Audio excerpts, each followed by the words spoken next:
Welcome to MVP's Next Door, the podcast with no qualifications and a shitty-ass 2010 intro song.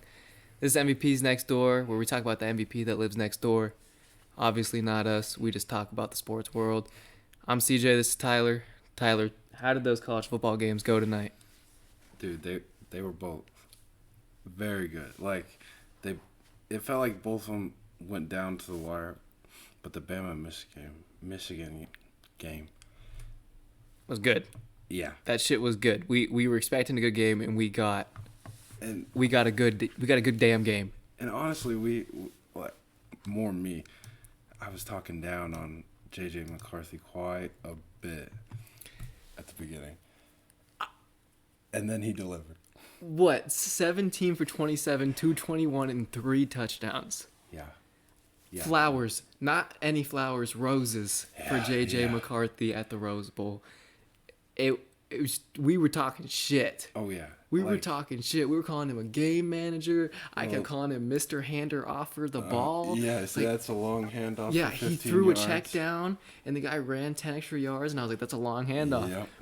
JJ fucking McCarthy. I don't think it changes his draft stock by any means. Oh, absolutely not. I mean, shit, I hope he gets drafted at some point, because I feel like 6th rounder. If you still got the pick, 5th rounder. Is he expected to go into the draft this year?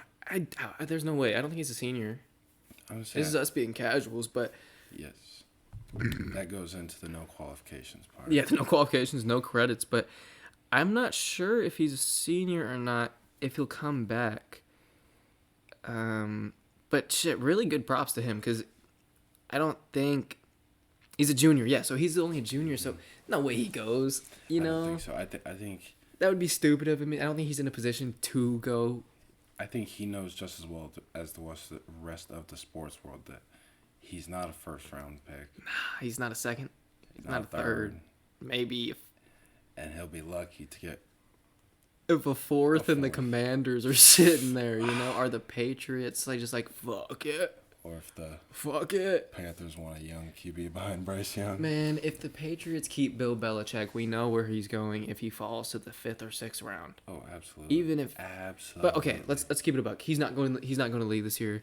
No. I don't think that's a move. I think he knows that's not the move. I think everyone's pretty aware that's not the move, right? Like, we're all very aware that's not the move for JJ McCarthy, but man, that game did deliver big time. From start to finish, we had fireworks, big bangs. We got the overtime. And what about the over? We were what was it? It was 23 points total at halftime, 13-10. Yes. At halftime, the over ended up being what again? It was, I believe it was 46.5 to start and dropped down to 45.5. Oh yeah, it was 46.5, dropped to 45.5. And we were looking kind of iffy. Yeah, after the third quarter was very, very slow. What was it like? What were we sitting at? Was it 20? Were we still at 20 after the third quarter? No one scored in the third quarter. 20 to 13. Yes. No, that was in the fourth. I think it got 20-13. It got 13-17. I think. Okay. I think it got 13-17, and then it got 20-13, and then remember I was like, "Oh my God, we're at 33. Touchdown overtime is gonna get us the over." Was Michigan down? Did they have to go score that touchdown? Wait. Obviously, it was tied. They went into overtime. Yeah, but who got? Alabama went up, and then Michigan went down and scored. Yeah. We're remembering that right. Yeah, Blake Corum had that touchdown run, right? And then we were sitting there like, wow, the over might actually hit. Yeah. We don't gamble. It's not real gambling. I want to put it out there. I'm not saying it's an illegal state. All right, we don't gamble. I'm just putting that. If we did, the hypothetical over would have hit. Yes, we just pay attention. We view from a distance. Yeah. No partake. Exactly. I just look at the numbers and see if I could be right. Right, but 45.5, right? And we go into overtime with it at 40. Mm-hmm. How clutch is that field goal? Puts them up. That puts Alabama up by 7 instead of 4 for the over sake. I mean, and for the game, we got a better game for it. Yeah. And thinking about it, they could have tried to go for the 2-point conversion just in case. Mm-hmm. Alabama did go back and score a touchdown. And if they didn't get the 2-point conversion, the over would set, actually. If they didn't get it? Yeah. It'd be 46. Because it dropped Yeah, down because to it did drop to 45 40. an hour? Yeah, because it started off 46. Originally, it wouldn't Yeah. have. But I'm so cool with it either way. It hit. It Oh, yeah. cashed. Oh, It yeah. cashed, which is nice. Oh, Which is nice. Well, I needed the 47 because when I placed my bet, it wasn't 45 and a half. Not that I did, but it wasn't 45 and a half yet. But wow, crazy game for Michigan. Blake Corum did it, but JJ McCarthy, offensive player of the year for sure. I am sorry, I'm a casual. I don't remember his name. Sophomore D lineman blew up the play at the end. I'm a casual as well. I don't remember his name, but flowers to him as well. That was a hell of a performance. Blew it up when it mattered. He didn't have the crazy stat line. It was a very good stat line. It wasn't anything like Khalil Mack, 6 sacks in a game, eye-popping or anything, but it was a good stat line. It was a solid-ass game. It really was. It was really good. He was only sophomore, so they got... Yes. I don't know if he redshirted his freshman year. I don't know if he's a legit sophomore. Well, no, I would have said redshirt sophomore. Mason Graham. Yeah. With the beard, with the goatee. Yeah, that's him. He said Mason Graham. He's a sophomore. Mason out of Anaheim, Graham. California. Out of Anaheim, huh? What's the number again? 55? 55. What's his stats right here? 4 tackles, 3 solo tackles, And 1 tackle for loss and that was big play. to seal it. Big play. Big play. And Big only play. a sophomore. Milrow had do me a favor, look at Milrow's stats. Milrow's rushing stats. Excuse me. Because I'm pretty sure he was cooking at some point Yeah. with his rushing. He was cooking with his rushing for a little bit, and I'm pretty sure he had a decent amount of yards, 60-something, I believe, this game. Boom. Right there. Versus Michigan. Yeah, he's 63 rushing yards. So he was doing his thing. On 21 carries. Yeah, but hey, okay, let's rewind through this game, go through a couple thoughts that we had through it. Are you tired of seeing the damn 3rd and longs called for a damn screen pass? Right, when this play call was happening, I looked at Tyler and I said, isn't this fucking stupid?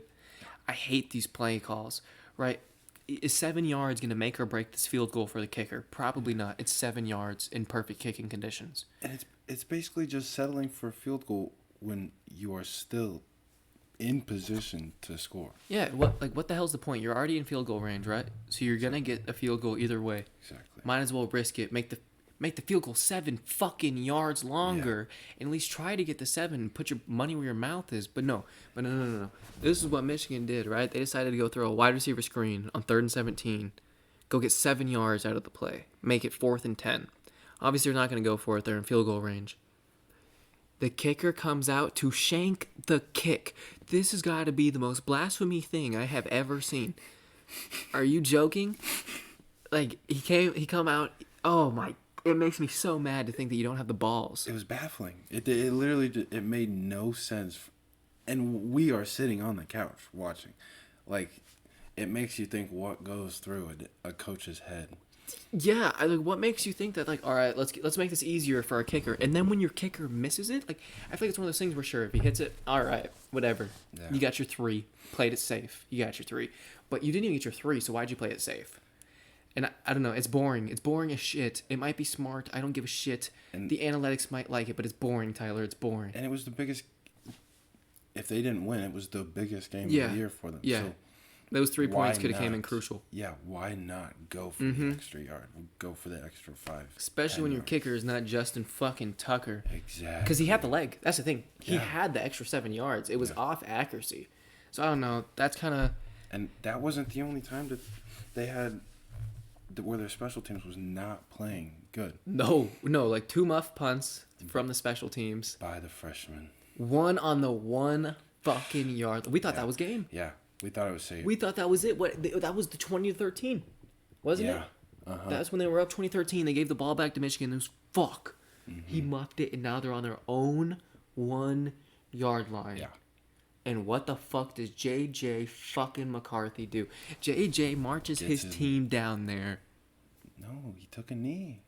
Oh yeah. They made him take a knee, and remember they had to line running That's backs right. up behind him to He make sure. took a knee, held up by his running backs, Blake Corum and something Edwards, number 7. Like, I know him. And then they go into overtime and just Mr. Hand the ball offer comes through and does what he does best. And Hand the fucking ball off to Blake fucking Corum. oh yeah, this I love that JJ McCarthy got the offensive player of the game. But damn, it's hard to not say Blake Yeah. Corum didn't deserve it. It's tough because McCarthy didn't have no turnovers. Exactly. He played pretty much a damn near perfect game as a quarterback. 221 is what you need when the rest of your offense is doing good. Yeah. And he threw the touchdowns when he needed to, which means red zone passes. On that, remember that play call where it was that reverse pass, where it was the motion to the right, and then they had the wide receiver on the motion going to the left, leak out to the flat, drop it in the flat, wide open 2-yard touchdown. No one in, butt naked. Yep. The Wilson number 1. I don't remember his first name. That's tough. Wilson number 1. Hell of a play call. But Blake Corum, I think we know after missing him in last year's playoffs, Blake Corum is still Blake Corum, if not better. Yeah. I think the injury and missing the playoffs last year made Blake Corum better. Remember that stat we saw? It said he had a touchdown in 14 straight games. How many games have they played in this season? 14. Yeah. Roman Wilson, hell of a game from Roman Wilson. He had one bad block Yeah. He on a Blake Corum huge run. he did get, that sucked actually because that was a good one. That And got then us he standing made up up hype. instantly. He made up catch, Back-to-back plays. touchdown. You're like, damn. Yeah. So Roman Wilson deserves some flowers too. Yes. Flowers in Michigan. Yes. They lost their coach. They went through a lot of shit this year, and they took that mentality of Michigan versus the world. And I hate to say it because I'm not a big fan of Michigan, but damn, it's fun to watch them be on this run. It's very fun. And can you do me one more favor? Look up how many sacks. Look up sacks difference Michigan Alabama, because when I was watching that game, you really noticed. I think there was at some point it was 6-0, 5-0 on sacks. Michigan had 5. Yeah. The O Going lines. into halftime. Yeah, going into halftime. What first quarter? He had 4 sacks. Milrow had taken like 4 sacks in the first quarter. Exactly. Like the difference in the O line. Like Michigan prided themselves. Yeah. Michigan prided themselves on that O line, and Bama does too. Mm-hmm. But that's what Michigan said. They said we're gonna go run the ball 23, 26 times down your throat in the second half at Penn State because our quarterback's not feeling good, and we're gonna win. Yeah. Convincingly. We're gonna go bully the SEC guys at the line of scrimmage.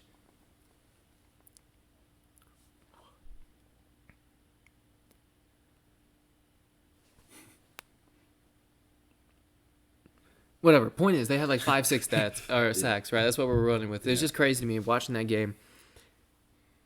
The difference in how dominant Michigan's D-line was and how lackluster Alabama's O-line was. It was really like, besides that one play call, Michigan really showed that they wanted to be there more than Alabama. Because at the end of the day, it's whoever wants it more.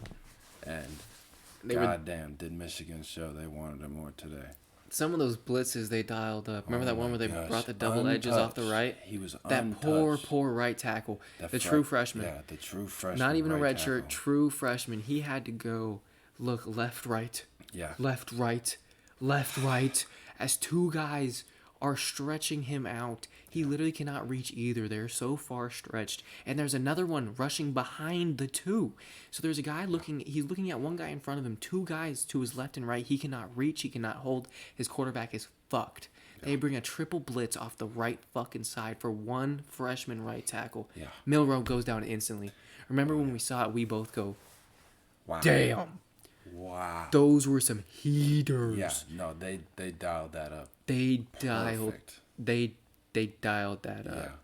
No, that was the perfect play. They dialed that blitz up. They got there quick. Oh yeah.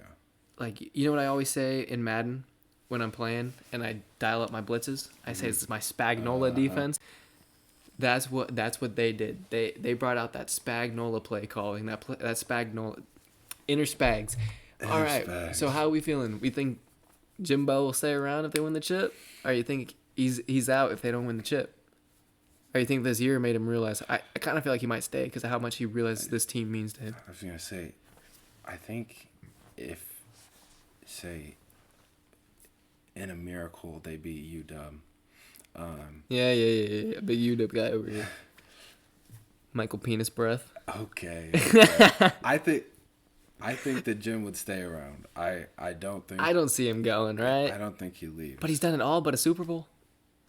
You know, that puts him up there as the greats, as Super Bowl national I championship. know, but if he wins, I say stay with Michigan I was gonna either say, way. if you win, how do you leave? Yeah, I guess I'm trying to look at it from the devil advocate point of view, you know, Yeah, try to make it a little interesting, but Yeah. I want him to stay. I think he's yeah. built that culture into Michigan. This is Jim's land. It's going to stay definitely. Jim's land. Absolutely, Jim is Michigan. Michigan is Jim. definitely. In the sense that Jim's not going nowhere. Mm. Why would he leave a city, a town, a stadium that fits our hometown's population Yeah. into that shit? Why would he leave that stadium? 110,000 people rushing on the field after you beat your rival in Ohio State, top 5 matchup, and you take them down. Yeah. Pretty sure it was top 3 matchup at the time. Top 5. Like, it was huge. Huge. It was the second to last week. I think it was the last week of the regular season, right before the winner went to the Big Ten championship. Oh wow. So I don't know. I think after this season, through the suspensions and all that, I think Harbaugh's staying. Yeah, because and even after he was suspended, won't touch on that. But cheeseburger or the signs? If we're talking cheeseburger or signs, which one are we talking about? I'm talking signs. Signs. Oh, Yeah. when because I'm pretty sure the first one he got suspended he got suspended by the school. First suspension was by Michigan. I'm pretty sure. I take it with a grain of salt. Yeah. First suspension was 3 games by Michigan at the start of the season. Then he had that last suspension for the last 3 games by the Big Ten. Yeah. And the Big Ten was for the signs. Mm-hmm. For the person that may or may not be a part of his staff doing this for a few years, and Jim Harbaugh totally had no idea. It was just under his reign, so he had to take only a 3-game suspension and not lose the season. Mm-hmm. I'm glad he didn't lose the season and didn't invalidate it for the players, because that would have just been really shitty. But Oh yeah. hey, I think those suspensions proved useful for the team moving forward and that culture of Michigan. Yeah, they came out and won their first game without him. And then the next.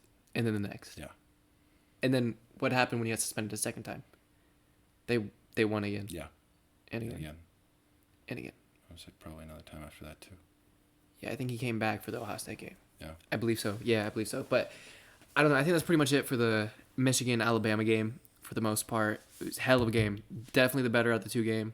I mean, you might not feel that way because I know you're a UW fan, so I know that might feel better. But if we're looking at it from a biased point of view, I think that Michigan-Alabama game really delivered in what the fuck we wanted to see in bowl season. Yeah. That's exactly what you want to see in bowl season in your college football playoffs. Yeah. And I cannot be more excited for next year for the 12-man playoffs. And then you're gonna have teams ranked 1 through 12 making that playoff, Yeah. right? Because what happens when Oregon goes and plays like Texas? You know what I mean? Like a team like that, or Georgia, or like I don't know. There's FSU fully rostered, not with everybody sitting. I won't get ahead of ourselves, but FSU on their full roster is still playing. Yeah. And they get matched up. They go 3 games deep and like 2 games deep, and they're like, "Oh shit, we're actually for real in this thing." And they go on a run because they beat fucking LSU and Oklahoma. You know what I mean? Yeah, Like they beat the yeah. team that aren't as good, but like they're not the Georgias or the Michigans or the Alabamas of the football, Yeah. right? But 12-man's gonna be fun. But on to Texas and your school UW. Yeah. School UW, huh? Yeah. I'll let you get that first one out. Texas football. What did we hear all year? Texas is what? Back? Texas is back, right? That's what we thought. Texas football is not back at fucking all, like at all. It was disappointing, and I know the final score was 31-37, Yeah. and Texas looks like when you look at the score, like damn, 6-point game. If you watched that game, it did not look like a 6-point game. It did until the third quarter happened. Yeah. Third quarter happened. Michael Big Dick Penix came out. He came out. He started that third quarter 11 for 11, and then he went 11 for 12 because his running back dropped dropped a check down in the flat. Yeah. Dropped a check down. 430 yards for the day on Michael Penix. 2 touchdowns, 76 yards or 76 completion percentage, 31 rushing yards. That was 29 for 38 on his passing on 11.3 yards per passing attempt. Odunze, his boys Odunze and Polk both did their things. Yeah, combined for 247 yards, 11 receptions, and 1 touchdown. They both had 2 big balls, 50 plus, 70 plus. Polk had the 70 plus. Odunze had the 50 plus. Big game. And Jack fucking Westover. Number 37. Number 37, huh? We saw it and we said, get him off the field. That's disgusting. We talked bad about him. Turns out this man is there when no one else is open. Yeah. Ocho Cinco once said, they call me Waffle House. Why? Because he's always open. And I think he was in reference to Jack Westover, number 37 on fucking Washington. Who would have thought number 37 looked so good on a white man? Is that a fullback? No. No. No. Is that a punter? No. Is that a kicker? No. It's the best tight end in the fucking world, baby. It's the best player in the nation. He should go number 1 overall to the Bears. This man needs to go first round. No doubt about. Round 1, pick 1 to Chicago. Send it now. Send it now. Any other franchises gonna want to trade everything? Seattle, get in on it. Trade DK. Trade K9. Send Spoon. Send JSN. We want Jack Westover, baby. We need him. Number 37. Goddamn, I want his jersey tattooed on my back. I've never been so inspired watching a white man play football, and I've seen Kelsey play his whole career. Damn, all right. What the fuck happened to Texas's D-line? I thought they were like that. I thought they were supposed to be like one of the best in the league. They were talking shit like they were the best D-line out of 131 schools. And what did Michael Penix say before the game? He said, they ain't no Philadelphia Eagles, they ain't no 49ers. He's basically sitting there with a do-rag and a cigarette. He's the LeBron meme. Remember that meme? Yep. 3-1. He's what was it? Curry, Burry, Durry, don't care. Yep. It was always rhyming shit. Right? Draymond, Famon, Damon, don't care. And it's LeBron with a cigarette, with a do-rag and the glasses. Yeah, that's him not giving a fuck. I feel like his mannerism reminds me of Lamar. Yeah, because the way he carries himself. And it's kind of like a fuck you, but I'm going to be respectful. Oh, yeah. I'm going to hold myself high. Like, he'll be quiet, but when something needs to be said, he'll say it. Mm-hmm. And he'll say it perfectly. Mm-hmm. Like, what's his name? Mike Flores? That's his name? The ones that they're beefing with, the Ravens are beefing with right now? It's that reporter. And last couple weeks ago, he was like, the Niners are going to destroy the Ravens. And then after the game, Lamar was like, come on, man, we grown men. We got family to feed, bro. He's like, you can't be saying that, bro. Yeah. He's like, look what we did. Mm-hmm. Look what we did, bro. And then Roquan's like, we talk with our pads. That's cold. That's a perfect way to say it. We can't get on the Ravens. I know we could get on the Ravens for a second. But real quick, Roquan's that guy. We'll touch more later. But UW's O-line. We heard a lot of talk throughout the season. They're good. They're protecting Michael Penix, and they are. Mm-hmm. They are protecting Michael Penix very well. It didn't seem like Michael Penix was really rushed much. It seemed like he had a good pocket. He had a few just quick check down throws. But other than that, he was taking his time. It felt like the coaches helped a lot with that play call. I feel like a lot of times, if it seemed like a blitz situation, he had a check down. Oh, yeah. He had a check down. If it seemed like a situation like he get off a play action or go for a deep ball out of a shotgun, which I also noticed he does play a lot out of the shotgun. He does. He doesn't play a lot under center, which, hey, I guess if you're slinging it like that, like, I doubt Mahomes got under center in college. That motherfucker was shotgun the whole time. There's no way. Time. Big 12 offense, he's shotgun 500 yards a game, right? Yeah. And big ups to the chat. UW O-line, that crazy good game. UW didn't even, Dylan Johnson, correct? Yes. What was 130 yards the last 6 games of the season? Mm-hmm. That's what he was averaging? He was going off. 130 yards a game last 6 games of the season. He ended the game with 20 attempts, 40 yards, something like that? He averaged 2.5 yards a carry. That's without Dylan. That's without him. Mm-hmm. And Michael Penix had to step the fuck up like he did before Dylan Johnson was running the rock like that. Yeah. Michael Penix proved he can do that. He did. Absolutely. And he proved it in a big stage. He really did. Biggest game of the year. What we saying? We think. I know he's older, 25, right? Yeah. I know he's older. Yeah. We thinking he might go first round, or we thinking he's gonna fall because of his age. I know it's a realistic thing. Yeah, no, it really is. Because what Stetson Bennett was a year older, and I mean, he's no Michael Penix. He wasn't putting up numbers, but he fell so far strictly because of his age. Mm-hmm. Like, and he went what, 5th, 6th round? yeah, but in a sense, I guess Michael Penix, that team would not be Washington without Michael Penix. No. Georgia had an undefeated regular season with Carson back. Yeah. Yeah. Makes it a little bit different. Yeah. I take that back. That was a bad comparison. Bad. Zero credentials. But Michael Penix, I don't know. He might be a first rounder. Like what we were talking about. If he has that run, like another Joe Burrow-esque run, he almost had the Joe Burrow season. It's just Jaden Daniels played Northern Alabama, 8 touchdowns. Yeah. I don't even remember if that's a school. It was some bum school. I'll never let that go because Bo Nix and Michael Penix served it more. Mm-hmm. Marvin Harrison shouldn't have been there. No. He was the best wide receiver in the country. Sorry, Odunze. Odunze's a dog. He's number 2. Odunze, close second. Yeah, after tonight, too, he keeps proving that he is number 2.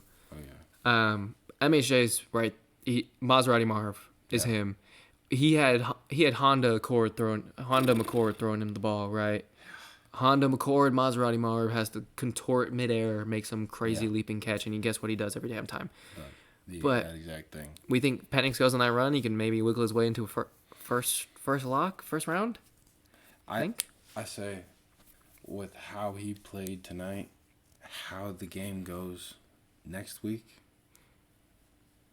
I think there is a good possibility. And if not the Seahawks, a team will take a chance. I believe a team. I just don't know about first round yet. That's where I'm a little iffy just because of the age. Yeah. But I think we can't agree his main man, Odunze, is first round lock. You'd be dumb not to take him top 20. Gosh, yeah. Especially with how JSN, Zay Flowers, Jordan Addison. Yeah. You got all these not Quentin Johnston. But he's ass. I was gonna say maybe it'll make teams like with situations like Rashee Rice. Maybe it'll make teams think to draft a little bit deeper. Deeper for a wide receiver class, yeah. Or it'll do the complete opposite. Yeah, make true. them want to draft them even higher. True. Because I don't know. That is a tough one. I'm not sure how that's going to go, but I do believe Odunze is a lock. Yeah. In a first overall, whatever team may take Odunze in that spot, but I think he would benefit. Oh, absolutely. Almost any damn team in the NFL. Absolutely. Any damn team. But anything else you want to say about UW? I mean, congratulations to your UW. They're on to the national championship. Appreciate it. I know you're recently you're getting more and more into college football as time goes on. I'm trying. You're getting into it quick, as you can see. You're getting into it quick. Yeah. For not being too big into it before the season and not being a super nerd this season, just kind of following along, talking shit about Oregon to me with UW. Of course. Oregon's 2 only losses that they actually had close games in, except for Texas Tech. We had a close game with Texas Tech 3rd week of the season. Outside of that, we blew everybody out except for UW. Yeah. UW was our kryptonite this season, and I feel like we would have been in that spot if we'd be in the spot UW's in now if we had just flipped the script and won those 2 games, even if we won just the second one. Yeah. But it is what it is. And small plus for Oregon fans, if UW does go on to win it all, at least You lost to the national champion. Exactly. That didn't lose a single game. Exactly. That probably felt amazing. Oh, I just kicked the shit out of the table. That big ass, loud ass bump was my foot kicking the living hell out of that fucking table. But yeah, damn, good game. Good game overall. Quinn Ewers did his thing. We didn't pull out any stats. Feel like he played good, but it wasn't anything crazy. He didn't really turn it on until the second half. Garbage time is when he really turned it on. Yeah. Blue, running back number 23, Blue, had that one really bad fumble where it hit his. He was running after he scored a touchdown. Yeah, he was playing really, really good. Yeah, he was having big a really run, good game. Yeah. Middle of like a 25, 30-yard run, right? Big run, and he ends up smacking the shit out of his blocker's butt cheek. Yeah, and just threw the ball. Threw the ball right at the defender's face. Basically, say, "Here you go." I don't want to win. Yeah, I don't want to win. It sucks because he's a freshman, right? Was that the freshman one that said first one to start since Ricky Williams? I believe so. Yeah, right. Actually, it's It's like 1995. Yeah. That's damn. It sucks. Sucks for him. They had a couple big fumbles, which sucked. But Texas, when they needed to, the O-line did run that ball. And definitely a very promising running back. Very for next promising. year. Yeah, very promising running back. You got Arch Manning in your quarterback room. But Texas O-line, I'm going to give them their props too. Texas O-line, props for sure to that Texas O-line. Because I felt Quinn Ewers had a good pocket. I'm saying he did. He wasn't really pressured a whole lot. I don't know. I think there may have been one sack. Maybe. I don't even remember too much. Maybe one or two, a few. Yeah. But Texas, I don't remember pass pro, but run game, they did what they needed to do. Yeah. That running back had 84 yards, total yards at halftime. Oh yeah. Regardless of if that was checkdowns or screen plays, offensive linemen still involved in that somehow. So props to Texas O-line. Silent treatment for their D-line. And big congrats to the UW O-line. Huge. Yeah, sure. FSU UGA. FSU and UGA. This was a rough one. Not gonna lie. So Florida State. If you don't mind, I'm gonna start real quick with this. Let's hear it. So if I was a team that felt horribly disrespected Yeah. for being left out, going 13-0, right? Yeah. I didn't lose a damn game. Right? And they might not have blown everybody out, but neither did Washington, right? So they're probably looking at that shit like, damn. Their best wins were Oregon twice. We don't have as many good wins, but we won all of our games, won a conference championship. Alabama lost a game. Texas lost a game. They're upset, right? And from their point of view, I get it. I'm glad they're not in it. Of course. If quarterback Jordan Travis, right? That's his name? Yes. Jordan Travis never got hurt. Love to see him in it. And I know it sucks to say, well, the team's not just the quarterback. The entire team changed after they lost the quarterback. It was an insane difference. Mm-hmm. And that backup transferred. He's gone. Their backup transferred. He's out. Jeez. The backup transferred. He's out. And he came in that one game against like South Alabama, I think. It was South Alabama when he snapped his leg. He came in down 0-14. They didn't score another point for a minute. And they just went on this run. Like they should against a D2 school, right? Yeah. Everyone's like, oh, they might look good. No. Explain to me how you're going to be so incredibly offended, so incredibly mad, so incredibly upset that you were this disrespected. This disrespected as the committee. You are the ACC champions. 13-0. You feel like this season was all for nothing now. Yeah. And then you have a chance to prove it to them. Say, fuck you. I'm going to go give University of Georgia their second loss in 2 years. Yeah. The back-to-back defending champions. We're ranked 5. They're ranked 6. Why is that team... Why is not every single player in that team locked into the point of, hey, we can beat this team, and we can do that bullshit USF thing. Remember that where they're like, we're national champs, or it was UCF, not USF. Okay. I think it was UCF. Remember that they had that undefeated season. It was a few years ago. They went undefeated, but since they were a small school, they didn't get any big bowl games, Really? like Liberty did in a sense this year. Wow.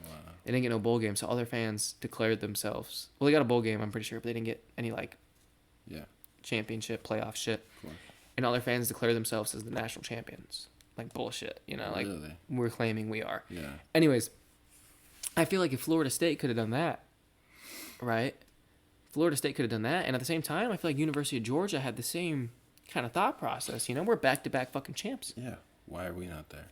And what do we see on these first two stats right here? How many opt-outs does Florida State have? 23. And Georgia? 0. And the only players that missed in Georgia missed due to injury. Yeah. And did we say the score of this game yet? Hey, if you didn't look at the score of this game and you were just thinking that we're talking, they lost by a few they lost by 60. They lost 3-63. They didn't score a touchdown.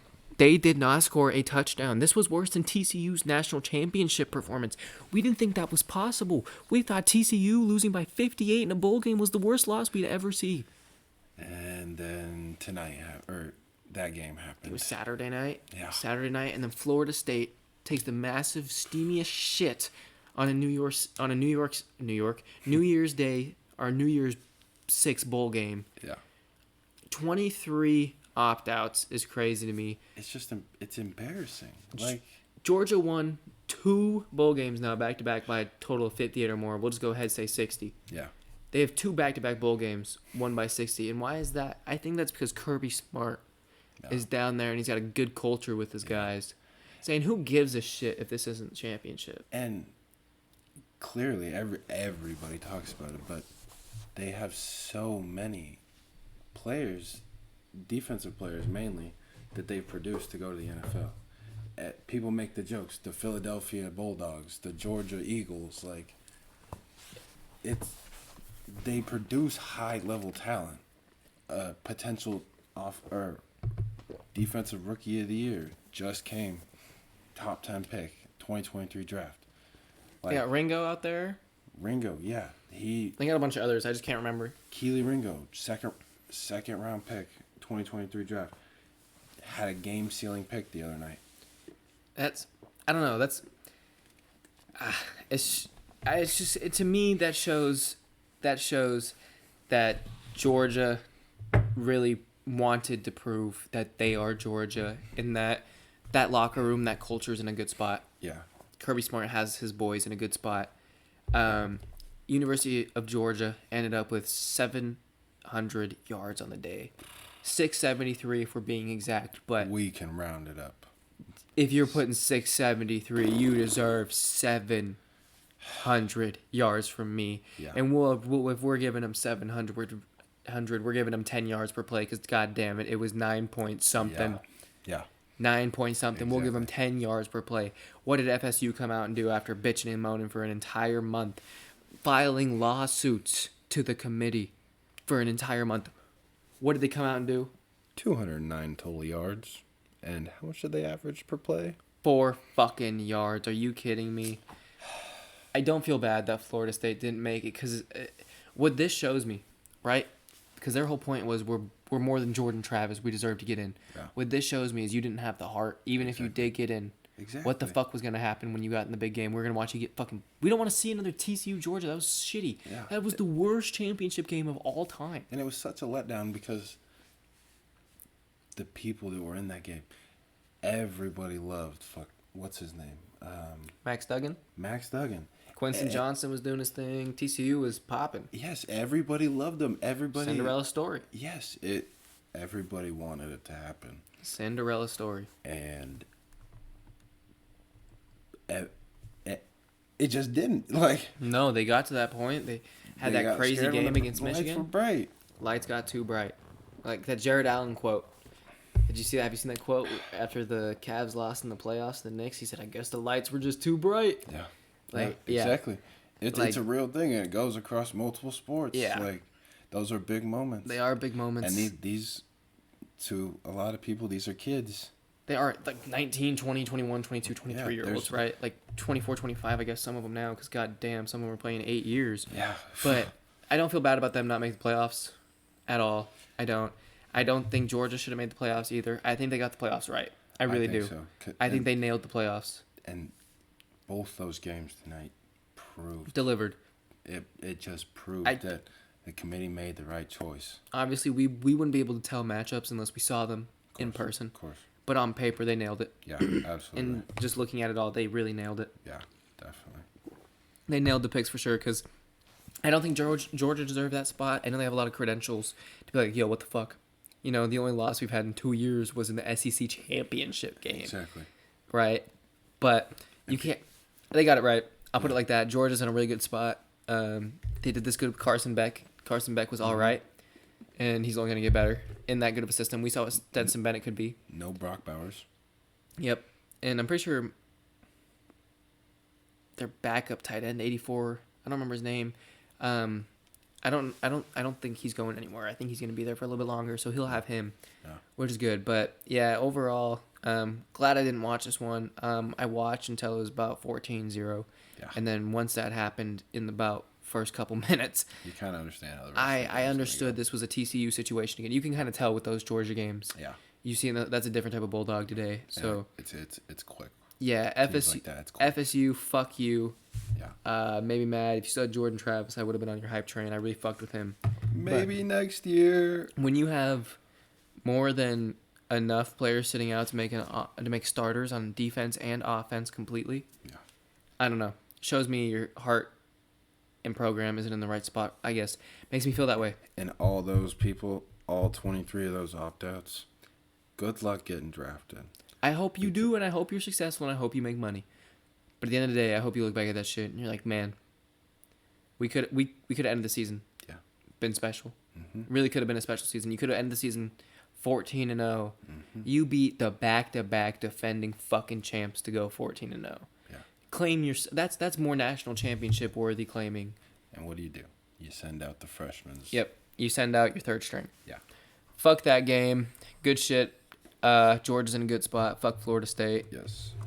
They did just pull DJ Ugalele. Yes. So they got their QB.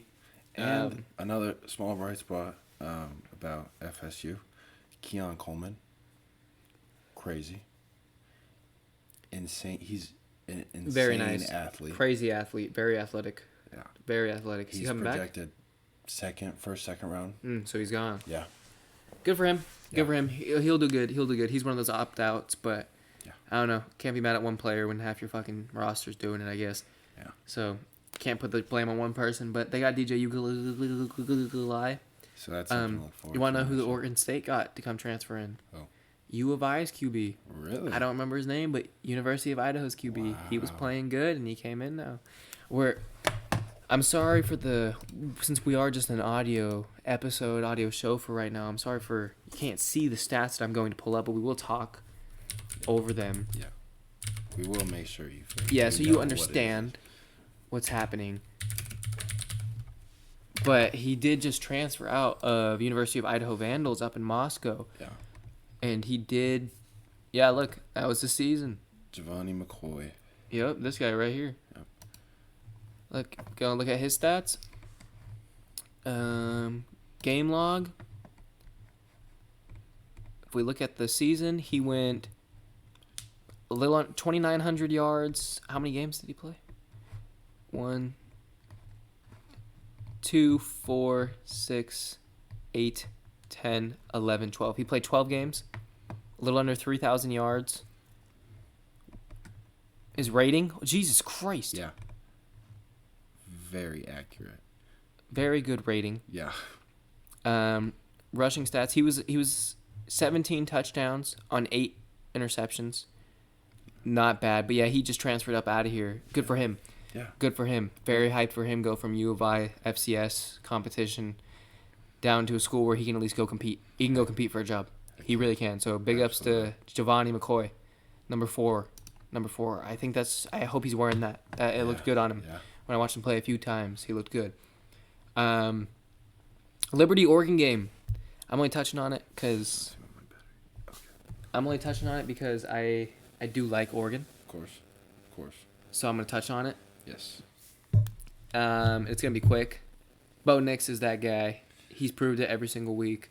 Yeah. Love to see him in a Seahawks jersey. Love to see him in any jersey, to be honest with you. And it's gonna happen. He's Absolutely. he's that guy. I think he'll be good on any team he goes to. I really like Bo Nix. I just want to see him succeed.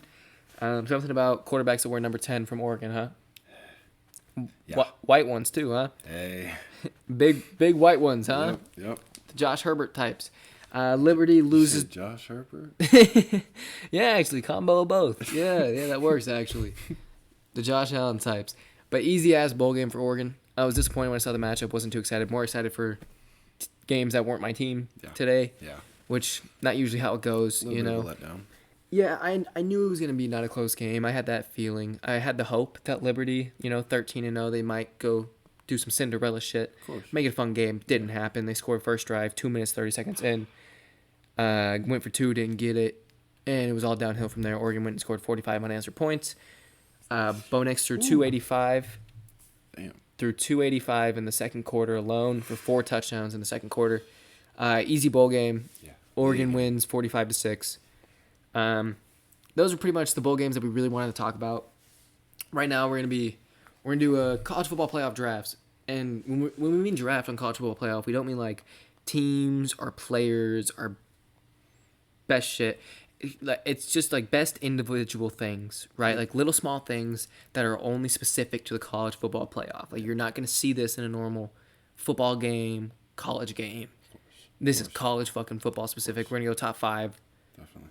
We're gonna go top 5. So we have our I remember we're just gonna draft, go back and forth, back and forth. I'm gonna let you go first. Me? First overall Yeah. pick for college football things. What's your first pick? First overall things. I know we're talking about little things. I'm going to go college football atmosphere. Because The atmosphere. there are few things that come close to how it feels at a college football playoff game. Yeah, it's got to feel insane, right? And I'm not saying this like I've been, and I know. You can tell. There is few things that are as exciting Mm-hmm. as watching your hometown. Here, since we're doing it a little bit more specific, you mean fans? You want to specifically do fans? Because atmosphere means the whole thing. Okay. I want to be specific, small things. Okay, I'll fix it. You want to do fans? Yeah. Yeah? Okay, because fans, I feel like, is very specific to a very small, specific thing. Because the fans are crazy, right? Split Yeah. 50-50, like what we Yeah. saw in the Rose Bowl. Oh my gosh. That stadium, that huge stadium was literally split 50 Yeah. fucking And it was 50. packed full. You heard Alabama, Georgia, loud. Uh-huh. Loud. Good first pick. My first pick, I'm going to go with, I'm going to go with the bands. Yeah? The bands in the background, the do, all that shit. In between a big play, in between a score, I think that band really just gets the game going. And it's a very underrated part because not a lot of people think about it, but they are going the whole game. Like The halftime show was great. That's not my reason for giving them my number one pick. yeah. But my genuine reason, I think, of why college football is better, not better, but a reason why it's entertaining for a reason the NFL is not, Yeah. is what you just touched on, the environment, right? Yeah. But more specifically, what you don't hear in the NFL, right? There's no band. There's no band playing for them, right? Like that's, I don't know, something about the band playing after a big play, big touchdown. You got your fight song for your school playing. Something about that band. That's probably my number one. So what's number two? I hate to go like back to back, but I gotta go fan signs. Signs. So, you see some of the best, some of I the like it. funniest signs. There are some good signs during college football playoffs. Yeah, and College football's got good signs. yeah, they really do. And like You see the game day signs fans, behind Pat McAfee? yeah, fans always show out with the signs. They do. Like sometimes more consistent than a lot of these teams that are out here playing. Mm-hmm. But yeah, I'm gonna have to go fan signs because some of them genuinely make me crack up. I like it. Yeah. Fan signs, good one. Yeah. Good one. I like it. That's a good pick. I'm sure you saw this one coming for me. Yeah. The diamond jersey patches. And Adidas needs to step the fuck up. Yeah. Because Nike, for years since playoffs have started, Nike's always done the diamond Nike logo. Yeah. It looked clean on Clemson, looked clean on LSU, looked clean on Bama, looked clean on Georgia, looked clean on Bama again. Yeah. Look, the Jordan looked so clean on Michigan. Oh my gosh. It looked clean on Texas. Yes. Adidas needs to step it the fuck up because that diamond thing, and And it was so basic and so Right. minimal on. and the fact that it's only Washington. done in those games. Yeah, like take advantage of it. I just think it's because like you get one of those jerseys and that patch is like that, Yeah. yeah, Absolutely. Yeah. But yet, since we're doing very specific things, specifically the diamond patches. I do not blame you. It kept coming up in our conversation. Those during the Jordan game. ones, Yeah, man. they're so clean. They look so Mhm. good. All right, what's your third? Okay. I'm going to go specifically to a team. Michigan shoulder patches. I like that. The Michigan Rose Bowl shoulder patches Yes. looked nice. They looked so good. With the big red rose and their shoulder patch on the blue looked very, very good. I do agree with you on that. And not a knock to UW's All-State That's patches, good. but it's just not as good. It doesn't No. look as good. The roses were nice. Those Rose Bowls, the Rose Bowl, they never fail on their logos. Yeah. Never. Yeah. My third, Yeah. similar to do with logos. So Okay. the gold marble logos of the team Behind the announcer. behind Kirk and whoever. Yeah. Kirk's the GOAT. Yeah. College football, Kirk's that guy. Gus Johnson's good. Yes. Kirk's that guy. Yeah. We like Kirk here. We like Kirk Herbstreit a lot. Yeah. We really like Kirk Herbstreit. We really like Kirk Herbstreit. Yeah. But so I'm gonna do the marble gold logos, the team logos. I think that just looks so good. It's like the NBA final logo when they're gold. Exactly. You know, Just so, it gives it that so touch of like good. these guys are the champions. They're fighting for gold. Yeah, exactly. It makes it seem that much more important. It's like more, in a sense, of battle. Mm-hmm. Exactly. Yeah. Exactly. Yeah. What's your fourth? 4. My next two, they're very, very similar, but I'm gonna go midfield logos. Okay. You like the midfield specific, like brand specific logos. Like if it's Peach Bowl, it's a big peach. Yes. Pop-Tart Bowl, it's Pop-Tart. Shit like that. I like it. that. I like that. It looks so good. It makes usually I don't like the in-season tournament. Mm-hmm. Some of those courts are a little bit crazy. They are crazy. But like the Rose Bowl, the All-State, the Peach, it adds the game. it looks so good. Mm-hmm. Makes you more feel like this is the game. Yeah, exactly. This is the game we're playing. And it's not like a home or away game. Like it's Neutral grounds. Yeah, it's not biased to any player. It's neutral.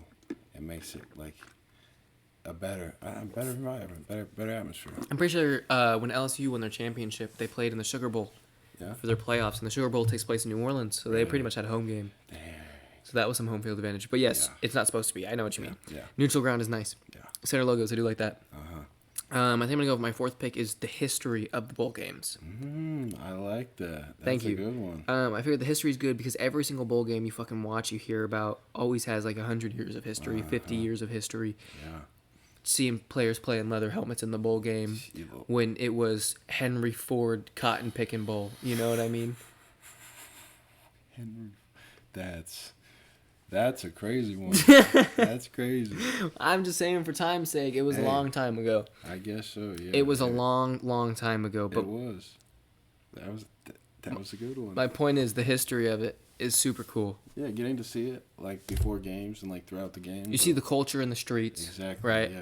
And by history, I know we're doing specific things, but I had culture, Yeah. and I wanted to switch my word culture for history. Okay. Because I feel like history is more of an understanding, kind of goes with the culture of the history is what the culture is. You know what I mean? Yeah. So my 4 is history. Okay. So what's I your like 5? that. 5. I'm gonna go on the college football playoffs logo on the football. It was the same for Michigan. It was the same for UW and Texas.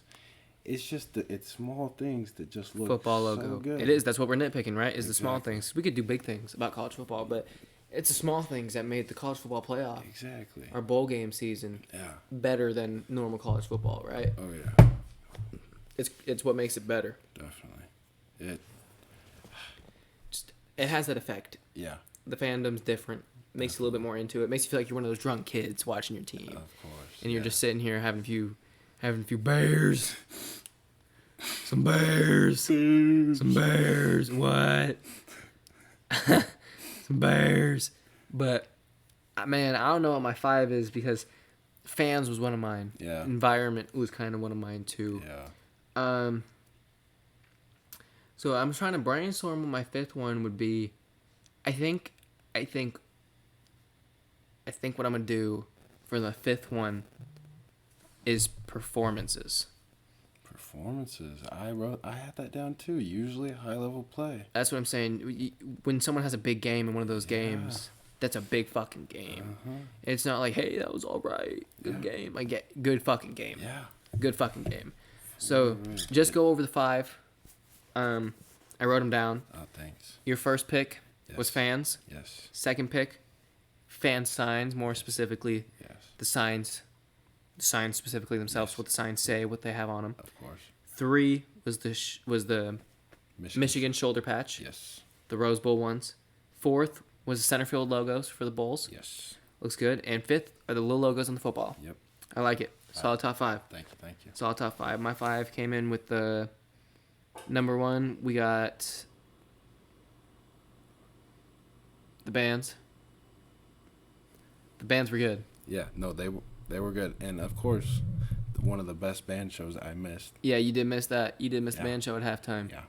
But the bands during a game after a big play, Yeah. huge. Number 2, we're going with the Nike patches. Yes. Nike Jordan So- diamond patches. It just looks so good. Looks clean as a Yes. whistle. Oh yeah. Clean as a mug. It's clean. Clean as a mug. It's clean. My third, I'm going with the team marble and gold logos behind the announcers. It just it looks so good when you Looks important. Yes. Looks important. Because it's like not the normal logo. I'm saying you don't use these anytime. You use these in Exactly. playoffs. These are You know you're in the playoffs, motherfucker. exactly. We got the golden marble logos. Exactly. Fourth is the history of the bowl games, how Yes. deep rooted and how long they've been going on for. Yeah. That's super cool to me. And fifth, I'm gonna go performances, big time performances by players. Oh yeah. That's a big fun part of the Yeah, bowl games at least. Absolutely. You see players go in there, sometimes have no names, sometimes have the biggest names, and Mm-hmm. sometimes prove themselves. They prove themselves to be who they are, Exactly. or they prove themselves to be somebody, Yeah. or they lose it all, Yeah. or they stay a nobody. So that's cool to me. Exactly. I think that's a W. W Those- first draft. Good drafts. Good draft. I like that. Now we're gonna move on to. We're gonna move on to the NFL. It's gonna be a weird little quick cut for y'all because I'm out of water, and I gotta piss. So Yeah, we're gonna take a quick. we're gonna take 5. Cut it. We'll be right back. It's Cleveland and New York, huh? Joe Flacco is back. Joey fucking Flacco. Joey fucking Flacco. 19 for 29, 309, 3 tutties and a pick. But I don't even care. Flacco throws those picks, and it's always like a big dick pick. Yeah, He's hugging them. yeah, and it's okay turning the ball over when you have a defense like Cleveland's. Like, you don't have to worry about giving up points because you threw a pick, which doesn't make it better because it's still a pick. I mean, shit, when But- you go up 20 points, throw the fucking pick, right? Yeah. Go throw an 80-yard bomb, throw the pick. But 4 games in a row now with 300 plus. 5 games, every game he's played in, he's had 250 plus. Yeah. 250 plus every game off the couch. Couch University. Big ups. Mhm.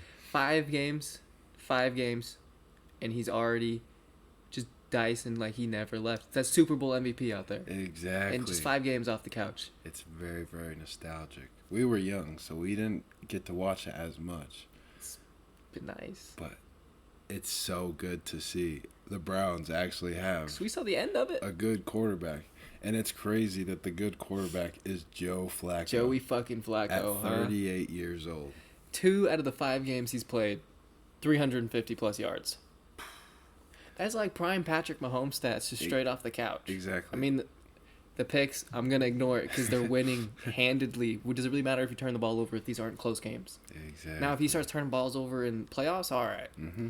But if it's a close game where he goes up 20 points and Amari's down there, David Njoku's down there, and he gets picked, it's all right. Yeah. You know what I mean? Amari Cooper, last week it was 11 receptions, 265, 265 and 2 touchdowns. 2 tutties. Damn, we just remembered that off the top of our head. We don't Yeah. even have that stat. Yeah. Because he didn't play this week. We should have fucking Exactly. thought about that. But, yeah, I don't know. He found his receivers, and they like him. I feel like they really like him over there. Oh, absolutely. He's clear-cut number 1 receiver. And as much as people don't like Deshaun Watson and people are happy that he's out, one bright spot The guy that about enjoys it, the massages, right? I think he has had a few. He likes he just likes a massage here and there. Yeah. Some deep tissue massages and shit. Yes, I yes. just want to make sure. We are talking about the same fella. Same guy who had Mia Khalifa at his house? Oof. Yeah. Yeah, That yeah, guy. yeah.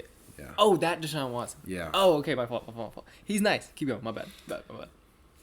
Amari Cooper, I don't think has played better in a Browns jersey than when Joe Flacco has been his quarterback.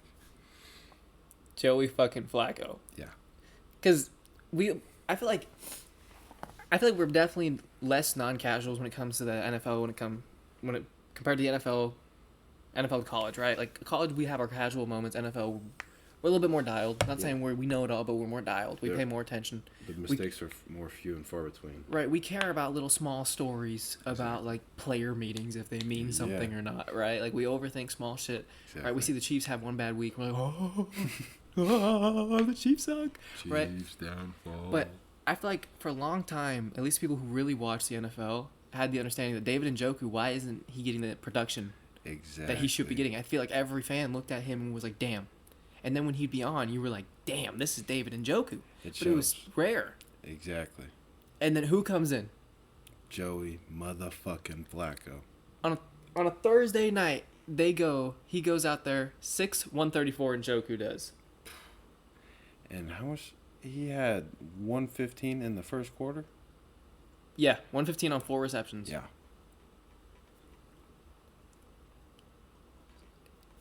And then Jerome Ford did his thing. Yeah. Cooked for you fantasy owners. Yeah. He had 12 receptions. No, 12 rushes, 64 yards. Oh, yeah, my fault. That's my fault. It's straight. See, first episode shit. We gotta learn how to read the stats. It's all right. But Ford, came through. He had two receptions for 57 yards, 2 touchdowns. Randy Moss shit. Exactly. 12 rushes, 64 yards. It was an all right game on the ground. Yeah. Elijah Moore. Sucks. Hope he feels better. Yeah. Scary sight. That was a rough one. But Before he went out. he had a hell of a first half. Hell yeah. 5 for 61 and a touchdown. Feel better. I feel like we put that stat in there mainly to tell him to feel better. We Yeah. like Elijah Moore. Yeah. No matter, he is kind of a diva, I feel like. But We wanted him to do good in Jersey. It didn't work. we've been rooting for Elijah Moore for a while now. Yeah. We hope he still does good. Browns D. I know there was the Jets, but they allowed 13 points. Yeah.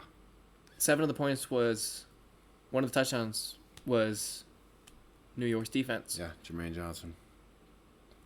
So I feel like Browns D is legit. I know it was a lackluster offense they played, but Yeah. And, like, it sounds crazy to say, but them still giving up for 13 points, even that seems like a lot, playing a team like the Jets. with how many injuries they have, too, how much... I mean, granted, they do have the most cap space on IR. Does help when Deshaun is a part of that. That's a lot of money to go on IR, but a lot of their pieces are hurt, too, I feel like. A lot of key pieces over on their defense, but yet they still found a way to pull it together. I think the Browns team's legit. Yeah. Joey Flacco plays like this, why not? Exactly. And Myles Garrett, of course, always in the defense player of the year conversation. If he wins it or not, you know he's a top 5, top Exact- 3 player Exactly. on the defensive end in football, regardless. I mean, TJ Watt might be a little better, but might be slightly better. But is Robert Saleh's time done? Do you think they should rinse their hands, say, "Yo, Aaron, pick a coach for us," or do we like Robert to run it back? And he just kind of gave up on the season. That's what everyone said at the beginning. When Aaron got hurt, he was kind of like, "All right, let's just call it." We'll see. As obviously being Seahawks fans, it was hard to like Saleh when he was running Niners defense, and he was doing it at an elite level. I wanted to see him do good in Jersey, because there were definitely pieces. It felt like a D'Amico Ryan type of situation, right? Exactly. Gets to go to a beaten down team, defensive mastermind, good charisma. Mhm. Where's that charisma? He's not fired up at all anymore. Mm-mm. You look at him on the sideline, he just looks depressed. I see some memes, and they say the only adjustments Robert makes is his arms. Yeah, yeah. And- And choosing to grow a beard now. Yeah, nice beard. It's a hell of a beard. It looks good. It's pretty dark too. It's dark as shit for his age. I don't know how old he is, but Got to be some dye in there. probably. But hey, it looks good. But I don't know. I think, to be honest, this whole season, I feel like they flushed it the second Aaron Rodgers got hurt. Yeah. They knew it was wraps, even though they won that game. They Yeah. won their first game, but I feel like everyone kind of felt like, damn, we're gonna go right back to last year, and they did. Yeah, they came out and beat the Eagles. They did. Zach Wilson masterclass. Super. Donna Kelsey was in the house. Exactly. Like that's gotta feel nice to beat the team that, granted, they just lost in the Super Bowl, but they were there. They were there. And that was before their struggles. That was before the Eagles became what we know them as today. But yeah, I don't know. It's tough because I feel like they kind of just gave up on the season completely. Yeah. The second A-Rod went out, which I get it. That was your whole off season. Exactly. That was your team, was A-Rod. It built up so much that The American flag running out on the field, like, Gee. come on. hitting that, smoking the joint with sauce. Mm-hmm. The celebration. Yep. I don't know. I guess we'll see if Robert Saleh stays. Maybe give him another chance for the Jets. What do you really have to lose? Give him another chance for a season. Let him see how he really does with Aaron. Tell him, if next season starts, first 5 games, if they're not perfect, you're gone. Make a coaching change. Yeah, 5. Even They if they go have to. 3-2, Like, you got to go 4-1, Oh yeah. 5-0. Like, I think the expectation needs to be at that level now with him because they keep setting this bar for him and he never hits it. Yeah. And it just keeps falling short. And they're like, oh, it's all right. You'll get it next time. And what was the stat that we saw about his record?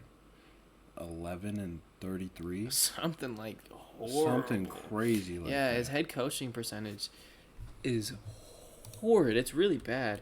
Which I don't think that anybody expected when, after having the defense that he put out in San Francisco. Granted, the pieces he had in San Francisco are a bit different than this Jets team, but He wins 30. He's 17-33 since becoming a head coach.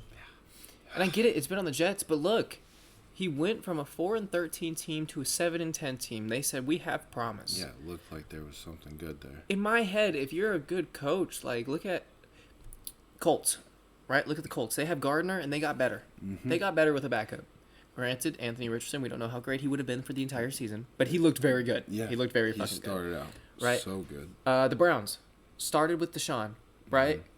Got hurt, and they bring in backups, go through their thing. Another backup gets hurt. Another backup gets hurt. They bring in Joey fucking Footsteps, running through play actions, flipping his hips open, dart, and they got better. And I feel like that has a lot to do with the coaches being with the guys, being like, hey, we're not gonna give up, Yeah, and we're gonna make this work. exactly. But the Jets didn't make any changes at quarterback. They said we're gonna do the exact same things last season. I think a lot of that shows Robert Saleh's heart to win. Well, it was always, they preached about how they have so many pieces on defense and how their defense is so elite. The Browns' offense this year, without Chubb, it's been different, but still been good. Like, they're still winning games. They're going to the playoffs. Like, A scary team to see in the playoffs. I would not be happy if my team had to play the Browns round one. the Jets basically, they just rolled over as soon as that Achilles tore. So did the Jets' heart. Yep. Done talking about the Jets. It's a bummer. Bummer situation. Hope they do better next year. I like Aaron Rodgers. Hope he does good. Yep. Detroit and Dallas. 19-20.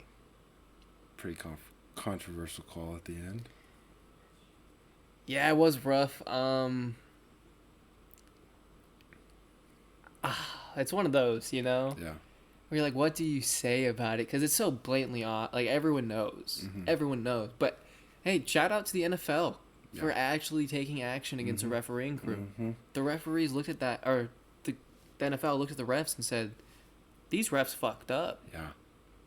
They're not going to get a playoff check now. They're not getting those playoff bonuses. You're not going to... You fucked up in a huge, huge game, right? This could determine the 1 seed. Exactly. Pretty sure if Detroit wins here, they're still alive for the 1 seed with the Niners, right? Yep. They're still alive. So, I don't know. That sucks, but good for the Cowboys. They needed that bounce back win. They were on a little bit of a skid. Yeah. Dak Prescott? Hey, I mean, if you cut out the last 3 weeks, you'd still be in MVP conversations. Exactly. And is CD Nuts the best wide receiver in football?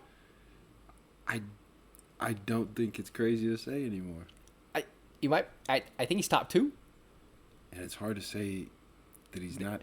If we're judging this season strictly, right? Because you can't put Jettas up there. He hasn't played enough. Exactly. Right? Because you know damn well Jetta's the best wide receiver in the damn league when he's playing. When he's playing. Right? Yes. Easily. Exactly. But this year it's Tyreek. Yep. CeeDee Lamb. Yeah. Who's going to go before that? Who goes before? Who's been more consistent than CeeDee? A.J. Brown did for a little bit, so we put A.J. Brown at 3. But I don't think A.J. Brown has had He had that crazy tear. What was it? Yeah, starting out the season, it was literally at the start of the season. He had 130, like 8 games in a row or Yeah. some bullshit like that. Like, that was insane. Like, all the way to the middle of the season. Like, that is insane. And then... I've seen CD do it maybe every single week except for one when they scored 3 points. But Yeah.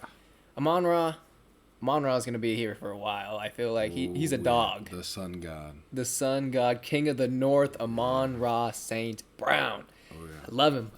I love Amon-Ra. He's a guy. He's going to be around for a while, and he's nice. Oh, yeah. He's he's like a security blanket. You usually call tight ends a security blanket. You throw the ball to this guy, he's not dropping it. There's no chance. It could be a bad ball. He's making a play. And the best part is they have a hell of a security blanket in their tight end, too. Exactly. Get rid of Hawkinson. Everyone kind of scratched their head to a divisional opponent. Yep. Everyone's kind of sitting there. Why would they do that? That doesn't make a lot of sense, but Exactly. Dan fucking Campbell knows what he's doing. Yeah. Sam Laporta out of Iowa. 7 for 84. No touchdowns, but he's always there, I've noticed, this whole season. He might be the best tight end in football this year. And if you can't say he's the best, top 3, and there's no question about No it. questioning. Like, I know Kelsey's going to get the Pro Bowl votes, but that's not Kelsey. Like, his season, I love Kelsey. I love Travis Kelsey. But this season of Travis Kelsey was not the Travis Kelsey we know and love. Laporta, we had no expectations, and he came in as like, damn, this is I feel like Laporta is like a Mark Andrews type of season. Yeah. You know, it's like solid. Damn, a good game. Damn, good game. But he doesn't have a bad game. Exactly. Maybe one, right? Because his team got shit on, right? But crazy drafting over there in Detroit. Oh yeah. I think Detroit will be all right.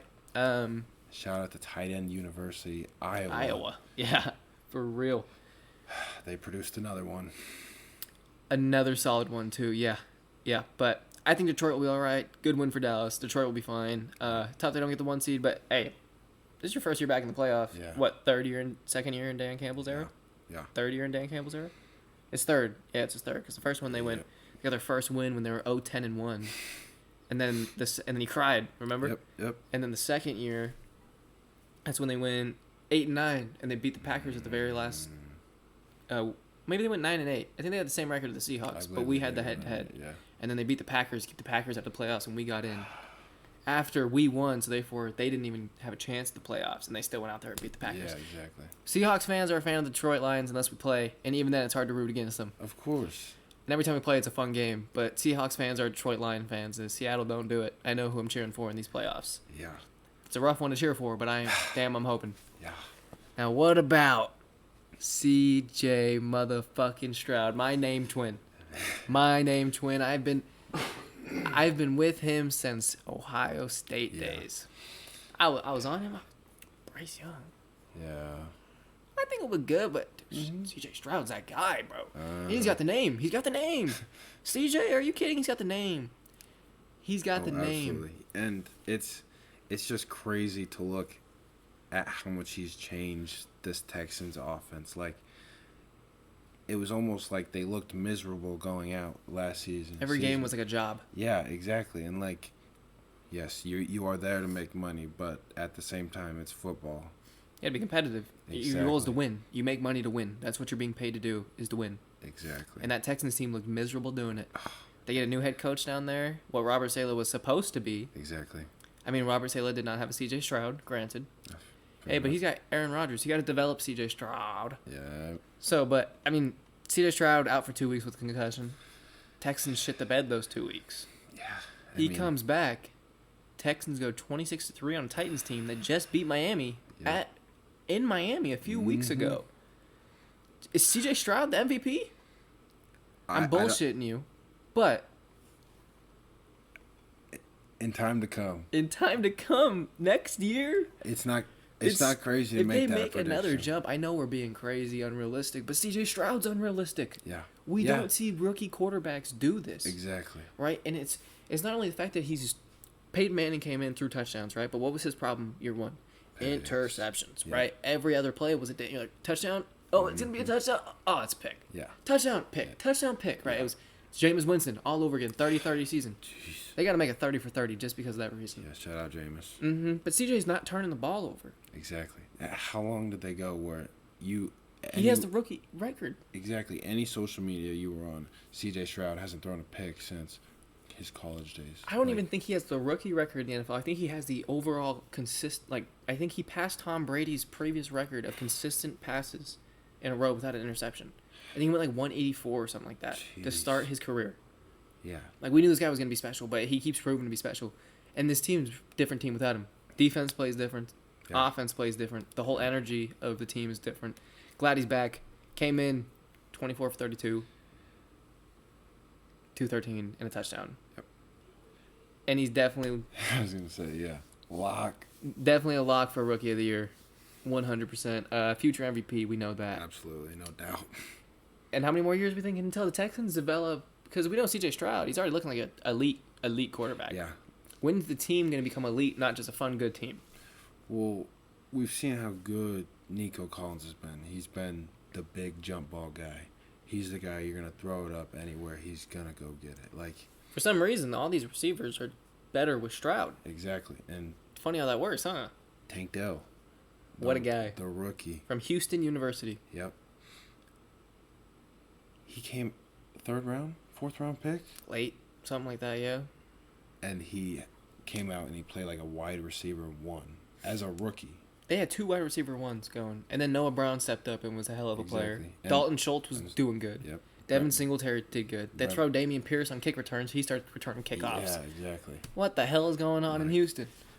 That is another thing I was a little bit disappointed about this year. Damian Pierce? Damian Pierce. Hey, but, I mean, good But- for Singletary. I'm glad he's no Exactly. longer on the damn Bills. Yeah. Running backs on the Bills have always been tough to watch, excluding James Cook's 3 out of his last 4 games. Yeah, James. But let's keep it a buck. When has running in Buffalo you've ever remembered it? Maybe O.J. Simpson? Those are some killer Marshawn running Lynch? days. Marshawn Lynch, too. Yeah. Besides Marshawn and the killer days of O.J., what else? Can you think of anyone else who was really running the rock in Buffalo? At least in our recent history. They don't really be running the rock since Josh Allen. Shady. An old Shady. Yeah, right? It's like goal line. Yeah, exactly. 3rd and 1. Get Exactly. stuffed. Like, dude, you had Josh Allen. You finally decided to run the fucking ball on 3rd and 1 to Shady McCoy, you know? But, man, Texans feel like year or 2, they'll be up there. They'll be. I'd say max. There's no way they don't make it next year. Because what they're They're still in the playoffs. Yeah. I'm pretty sure they'll make the playoffs. They're Which is- looking. I think this game on Saturday determines the Yeah. South. Really. It's Houston. Houston plays the Colts in Indianapolis. Remember, that's why I was saying I was Yep. excited for it Yep. because I think that decides the South. Pretty sure that decides the South. So could make the playoffs this year. Would be an annoying team to play. Annoying young quarterback. Oh, Just yeah. you got nothing to lose. And like even watching film, like for a lot of these vets that are around the league, like a young guy, you got to get used to how they play because you can watch them on tape, but it's a whole different experience when you're actually on the other side of the ball. Exactly. 'Cause how many times have they really played? Yeah, Right. He hasn't. Exactly. He hasn't played 15 games yet. Mm-mm. You know, like Mm-mm. what? This will be his 15th game in the NFL. He missed 2. Yeah, This yeah. will be his 15th. Yeah. So I don't know. That does make it tough for D coordinators, and that team always has a different energy. But Oh yeah. big ups to Houston. We love to see it. We Yeah. love to see it. We're cheering for Houston. Wasted J.J. Watt's career. Wasted DeAndre Hopkins' career. Wasted Deshaun Watson's career. Made Deshaun Watson go so crazy. He had Mia Khalifa at his house. Prime Mia Khalifa days. Not like Mia Khalifa's no longer a porn star. We're gonna hang out as friends. No, this porn star Mia Khalifa. We know what the hell went down. He dunked on her, and She- she was in a maid outfit. She wasn't there to just hang out. No, she was there to get dunked on in a maid outfit, then get her cheeks dunked on. All right. Jesus. But Atlanta and Chicago, we talked about this a little bit before the podcast started, Yeah. or before Yes. earlier. Man, we've had some disagreements about JS1, and any year before this year, shit, I'm bought in. I'm bought in on JS1. Yeah. I say they go Marvin Harrison Jr. because look how much better he looked when you gave him one wide receiver. Yeah, that's true. Think about it when he has the best wide receiver in college football. I mean, if you want to, I mean, technically they did give the Steelers a 2nd round pick for a guy named Chase Claypool. He was supposed to be Yeah. that guy. Hey, mistakes happen, right? And And it they're does, learning. obviously, but Chase Claypool wasn't bad. He wasn't great. He wasn't. On the Bears, Chase Claypool No, was the no, no, worst. no. I'm talking about Steelers. Oh, on Steelers, he was like, all right, he had promise. Yeah, He exactly. had promise. He had to You be an didn't- all right wide receiver, yeah. Didn't expect him to put up crazy numbers first, second, but third, fourth. Halfway decent numbers, at least, maybe you Yeah, think. But exactly. But big letdown. yeah, he doesn't even look like he wants to play. When he was playing, at least, it didn't look like he wanted to be there. Exactly. And I think that's kind of what the difference, what I've kind of started to buy in with Chicago a little bit more, because all their games, even when they're losing, it's a close game. Mm-hmm. They're losing close games, and I feel like the team is bought in. Yeah. The team is no longer going out there, oh, we're the Chicago Bears, we suck. But Jackson, I mean, I'm always thinking about JSN, dude. He's always on my mind. I have a man crush, dude. Jeez. I saw JS and I said, Jackson Smith and Jigba. Oh my. Justin Fields. Yes, there you go. JS1. Yeah, I put JS1. I don't know why I put JS1. I should put JF1, but, you know. I don't know. Thinking about that now, that doesn't make a whole lot of sense. Yeah, on our stats, I put JS1. I'm just thinking about Jackson Smith and Jigba the whole time, man. 24/7, man. Yep, but Justin Fields, I want to give him the props. I don't want to keep fucking up his name. Poor guy. I'm trying to give him flowers. I keep thinking about the best rookie wide receiver in the class. He hasn't had the opportunity to show it. I don't care, but every time he's had it, he's been that guy. Justin Fields, 20 for 32, 268, 1 touchdown. 11 rushes for 45 yards and a rushing touchdown. Over 300 all-purpose yards. No, I don't see a pick. Nope. No picks. Nope. DJ Moore. Big game. 9 receptions, 159 yards, and 1 touchdown. And Khalil Big Dick Herbert to win me my fantasy championship. What's that stat line say? 18 carries for 124 yards and 1 touchdown. It looks like I don't even want to talk about the Falcons in this game. Falcons are dead. I know they're not technically out of the playoffs yet. Yeah. They have to win. The Bucks have to lose, and they have a chance, I guess, right? Yeah. But Atlanta would be a team you want to see in the playoffs. An easy. You'd be happy. Game. You'd be like, Exactly. Defensive plan. We're gonna hurt Taylor Heineke. Yep. Make Desmond Ridder play. Yep. Let them drive to the 10-yard line. Yep. Then blanket everybody. You will get an interception guaranteed. He doesn't know how to throw the ball away unless it's to a defender's hands in the red zone. I don't think I've ever seen a quarterback throw more red zone interceptions. He's just a team guy, man. He likes to spread the rock. Yeah, he does. He likes helping the overs. That's what he does. Yep. He's like, bro, I'm giving you more chances to score. He's going for Vegas. Yeah, he is. He's helping Vegas. It's like over under Desmond Ridder Interceptions. hit the over every time. It's like Michael Porter Jr. on the assist number. Ooh, always hit the under. You know the under is gonna hit, right? Desmond Ridder picks on a season, go over. You know you're crushing it. But is the QB of the future for Chicago Justin Fields still? I know this is where we disagree. Yeah, this is where we have a disagreement. I'll let you. You go I first. think they go Marvin Harrison first overall. Because let's be real, Caleb Williams is not going to fall farther than second if he doesn't go first. It's hard to pass him. Third at the absolute latest. And that's crazy to happen. If you take Drake May before Caleb Williams, you deserve to lose every game of your season. Jamarcus Russell. Yeah. I would take Jamarcus Russell before Drake May. But I think they should go Marvin Harrison Jr. Okay. Round 1, pick 1. He's proved he's a good enough player for the pick. Yeah. 2 years now, undisputedly. He had C.J. Stroud last year, insanely godly stats. He had Honda McCord this year, and still had very, very good fucking stats, right? I feel like he's that guy. I feel like he's NFL ready. Because DJ Moore is good for a couple, 9 for 159, right? Yeah. How many times you see DJ Moore do reception? He's a big run after catch. Yeah. He's a big. I feel like you give Justin Fields that 3rd and 4th, 6 yards. Yeah. And he's going to end the game with 10 receptions. Because Justin Fields out here completing 20 passes out of 32. Yeah. How many of those did he miss? How many of those Were receiver dropped? How many of those were the route wasn't ran good enough? They didn't get enough separation. I feel like this would really help the offense because they keep doing it with running backs. Yeah. You have enough of a run power attack with Justin Fields, and the running backs, they keep throwing them in. Yeah. It keeps going good. They keep getting. Well, they brought in Devonta Foreman this year. He did good when he was playing. Helped out a lot to be that backup running back. Khalil Herbert came in, did his thing. Exactly. As he normally does. He's a good backup, but then when he needs to start, he's like DJ Dallas, one random game every 3 years against the Cardinals. It's like, all right, DJ Dallas is playing. Holy shit, DJ Dallas. And they got Rashawn Johnson. Yeah. That rookie. Yeah, looks like a good situation for him. It does. But I don't know. I think go Maserati first. Yeah. Go Maserati first. Build that offense. Your defense has been proving that it helps, right? Use your later picks on that defense, but get some boys, get some dogs for Justin Fields. Because they have another top 10 pick, right? Or it's gonna be. I believe 9, 10. Yeah, it's gonna be around that, right? Should stop winning. But I mean, if he didn't win, they'd probably boot him. But the clip that I showed you before, right? Justin Fields was getting a chance at Soldier Field. When does that happen for him? That doesn't happen. That's different. In the snow, Yeah. I don't know. I feel like it's a little bit different. Keep giving him names, some ballers. He'll do good. I like it. I can't agree with You really want him to take like Caleb? Me personally, I would love to see Justin Fields in Atlanta. Crazy that we're talking about their game, and that's where I want to see him, but I think that he would fit perfectly. Everybody on the offense, I mean, besides really Drake London, it's a speed team. You see Bijan, he's cooking everybody. In the limited touches that he's getting. Kyle Pitts, he's really disappointed, honestly. He has. I mean, shit, but when he gets the ball, it seems like he does better. Exactly. It's just, and I like Artie Smith. I do, but as a coach, it's a little tough. Yeah. As a dude, every interview I've seen, I'm like, he seems like a dope guy. Yeah.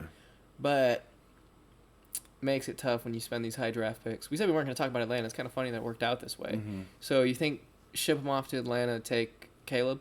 Mm-hmm. I think Caleb is the most NFL-ready quarterback in the draft, and I do love Justin Fields. I just want him to have a fresh start, and I think Atlanta could be a good place for that. They need a quarterback right now. Desmond Ridder, not the answer. Taylor Heineke, not the answer. They need a new QB1. Justin Fields needs a fresh start. They got a veteran O-line over there. I feel like that's tough for a team, though, right? Because Chicago's kind of more, they have more of the incentive that we need to ride with Justin, right? Mm-hmm. We put so much into Justin Fields, right? Yeah. Atlanta can look at all the negatives of Justin Fields the same way you do, right? Like, I'm looking at it from a Chicago Bears fan standpoint, I guess, right? That's kind of how I feel about it. Yeah. I feel like their team's new rejuvenated. He's having his fresh start now. Yeah. Let's rip the Band-Aid off. Let's do it next season, right? Yeah. Stay healthy. And then I feel like it would be tough from an Atlanta team, right? You have shaky quarterback play. Yeah. And then you go up and look at Justin Fields, and you look, and you're like, he's had an all right year. He's had a decent year, but, you know, you're going to take your chances on another shaky quarterback. That's where I'm kind of iffy on it. I do think it's a good fit if they did it. Yeah. Dude, someone's running a fucking weed whacker at 7:30 p.m. You gotta go from the top. Push it from the top. Someone's running a damn weed whacker at 7:30 p.m. Alright, sorry about that, guys. But Sorry for the interruption. Jesus. Alright, so, alright, this is to sum it up. You think Caleb should go first. I do agree with you. Caleb's the first overall pick if the Bears didn't have the first. Yeah. That's how I feel about it. That's fair. It makes sense. I do understand why you want Maserati instead of Caleb. I just think the eye test of Justin Fields and the team, even just acquiring DJ Moore this season, sure, it's been rocky. Mm-hmm. But when it's good, it's good. The season before that, they had nothing good to build on. Yeah. Nothing. True. They had a couple good rushing games from Justin Fields at the end of the season. Yeah. When he was rushing the ball, throwing like 150 yards. Yeah, exactly. But he'd have like 100 rushing yards, 2 rushing touchdowns. It's like, well, all right, he's getting points. Yeah, exactly. But this year, I feel like it's been a little bit different. I feel like they have some good key things where they can look back and be like, all right, we did this good. Mm-hmm. We did this good. We made that trade. Mm-hmm. We made our defense better in this way, and it prevailed this way. Our offense struggles this way, but we got help here. I feel like they're kind of more in a direction where they can map it out around Fields, because now they kind of have a direction of how Fields is going to play, how he's going to play with an actual, I don't want to say actual offense, but now you have Cole Kmet, like Mooney's no longer a wide receiver 1. You obviously have DJ Moore, right? Like you have a couple weapons for him to actually throw the ball to. Exactly. And his throwing's done nothing but gotten better. Yeah, and that was a big thing when he was coming in his rookie year. He's not accurate. He can't make completions. He doesn't know how to make reads. He's doing it. He is. This what I'm about to say might bite me in the ass after next year, right? But we have the audio now. Yeah. So you can pull it up and be like, dumbass. Yeah. But I feel like Justin Fields would have excelled the way Lamar did if, I'm not saying he's as good as Lamar, but he would have excelled to a better player like QB1, like you're confident in him, the way Lamar did if he got to a team like Baltimore.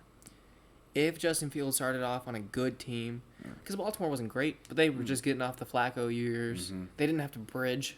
They went Flacco Lamar. Yeah, exactly. Like they had their guy right away. Yeah. the Bears had that horrible, weird. They had that one really good season. Went 12-4. The field goal kicker doinked it in the playoffs, first round.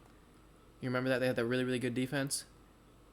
Really? I really don't. Dang. Casual. I'm a casual. I'm pulling out the clip. I'm sorry to the audio viewers. I'm sure every NFL fan, if you do listen, you know what I'm talking about. Yeah. Bears That is on me. missed field goal. That was the first exact thing as soon as that M was there. Oh, the double doink.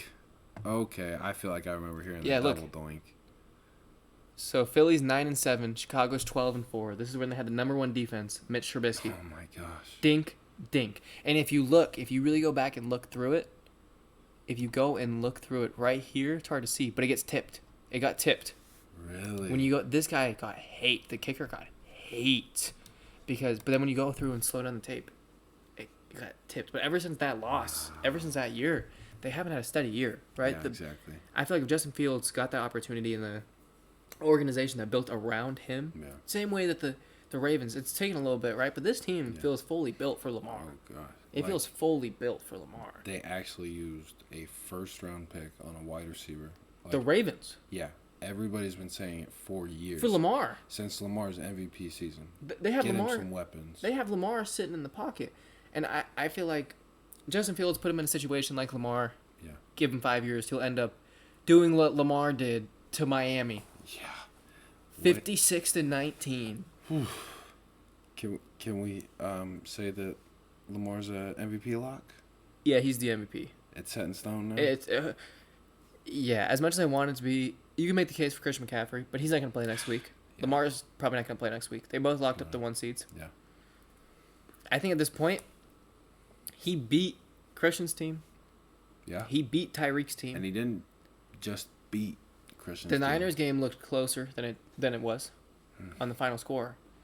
The final score, but when you were watching that game, second half hit, it was over. Ravens turned it on, right? Yeah. Miami, Baltimore, first half, they went in the half 14-21. Baltimore was up. Still a ball game. What the fuck? Lamar, hey, keep in mind, this same guy who people say he's a running back can't throw the ball. Can't throw the ball. Can't stand in the pocket. Doesn't have a deep ball, right? Yep. 18 for 21. Doesn't even need to throw the ball. No. He had 3 incompletions. Not even 20. Not even 20 completions. He doesn't need to throw the ball, but 321 passing yards and 5 touchdowns. Yeah, that's... What, he got you a 50 burger for fantasy? Yeah, actually, this got me my win. That's important. 321 yards on 18 completions, 5 touchdowns. So if you take away his 5 touchdown completions, he's only completed 13 normal passes. That's it, and he had... And that's a drive. That's a drive. Yeah, that could be that's a drive. Yeah, that's a Tom Brady drive. That's a Brock Purdy. Brock Purdy drive. That's an Eagle chunk play drive, right? And he did that for a game. Yeah. Zay Flowers, what you just said about the first round pick. Yep. A lot of people. I feel like there's a lot of wide receivers that you could have went with. Mm-hmm. I feel like they went with the right guy. There was a couple, obviously. You could have gone Jordan Addison, JSN, Zay Flowers. You would have been okay either way. Oh, yeah. Right? You would have been cool. Yeah. And I think everyone's happy with who they picked. Except for the Chargers. Yeah. Except for the fucking Chargers. Chargers are punching the air right now. Yeah, for real. But every other team I feel like is happy. And Zay Flowers, I think, got put in the most ideal situation for him. Yeah, because he wasn't expected to go out and be a wide receiver 1. But he started playing. Exactly. He didn't have the expectation to do that. That was Odell's expectation. Exactly. And they reflect off of each other so well. Like, that team is so well meshed. Zay Flowers caught 3 balls. 3. 106 yards and a touchdown. And every game, it feels like now it's... At first, it felt like he was the rookie, right? He had a few moments. Good and everyone game, does. Solid game, right? Big game. Yeah. Okay. And now towards the stretch, it feels like he is the wide receiver 1 in Baltimore. And he is stepping into wide receiver 1 perfectly. And that's really, really good, I feel like, for their offense, how much better can it get? They keep dropping 50. They dropped how many against the Seahawks? 37 or something like that? 37-3 was the final score. Oh, God. It was over after the first quarter. Yeah. That shit ended fast. That shit end faster than it started. Exactly. And if Zay Flowers can be that wide receiver 1, let Odell just kind of chill. Let Odell make the plays when he needs to as a wide receiver 2. Like, and give him those little bits of advice on the sideline. Yeah, You let tell him- Hey, don't do this. Do that. At the end of the day, that's a Super Bowl winning wide receiver. Exactly. That you have in your locker room teaching your rookie. Exactly. And we're going to sit here and, like, we can't sit here and act like OBJ is not top 15, Yeah. top 20. Top 20 all time. I feel like it's not crazy to say. Okay. If we're talking primes, Oh yeah. if we're talking primes. I'd probably agree with that. Like, if we're talking just prime, like, he knows the game. OBJ's a dog. Oh yeah. So that's really good. But what the fuck, Miami? What the fuck, Miami? I didn't think it was gonna be this big of a difference without Waddle. 'Cause just a Yeah. few weeks ago, against the Jets, yes, Yeah. Of course. but they went 30. They went 30-0 against Yeah. the Jets with no Tyreek, Yeah. Exactly. And no Tyreek, but just Waddle. so you expect when Waddle to be out, They would be And- fine. yeah, Tyreek to be there. They would. 'cause They'd make do. Is what That- I'm getting at. That's your $70 million receiver. Mostert's what? Did Mostert play this game or no? I don't remember. I turned this shit off. I stopped watching. Yeah. Why would I watch Yeah. this shit? Yeah. But trouble in Miami, that was tough game. Tough game. Especially right before the playoffs, week 4 playoffs. That's tough. You guys need to go have a bounce back game. Yeah. That's big. Baltimore. Best team in the league? Easy. Yeah? Easy. I Over think. the Niners? Yeah. Yeah? Yeah. They proved it when they beat the Niners. Yeah.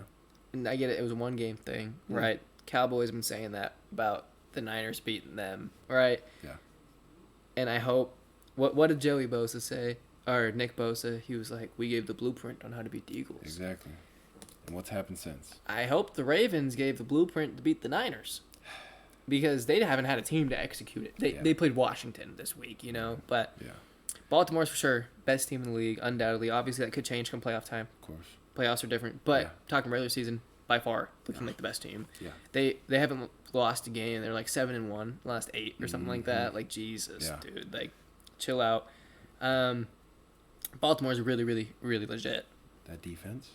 Defense looks solid. They got the best middle linebacker in football, Yeah. and Kyle Hamilton playing out of his mind. top 5 safety right now, Yeah. top 3. Marlon Humphrey. You got the He's the been- best linebacker too, arguably. Patrick Queen. A fast linebacker, a fast defense. Both of them. They all. Fast Baltimore defense. is speed. Both sides of the ball. It is speed. See, I feel like Baltimore did what Miami was trying to do, but they did it with a dog mentality. Exactly. We're gonna get some dogs with speed. You already Yeah. get your flashy Yeah, exactly. flashy boys with speed, but we're gonna get our dogs. Go have fun in Miami. We're Yeah, in Baltimore. We're in the AFC North. We got dogs. Yeah. We gonna get hit. We gonna hit. We gonna talk with our pads, as Roquan Yeah. Smith says. But Yeah. damn, tough seeing down for Miami. No Bradley Chubb for the playoffs. Out for season torn ACL.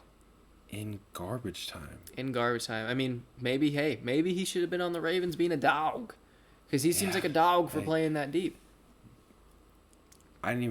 This didn't even cross my mind. He could have been trying to hit an incentive. Mm-hmm. He needed a few good point. tackles for losses. He needed a sack or two. I'll put it like this: if it was his fault, bad choice on him. It's on Sucks either way. Exactly. Blows. Absolutely sucks. We never want to see a player out for the year. Yeah. If It's a rough one. that's on Mike McDaniel and Florgio, That's such a hard name. you know who I'm talking about though. If that's on them, then that's even shittier. Yeah. Arizona Philly, damn. Wow. Battle of the Birds, and the real Yeah. birds prevailed. The real birds prevailed. Yeah. That was funny actually. The real birds. Kyler won. QB won. 25 for 31. 232 yards, 3 touchdowns, and 1 pick. So you're telling me one of his incompletions was a pick? That's not bad. Yeah. One of his 6 incompletions was a pick. Oh yeah. Yeah. Yeah. Like, hell of a game, man. Mm-hmm. Hell of a Against game. one of the best defenses in the league. What we thought was. Yeah. They keep showing us that they're not.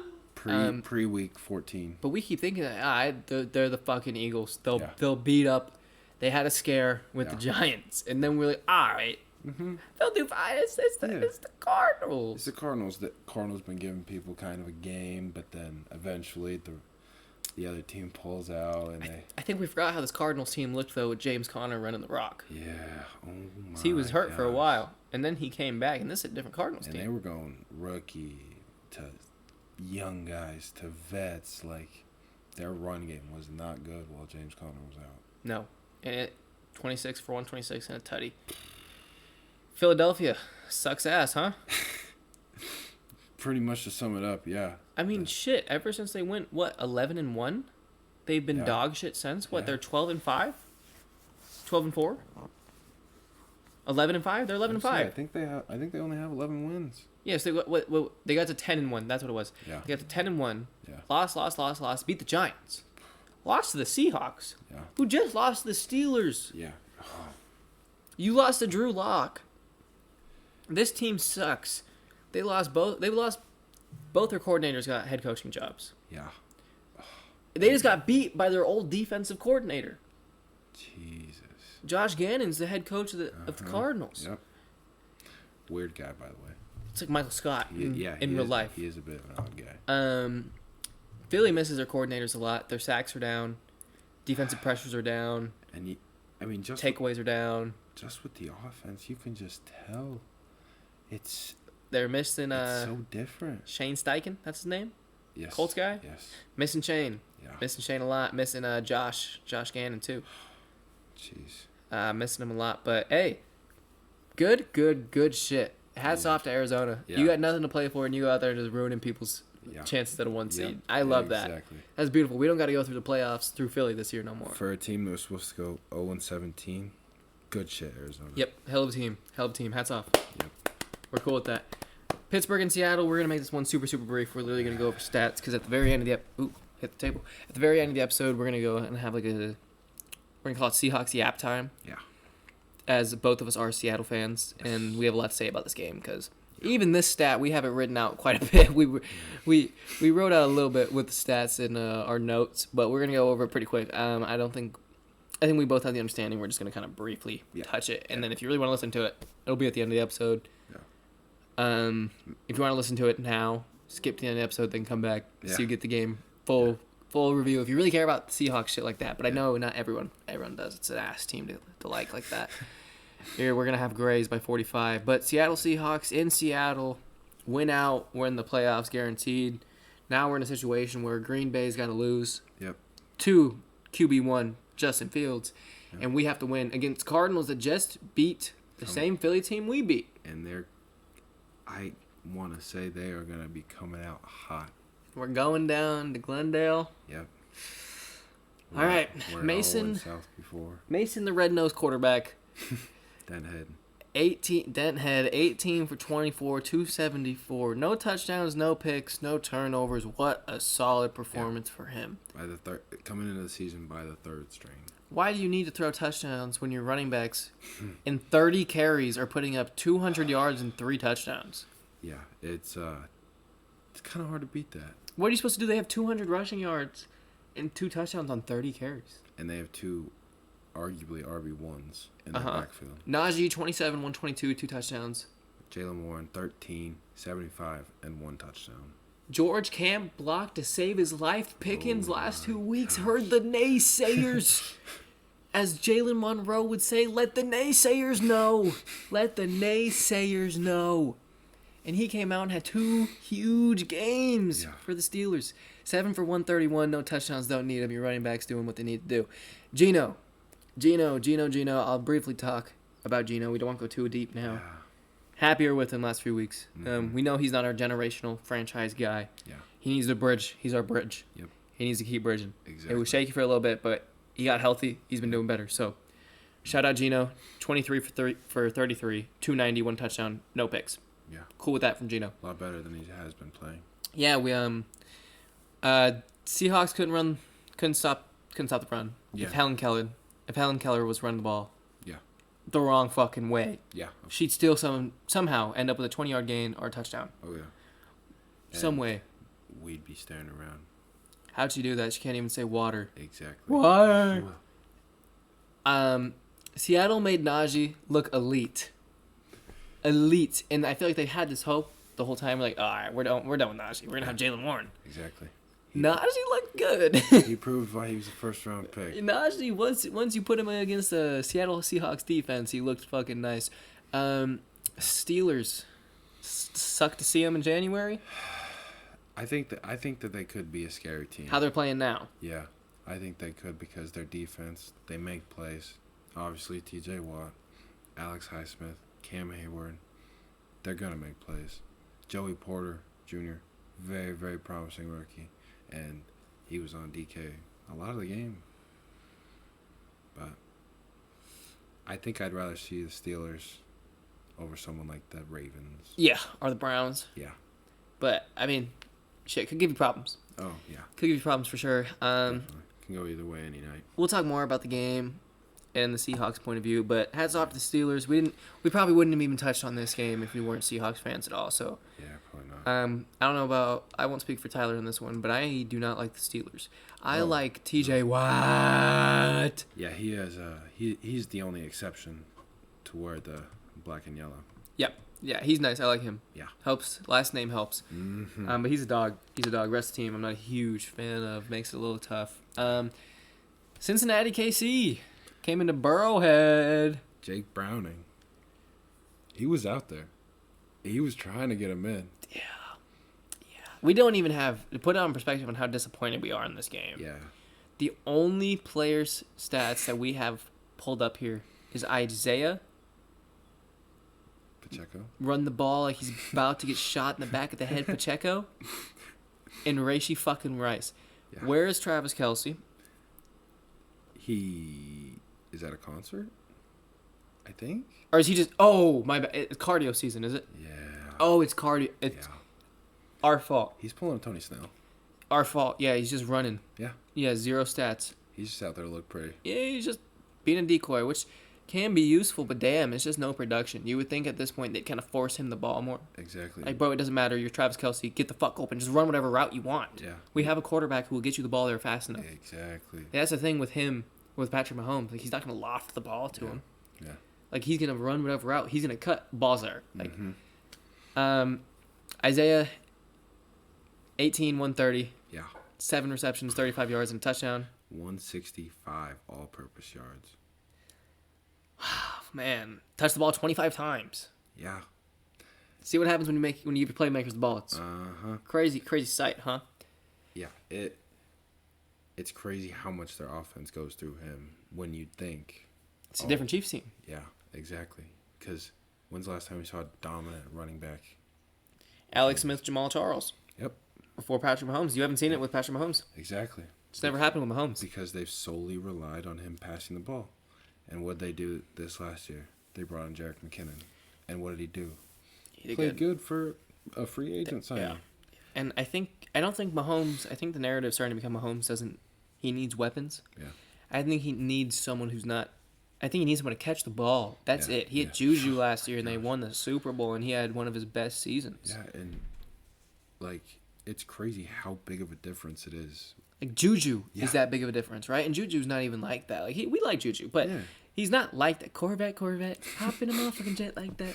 You hit that perfectly. Thank you. But fucking, we like Juju and all, but the fact that I feel like it takes that stress off of Kelce, because defenses know, bro, put one person on every single wide receiver. We'll put 3 on Kelce. Mm-hmm. Kelsey's getting nudged in the line of scrimmage and then doubled in coverage. Exactly. Because we know no one's going to catch the fucking ball.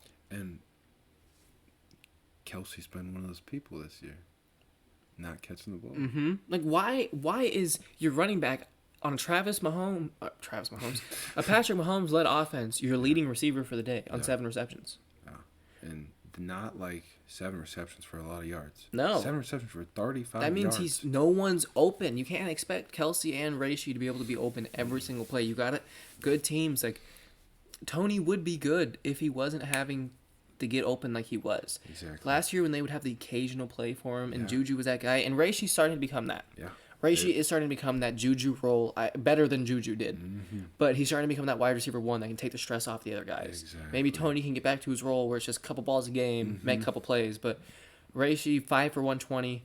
He's 60 yards from 1K on the year. And see, you don't hear about that a lot. With rookies, you're hearing about Puka. Mm-hmm.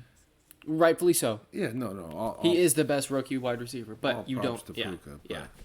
Like, you're not hearing anything about Rashee Rice. I mean, towards the end of the season, that has changed. He has been talked about more, but he's wide receiver 1.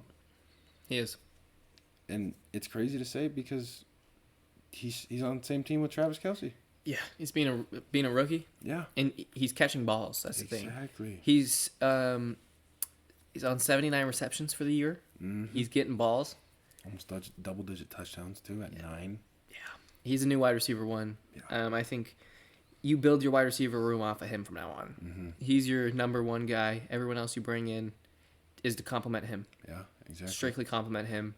Him and Kelsey, let them play off each other in the passing game. Yeah. You have a good check down margin. He will get you his check downs. Yeah. I don't know. Chiefs aren't in a horrible spot. I think they still got the pieces. I'm not giving up on them, but they are a little bit of trouble in paradise, huh? And Super Bowl slump, if you would. and it's hard to count them out still because they got They're Chiefs. 15. They got that guy number 15, Patrick. At a Texas Tech, right, baby? Uh-huh. Big 12 country. Yep. 2-time Super Bowl MVP, and what, he's 28? Signed the 10-year? Yeah, 10-year, 500 mil. Bill? Pretty sure it got restructured, too, so he makes even more now. Once everyone started getting their deals, Burrow and Herbert and all them, they restructured it, so he makes even more now. Makes it a little bit tougher to find a wide receiver, huh? Yeah. So you better enjoy Reishi while you got him. Yeah, exactly. Before he that develops. Rookie deal is going to be nice while it lasts. Well, maybe, actually, thinking about it, maybe by the time Reishi's off his deal, Kelsey's gone. You can pay Reishi Kelsey's money. You can keep but Reishi around. You think Travis is going to retire, or you think he's going to go to another team? He's 33. That's what I'm saying. Especially I if don't see Jason him. Closet quits. Yeah. If Jason quits, he's going to be like, he did everything he needed to do. I don't see him in another jersey, but I don't know. I don't know. It'd be weird to see the league without Travis Kelce. But the next 3-4 years, three more years, 3 more seasons, I think it's possible that we see Travis Kelce leaving the NFL. Especially because it's the NFL, right? Exactly. Luke Kuechly left in his prime. One of the scariest guys. Patrick Willis left in his prime. Yep. Mm-hmm. Like, you see these guys leaving their prime. Gronk retired early for a little bit. Exactly. Came back. Exactly. Right, you see these guys retire early, but Andrew Luck. right, you see these guys in football retire out of nowhere. So hopefully Kelsey stays around, but that might work out for them nice if he doesn't, and they can pay Reishi. Yeah. NFC South, someone's got to win it division. Yeah, pretty much. Who? Saints, Bucks. I want the Bucks. I hate the Saints. I'm not a fan. I like Kamara and Chris Olave. Small bright spots. Yeah, they're nice. I like them as players. I don't really like the team. I like Marshawn Lattimore's attitude. I like the fuck you mentality. He's, I'm the best guy on this field. He's not. He's not. No. Not saying that. He is at in the times, slightest bit, definitely, but he always has it. Yeah, Which I exactly. feel like he has confidence to be a good corner, and that's why he is a good corner. Exactly. You gotta have someone like that on defense. You gotta have that arrogance, confidence to be a corner in the NFL. You gotta have a goldfish memory. You're getting cooked. Yeah. You gotta forget that and then clamp next play. Exactly. But Saints play Atlanta. Bucks play Carolina. Bucks definitely have the favorable matchup. Yeah. Bucks winning in. Yeah. I don't think there's any way they lose the game. No, if they lose, shame on them. They deserve to miss the playoffs. Yeah, exactly. Saints, that doesn't matter. Hope they lose. They lose. Just make it worse for them. Mike Evans. Why is he not being talked about? He's old, maybe. How many seasons in a row with 1,000 yards? 10? How long did Jerry play? Forever. How long did T.O. play? Forever. Shit, how long did Randy play? I think it's really just because he's on the Bucks, Dude. And it makes it tough because Baker Mayfield's irrelevant now in non-football fan eyes. Very true. He's not gonna get the clicks that he once was. Exactly. So like, by the people that want to see it, like they want. We love Baker. Oh Football my fans gosh. love Baker. That 92-yard drive last year. Oh my god. Been on the team for what, like 2 weeks? 2 days. Yeah. Yeah.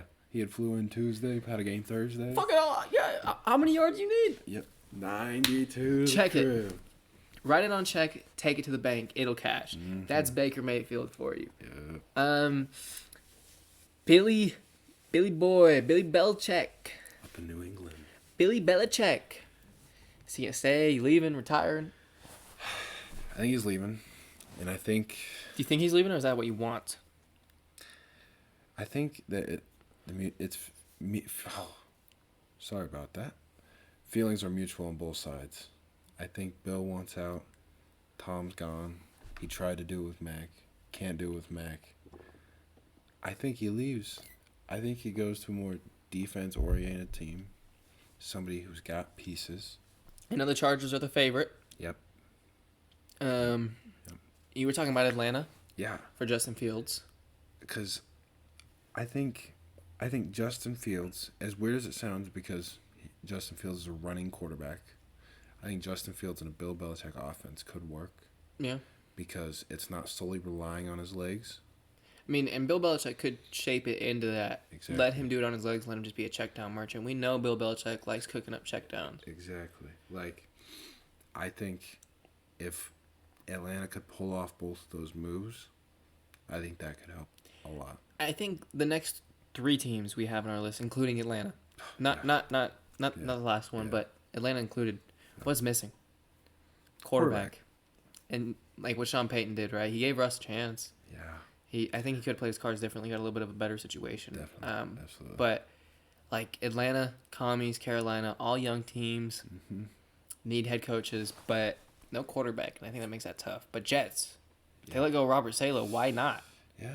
I mean, it's right there. Why not? Yeah, exactly. Why not go to the Jets? I feel like that's a perfect fit for Bill Belichick. You get Aaron Rodgers. Did it all with Tom Brady. Why don't you go say, fuck it, Aaron? Let's go 3 years, let's try to win a Super Bowl. Yeah, for and then we both retire, call it good. If there's someone that could talk A-Rod into doing that, I think it's probably one of the best coaches of all time. Aaron Rodgers this week was on Pat McAfee, right? Yeah. Like he always is. Yeah. And on the show, he said he agreed.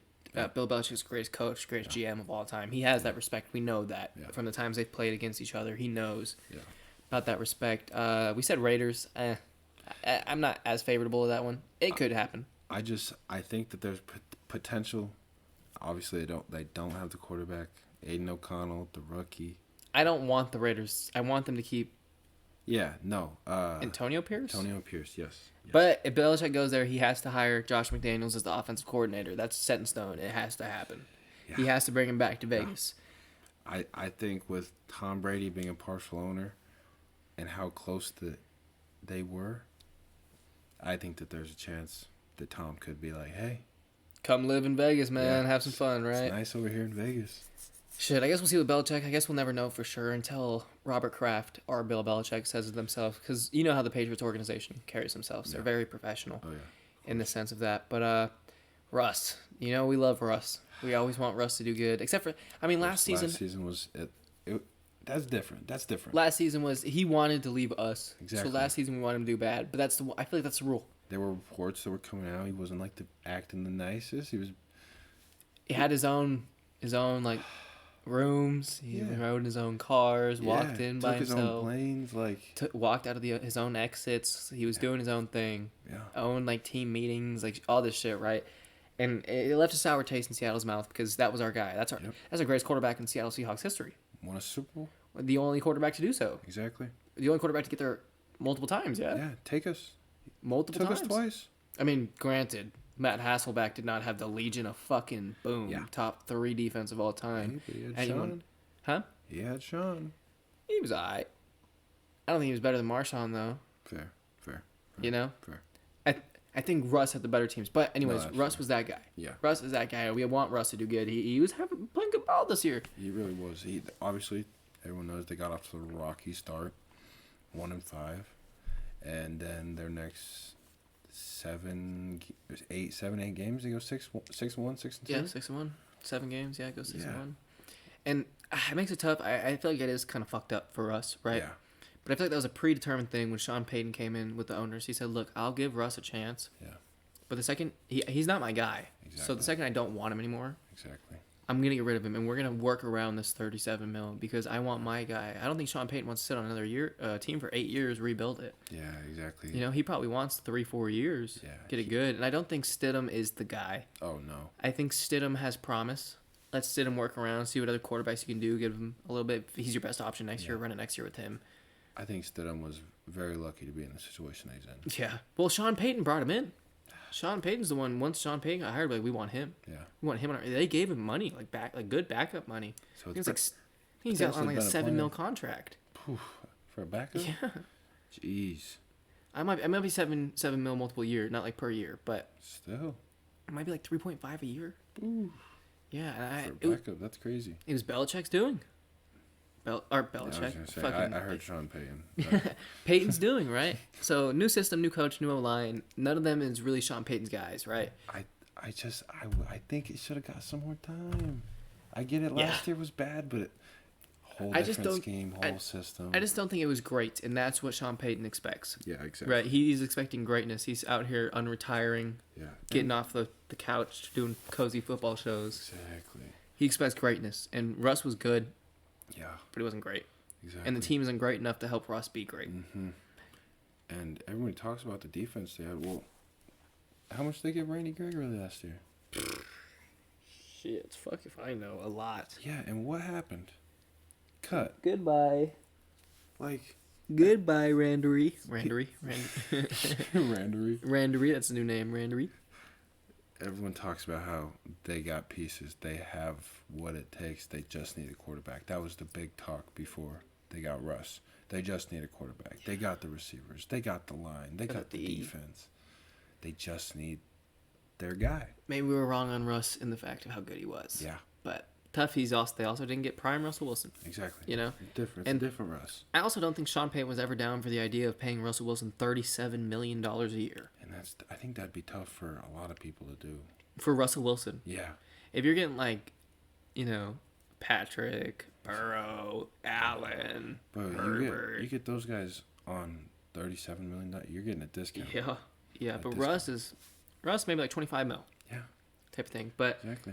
tough. Hopefully Sean Payton can turn it around. Maybe he'll be in our conversation about what we're about to talk about next year, which is Coach of the Year. Yeah. Yeah. My vote's Shane Steichen or Kevin Stefanski. And I like D'Amico Ryans. I do too. And obviously hard not to like Dan Campbell. And then John Harbaugh is our last name on that list. Yeah. But I think I gotta go Kevin Stefanski because Zach Brown's team has been through so much turmoil. Yeah. And look at where they at. And did he give up like Robert Saleh? Nope. No, he made his team better. Didn't roll over.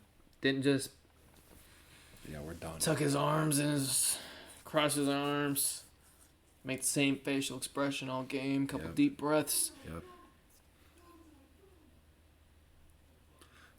But Kevin Stefanski's got my vote. Absolutely. Shane Steichen's my 2, D'Amico's 3. Yeah. You could switch Shane and D'Amico. Dan Campbell's 4 only because they were so successful this year and it was expected out of them. And it feels nice to see that Lions team actually do something because First time they've been good since JFK. yeah, JFK's head was blown up. that In Dallas, the team that just fucking sold him. oh my god. What is up with Dallas and selling important events? Wow. That's a crazy Dude, the comparison. CIA killed fucking JFK. And that's why they're the real MVP. Like this season, the real MVP is Lamar Jackson. Okay. We said that earlier, We did. but we're going over awards. Lamar, our ranking, Lamar, CMC, Tyreek Hill. Yeah. Lamar. Yeah. Don't care. Next award is Lamar. It is Lamar. It's Lamar. Set in stone, Lamar. Because it is deserving, over 2,000 total yards. Chris McCaffrey, you got to throw him in there. Obviously, not gonna win it, Nah. which sucks. Sucks. because But, I mean, maybe if they beat the Ravens. Lamar proves. He proved Maybe it. if he beat the Ravens, he would have had the chance. But That would Defensive be- Player of the Year, I'm going to name one person. Because we know who should get it. Let's hear And it. if he doesn't get it, Let's hear it's it. rigged. T.J. Watt. I don't even want to name the rest of the list. Okay. Roquan. I'll say Roquan. He's the only other person I want to say. Daniil Hunter, Vikings. Micah Parsons, Cowboys, and Myles Garrett. I feel like that's a pretty good 5. Like, Oh, it's very good. It's very good. I just like T.J. Watt. yeah, honestly, it'd be hard to pick out of those 5 people because I don't even know if I have a favorite out of those. I'd love to see Daniil Hunter get it. I would too, but Because- that's what I'm scared of because TJ's won it. Exactly. I'm scared they're not going to give it to him because he already won it, but he's the best Exactly. player in football. He's Exactly. the best player on the defensive side in football. And yeah, He's a game I wrecker. agree. Game wrecker. He makes that Steelers defense good. He made our right tackle look awful. Mm-hmm. Granted, he was a backup. Yes. Abraham Lucas did get hurt and go out, so Stone Forsythe was starting right tackle. It's just, man.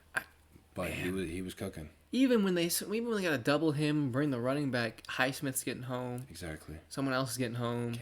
Cam Hayward. Yeah. Someone else getting home. Some random white linebacker number 51 is getting home. Yeah. Nate Herbig. Yeah, rookie. He made the play on Sunday against Seahawks. That's why I remembered him. But the point is, he's starting to get the Aaron Donald effect. I feel like it's like you got to put multiple humans on him. Yeah. And after you. So you got to put multiple humans on him. If you don't, he's gonna get a sack. And he's gonna be a problem. He's gonna disrupt everything. And even if you have Highsmith and Hayward are both good pass rushers. Yeah.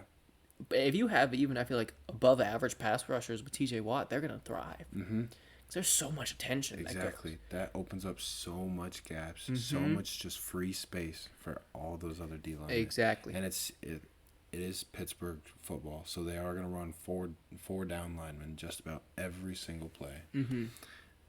It opens up the possibilities for everybody else, and that's why Alex Highsmith has just stepped into that. Perfect. Yeah. Just perfect because of TJ. What? Offensive Player of the Year, I think it should be CMC. Yeah. It was Hill. Yeah. But CMC's taking that reign. For a while, it was between CMC, Tyreek Hill. We threw CJ Stroud in there to be, ride some cock, but that's a crazy way to put it. Factual way of putting it. But CMC is my Offensive Player of the Year. Yeah. No, I'm gonna have to say the same thing. Yeah, we can make that one quick. Hard. Offensive Rookie of the Year. This one's super easy too. Pretty much a given. CJ Stroud, Tank Dell. If it was any other year, not CJ Stroud's year. Exactly. Defensive Rookie of the Year. Spoon. Yeah, we got our list is Spoon. We gotta say the whole thing. Devon Witherspoon. Do people not know who Spoon is? Look, you should know who Spoon is, all right? Devon fucking Witherspoon. If you don't know who Devon, 5th overall pick, cornerback out of Illinois. Yeah. If you don't know who Devon fucking Witherspoon is, learn the fucking name. He's gonna be here for a while. That's our new Richard Sherman. QB1 right there. Yeah. QB. I know what you meant. That's crazy. CB1. CB1. Yeah, casual. Bro, throw him in QB. Let him cook. But we got Jalen Carter and Will Anderson on there. Me personally, I like Will Anderson a little bit more than Jalen Carter. Me too. But Jalen Carter, he's very dominant. Yeah. He's 6'8"? He's a big boy. Over 300? Come on. It's a big boy, but I gotta go Spoon. Yeah. It sucks that he's on the Seahawks, so it's hard to not be biased about it. But he's genuinely, I think, the best rookie in football. Absolutely. He makes 4 or 5 plays a game minimum. Yeah. This season alone, 68 tackles, 1 forced fumble, 3 sacks, 1 interception, and a PFF grade of 81.4.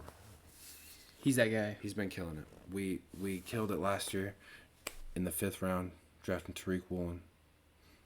He had an amazing rookie year. We did good again. Nobody expected us to take a DB. Everybody expected us to take Jalen Carter. And then what happened? Glad we didn't. Yeah. We were talking, saying it should have been Jalen Carter. Yeah, we wanted him. But then when we learned that we were gonna get a corner. Yep. I was saying Gonzo because I'm an Oregon fan. Yeah. I feel like Gonzo or Spoon, I'm okay. Yeah. But Spoon, I love Spoon. I really like Spoon. Spoon's Defensive Rookie of the Year. Comeback Player of the Year, Baker Mayfield, or Tua Tagovailoa. And because what the fuck did DeMar Hamlin do besides die? He came that's real shit. He came back this year to not play. Exactly. I thought comeback player. Yeah. Comeback player, not roster filler. Exactly. He's Udonis Haslam out there.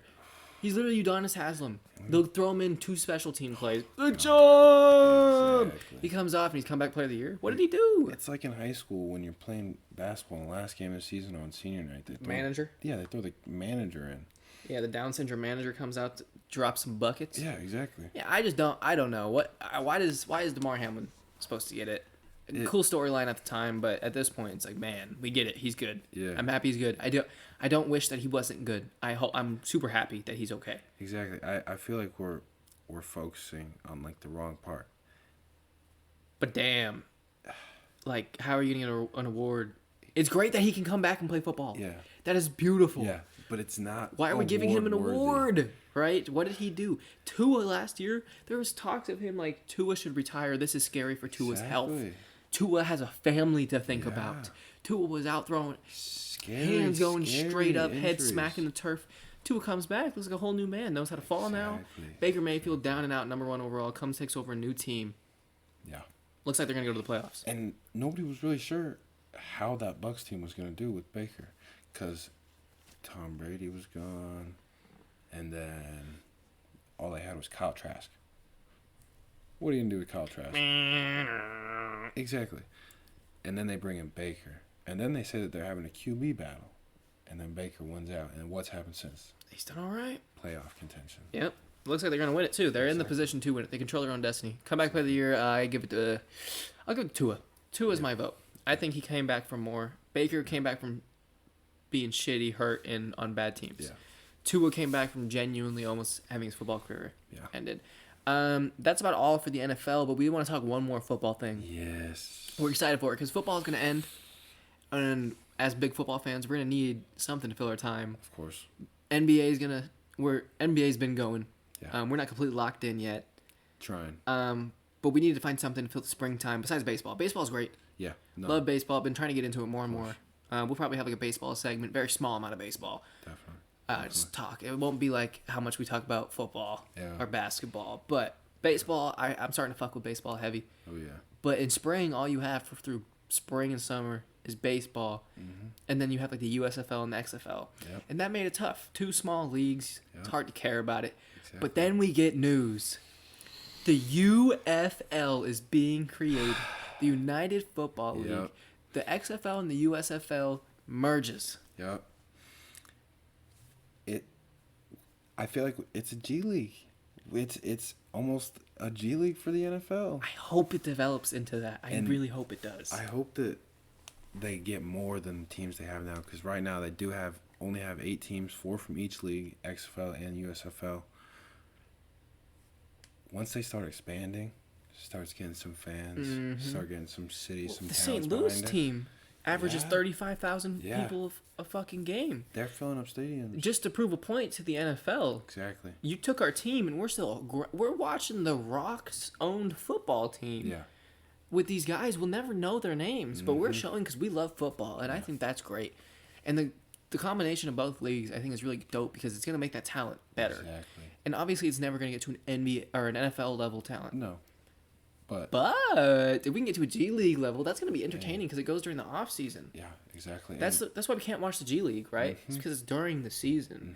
We have no incentive. While all these players on NFL teams, they're in training camp, going through their summer shit, you have these GMs and these coaches and these scouts watching these UFL. Brandon Aubrey Yeah, exactly. came from the USFL. Exactly. And, I mean, last year, we're not going to talk about the game he had last year where he missed. That's not him. Who was it? That's I don't remember. I know you're talking Yeah, about. but that's not him. Brandon Aubrey's a rookie. This is his first year from the USFL. I'm a casual. That's all me. Yeah, Brandon Aubrey's like 26 for 26 to start his career or some shit like that. He's nice. And he was a professional soccer player. And then he said, fuck it, I want to be a kicker. I want to be a kicker. So then he went to the USFL to be a kicker. And then the Cowboys signed him.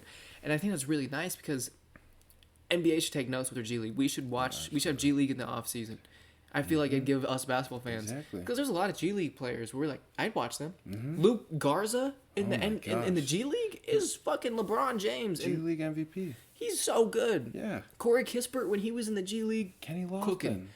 cooking, right? Exactly. The G League Ignite teams, like you have all this shit in the G League where it's like entertaining, like you want to watch it, but why would you watch that over Jason Tatum and Shea Gilgeous? You know? Why don't you watch a whole new team? Yeah. We got that on there. We'll get to that.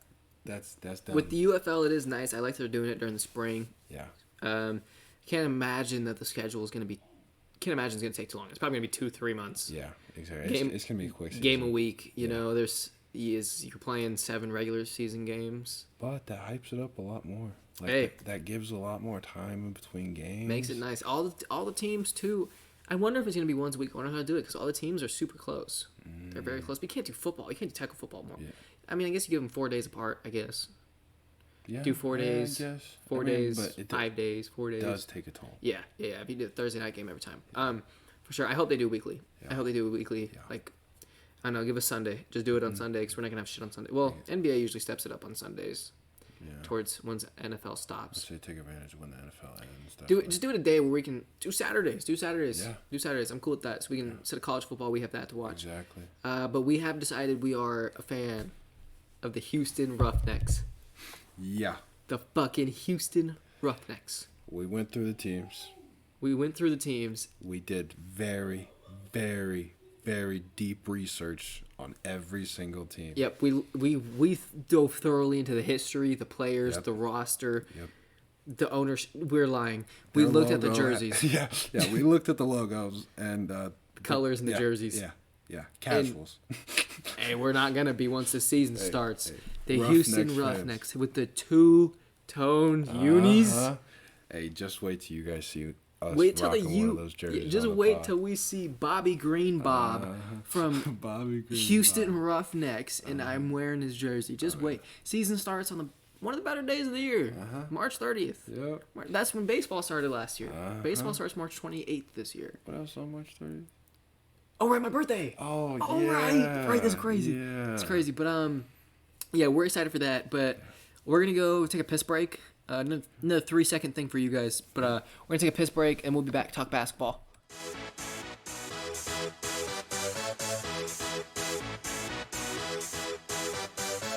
Y'all ready for this?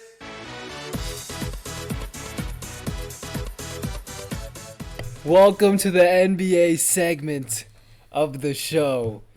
We're hyped to switch it up. We're hyped for NBA to come back. Absolutely. Well, I should rephrase that. It's been back. NBA has been back, but during football, it's hard to be locked in as much as the NBA. We love ball. We love hoop. Yeah. We love sports. Yeah. We love sports with balls. Okay.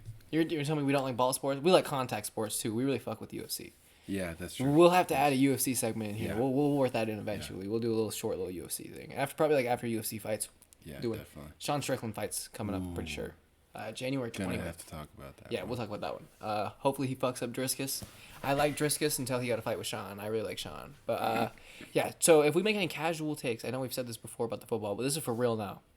We are not locked in to the NBA like we are football. Yeah, we like football.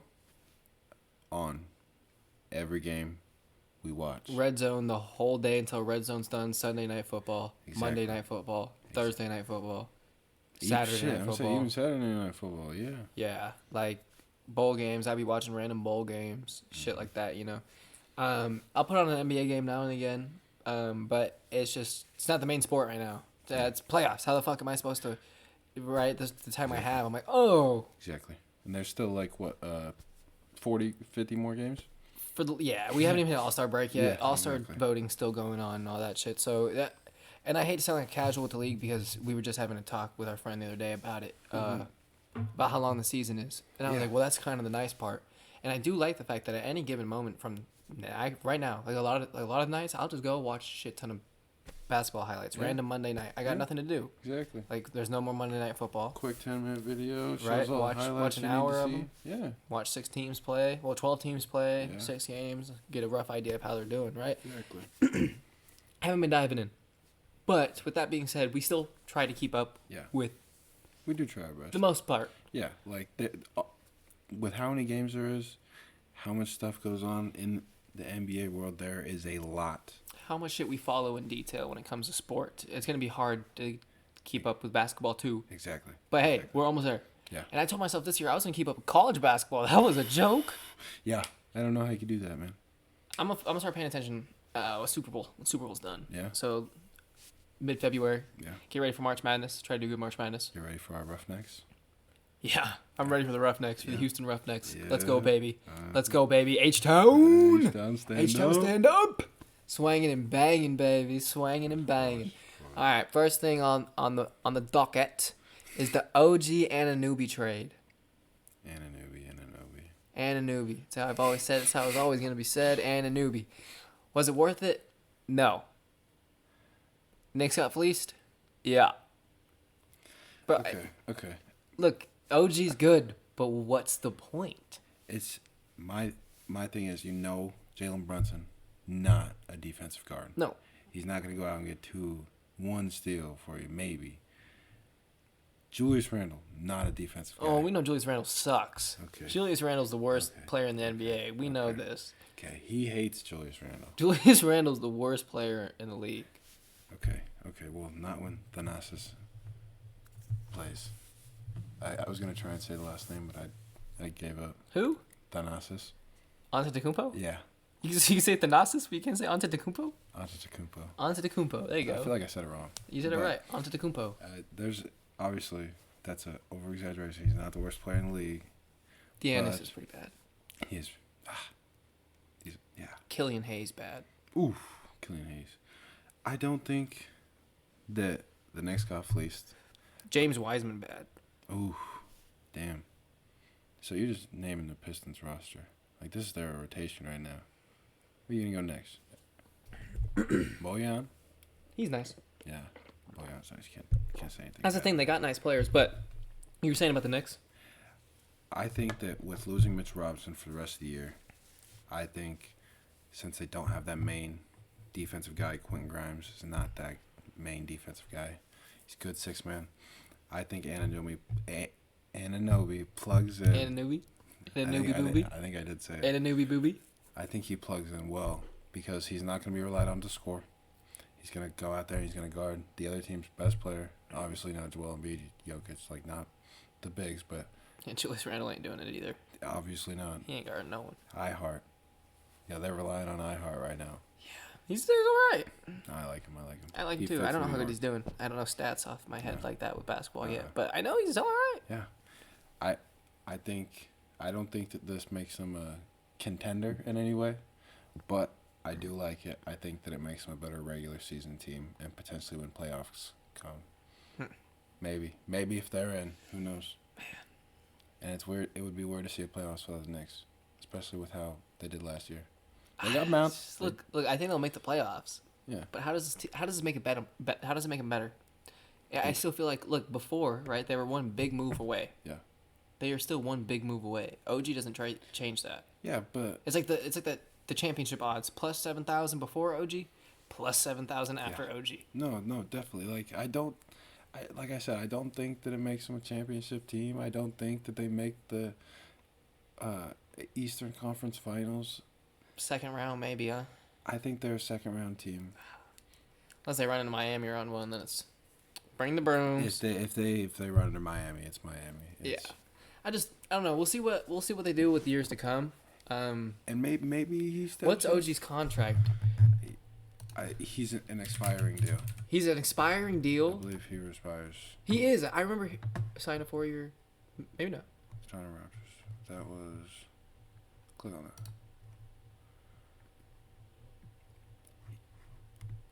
I remember he. He's got one more. Yeah, that's a player. But it's a player option. So he's. So you try. And he's been with the Raptors. And Raptors, they make the plan. They make Yeah, maybe the 8 seed, but like This is what I see. All right, this is just how I see it. If he stays, it'll look a lot better, right? That's just a huge risk for a guy to go. I could go get 25 mil somewhere else. But they can pay him. They're not paying RJ anymore. They're not paying quickly anymore. Granted, they weren't making a whole lot of money, those two guys, but RJ's still making a third overall pick contract. He's gonna make 20 mil if he opts in. Yeah.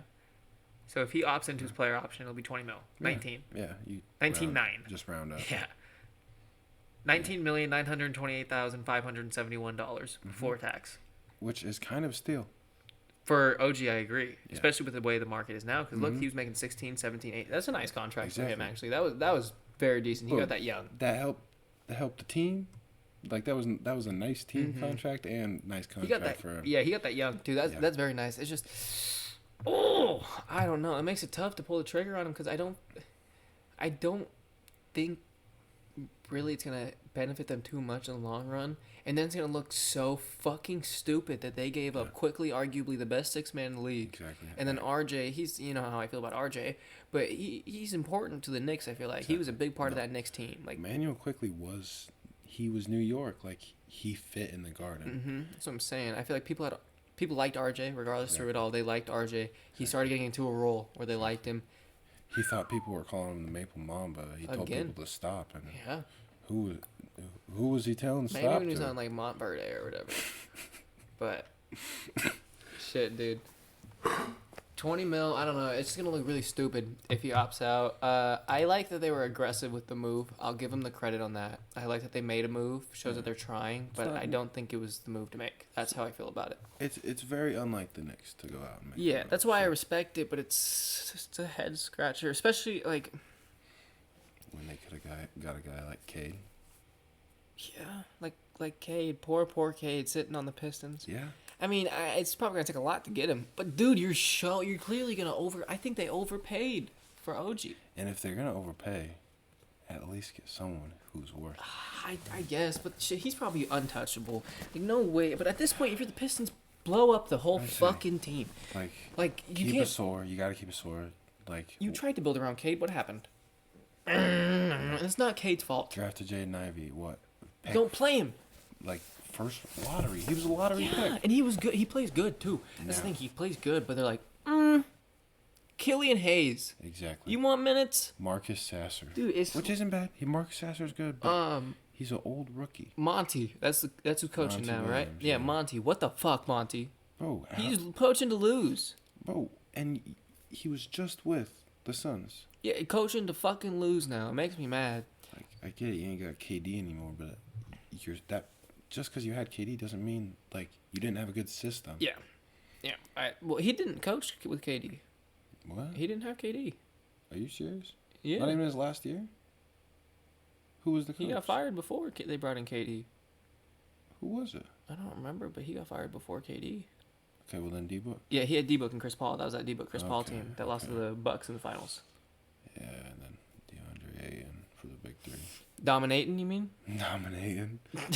Jesus Christ, Shut the fuck that's up. a crazy tattoo, especially be benched. Yeah. By the Trailblazers. Dominating. Hey, shout out City Detroit. Yeah. Got some free Wingstop the other day. Finally got their win Hey, after congrats. 28 straight L's. The Lions are good. Yeah. Lions are good. Bet the City of Detroit's up on that, but they have a lot to be down about with their Tigers and Pistons. But hey, I doubt they give a shit. Oh yeah, no, that Lions football is winning. Granted, And just back, baby. Yeah, granted, forget this last week, but They lost by 1. It's all right. exactly. It's all right. Exactly. It's all right. They're back. One of the best teams. Yeah, in the they're league. back. They're back. Exactly. They're talking about best teams in the league. Yes. Boston. Boston is that. Yeah. It's very very hard to say You can't, Boston is can't not- argue with it. Exactly. Like Boston's the best team in the league. and obviously we're not judging it based on players' experiences and what they've done in previous. We're judging the season. Yeah. And from what we have seen from the outside looking in, damn. Jalen Brown. He's got a left hand. Wait Come till on. playoffs. Come on. Wait Oh my till, gosh. Wait till playoffs. Jalen Brown don't perform in playoffs. I like him, man.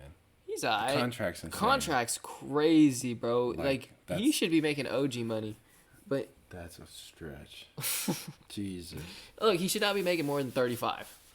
See, yeah, that's good. That's good. I'd say 30. Like, 32. That's what I was gonna say. 30. 32 and a half. Okay. You know? Okay. That's still good. That's a good contract.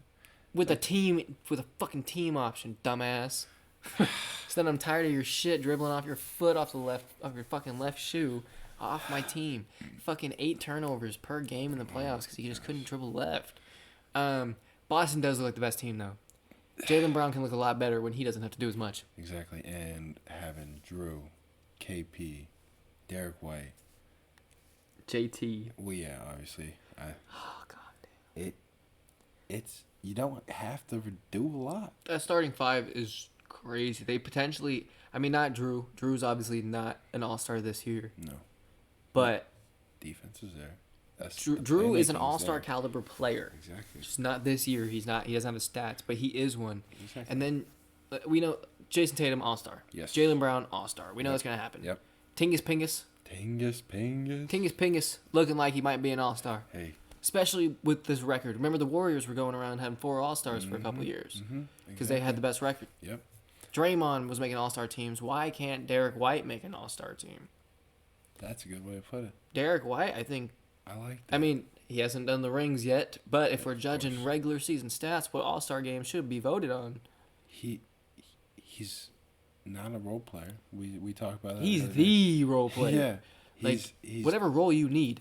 Exactly. That's him. Exactly. He fills anything. Yeah, You he need doesn't him to play score? his role. He plays the role. Exactly. The role that the exactly. game needs for you guys to win. Exactly. We're not making shots. Give it to Derek White. Splash. He's Yeah. not making shots. He's gonna drive kick, drive kick, drive kick, drive kick. Have 9 assists, 2 points, Mm-hmm. and then he's on. He'll have 23 points, 2 assists. Having trouble on defense, he'll glare somebody off his head right in the eye. Yep.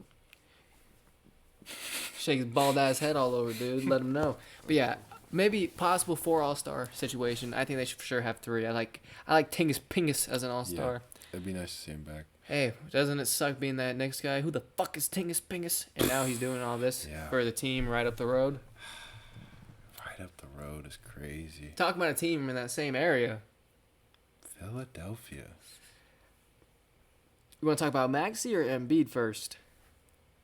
Embiid, he's got his MVP. I'm gonna start talking about Maxey. Breakout. He took Harden leaving and made that situation 10 times better than what people expected it to be. He's having an all-star year. He is. There's not much else to say. Shit, it's like definitely one of the first off the bench, I feel like, for the All-Star game. Yeah. I feel like, yeah, You got Dame. early to mid You got Cade. bench picks. Maxey's better than Cade. Yeah, I'd agree with that. Yeah, definitely. You got Tyler Hero. Okay. Yo. Yep. The Heat fan. Pulling up the Tyler Hero stats. Let's see it.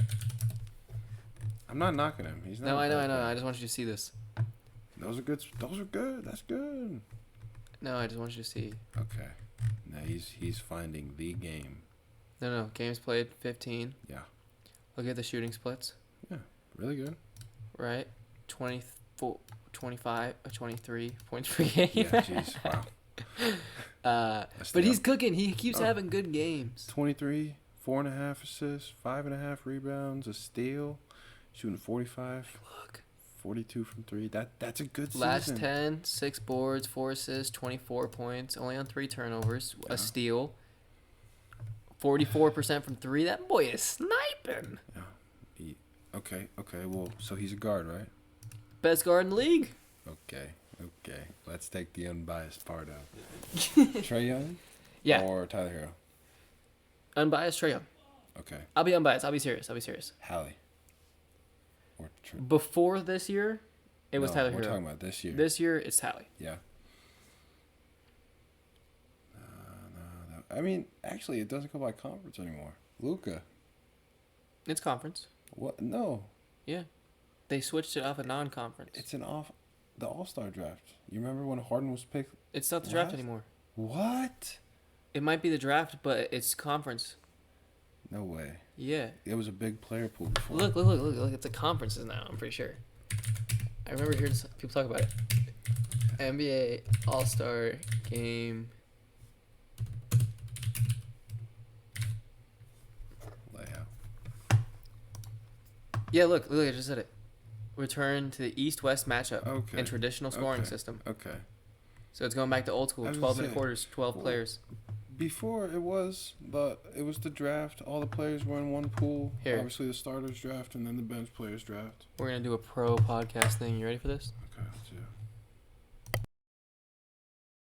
Important announcement I did want to make today, and it's fitting with the theme for this entire season. And essentially, it's back to basketball around the league. I think in terms of our player participation policy, making sure that, as our head of basketball operations, Joe Dumars, says, that refocusing on the fact that we are an 82-game season with the expectation that our players, when healthy, will be on the floor. We thought it was time, since we're coming back to such a traditional market as Indianapolis is, as Indiana, and all it means for basketball, that we were going to return to the classic format for our All-Star game. So this year we'll be featuring, as we had historically, it'll be East versus West, with the return to the 4 quarters, same format that we're all used to for a basketball. So there, yeah, we're back. We're back to a good old-fashioned All-Star game. Exactly. That I From didn't know that. The man, the myth, legend. I'm The best commissioner in sports. Yes. Adam. That's hard to be. Roger, not many people like Roger. Yeah. We like Adam. Yeah. We're a fan of him. Yep. We're a fan of Adam. He goes on shows and talks to people with Exactly. questions. We And like that. He keeps it real. He straight up with the He's- Josh suspension, he yeah. said this is not. We can't have this as a Exactly. representation of the NBA. Exactly. This looks bad for the NBA. I like him. Yeah. Hats off to Adam Silver doing it right. Definitely. Embiid though. Somehow he got an MVP and got better. Yeah. Which And he's not playing fourth quarters. I know he's not playing the best of teams every single game. But even when he's playing a decent team, yeah. he's not playing fourth quarters. Exactly. He's averaging more points than minutes most of the time. That's insane. That's crazy. Well, and like having a guy like Embiid on your team, it helps everybody because one, he's gonna get boards, he's gonna get blocks, but he's also gonna hit you with a spin mid fade jumper, and then he's gonna hit you with a step back three, like He's been so strong this year too in the paint. exactly In the paint, like he's always been dominant and good in the paint, Mm-hmm. right? Joel Embiid, he's huge. Yeah. But this year feels like Shaq dominant, huge in the sense where he's gonna get to a spot. Good luck. Exactly. You're gonna have to foul him. Yep. That's the only way you're a sophomore. He's gonna drop 35 on you, Yeah. and he's either gonna do it by shots or 20 free throws. Mm-hmm. Take your poison. 'Cause he'll hit him. Yeah, take your poison. He's not. He'll do it like Shaq, Like- but he's not Shaq. And I see some people talking about like foul baits and shit. I'm like, dude, it's the same argument with Harden. Yeah. Oh my gosh. If it's working, yeah. he's scoring points. His job is to score Yep. points. Doesn't matter how he scores them, right? Sure, it's boring to watch. It's boring as fuck, right? Yeah. But how you gonna knock him for being good at his job? Exactly. He has perfected his job, and he's done everything he's supposed to do and more. And don't be mad because I feel like people get mad in the sense because we used to be able to do that with players that you couldn't stop, like Shaq. Yeah. Put him on the line. Exactly. That's how you stop Shaq. Put him on the line. Exactly. Right? Make him earn. Mm-hmm. That's not the case anymore. No. You have people knocking out free throws, and I think that's what people make. Because it's more entertaining to see a free throw miss than Yeah. go in. Yeah. Right? You love seeing that rebound and skirmish. Uh-huh. Oh, he missed. An Yeah. NBA player fucking missed a free throw. It's always Exactly. mind-boggling. Yeah. In a clutch moment, whenever it is, you're like, damn. The lights are bright. Right? Nas Reed don't do that though. But That what we cooking. But I just good for Embiid. Getting better. No one can stop him. Keep getting fouled. Yeah. Keep going to the free throw line. Exactly. Take the points however you can get them. That's your job. Seems like moving on from Harden was the move. Win-win for both sides. Really. Yeah. Like, obviously, Clippers had that rough start. It was a really good move for both of them. It was a really good move for both teams from Philly, including the Clippers. I think it was a win-win on both ends. Exactly. Harden was able to come in to the Clippers, and he made the comments, Yeah. I am the system. Yeah. Exactly. I am the system. And it seems like he has found the system. The Clippers found a system that works with him, and he's fitting his role. Exactly. Feels like everyone on that team is starting to understand the role. We looked at Batum stats. Yeah. Fourth quarter yelling, why the fuck Batum in? We were looking at his stats Exactly. just to see how he was filling his role. It seems like everyone on that team is a little bit more bought in, a little bit more, Exactly. we understand what we need. Have Russ come in, run the bench. And does a hell of a job at it. He's a hell of a bench unit. He's gonna get you 7 boards, 6 assists, a steal, and 12 points. Yeah. Every game. Yep. Off At the least. bench. Exactly. And he's not going to play 15, 20 minutes. Like, bro, big, like, he took a pay cut, right? He did 4 mil. Yeah. Yeah, he's Down on, to 4 mils. he's on a huge pay cut. Good for us. Yes. That's a guy who wants to win. Exactly. But Kawhi has never seemed, that post-game interview after the Heat game gosh. on New Year's. Yeah. Stone face. I don't even remember what he was saying. Yeah. Never seemed more excited to celebrate New Year's. Yeah. For real. Happy New Year, Kawhi. Hope Yeah. things go good in your life. Uh-huh. When the big three is in, sucks. They really have a big four. Yeah. But the main big three, Yeah. PG, Kawhi, Harden, Yeah. they look good. And then when they're able to have Russ off that bench, like we were saying, Gosh. they look good. Yeah. They look very good. Yeah. It's a way different Clippers team than what we're used to seeing. And they got Terrence Mann, who took a big step. Mm-hmm. He's not so much the point guard role that they wanted him to play before. Still got Norman Powell. Exactly, Norman Powell. Like they have the pieces, and they have the right players. Got Zubac. Yeah. Plumlee. Zubac. Mason Plumlee. I forgot about Mhm. that. Switched to a lefty. Mm-hmm. The guy's cold for whatever reason. For But real. so far, Clips look good. So far, it looks like the trade helped both teams out pretty well. Absolutely. We'll take it down to a Florida team, Yeah. not Miami. Nope. Not my boys in Miami. They've been all right. They've been about a Miami Heat team for pretty much how Miami Heat teams go this point of the season. Exactly. We ain't worried about it right now. We worried about that. We were playoffs. Exactly. Playoffs when it matters for the Heat. Exactly. Like last year when we dropped that game in the play-in, we went from 7 seed to have to go play again for the 8 seed. And then my boys proved me right. Yeah. Go and beat the 1 seed. Yep. And then go take care of business against the Knicks. Yeah. Almost blow a 3-0 lead. You guys created the Giannis and Dame era in Yeah. Milwaukee. We did. New coach. Yep. Sorry, Coach Bud. Hey, it sucks that he had to be coached against Coach Spo. Coach Spo's best coach in the league. Sorry, Pop. Hard to argue it. You know I have the utmost respect for Pop, but if we're talking now, Of course. Spo's coaching Yeah. in the playoffs. Yeah. Mike Malone's a good coach, but I love Mike Malone. think he's got a little bit better of a team to work with. He's got a better supporting cast, definitely. Yeah. A little bit deeper. Yeah. Well, yeah, the Heat is a deep team, but I mean, you got Murray, Gordon, Jokic, Braun, MPJ, KCP, like. Jeez, DeAndre Jordan. I think he's even still playing with them. You You had say Christian Braun? hmm Yeah. you had a deep team. Yeah. And Exactly. just all quality players, right? Yeah. Miami's got to throw in Kevin Love to the starting lineup. If he was off the bench, I would love it. Yeah. But starting Love, I'm not the hugest fan of. Yeah. Off the bench, I like K-Love. I don't blame you.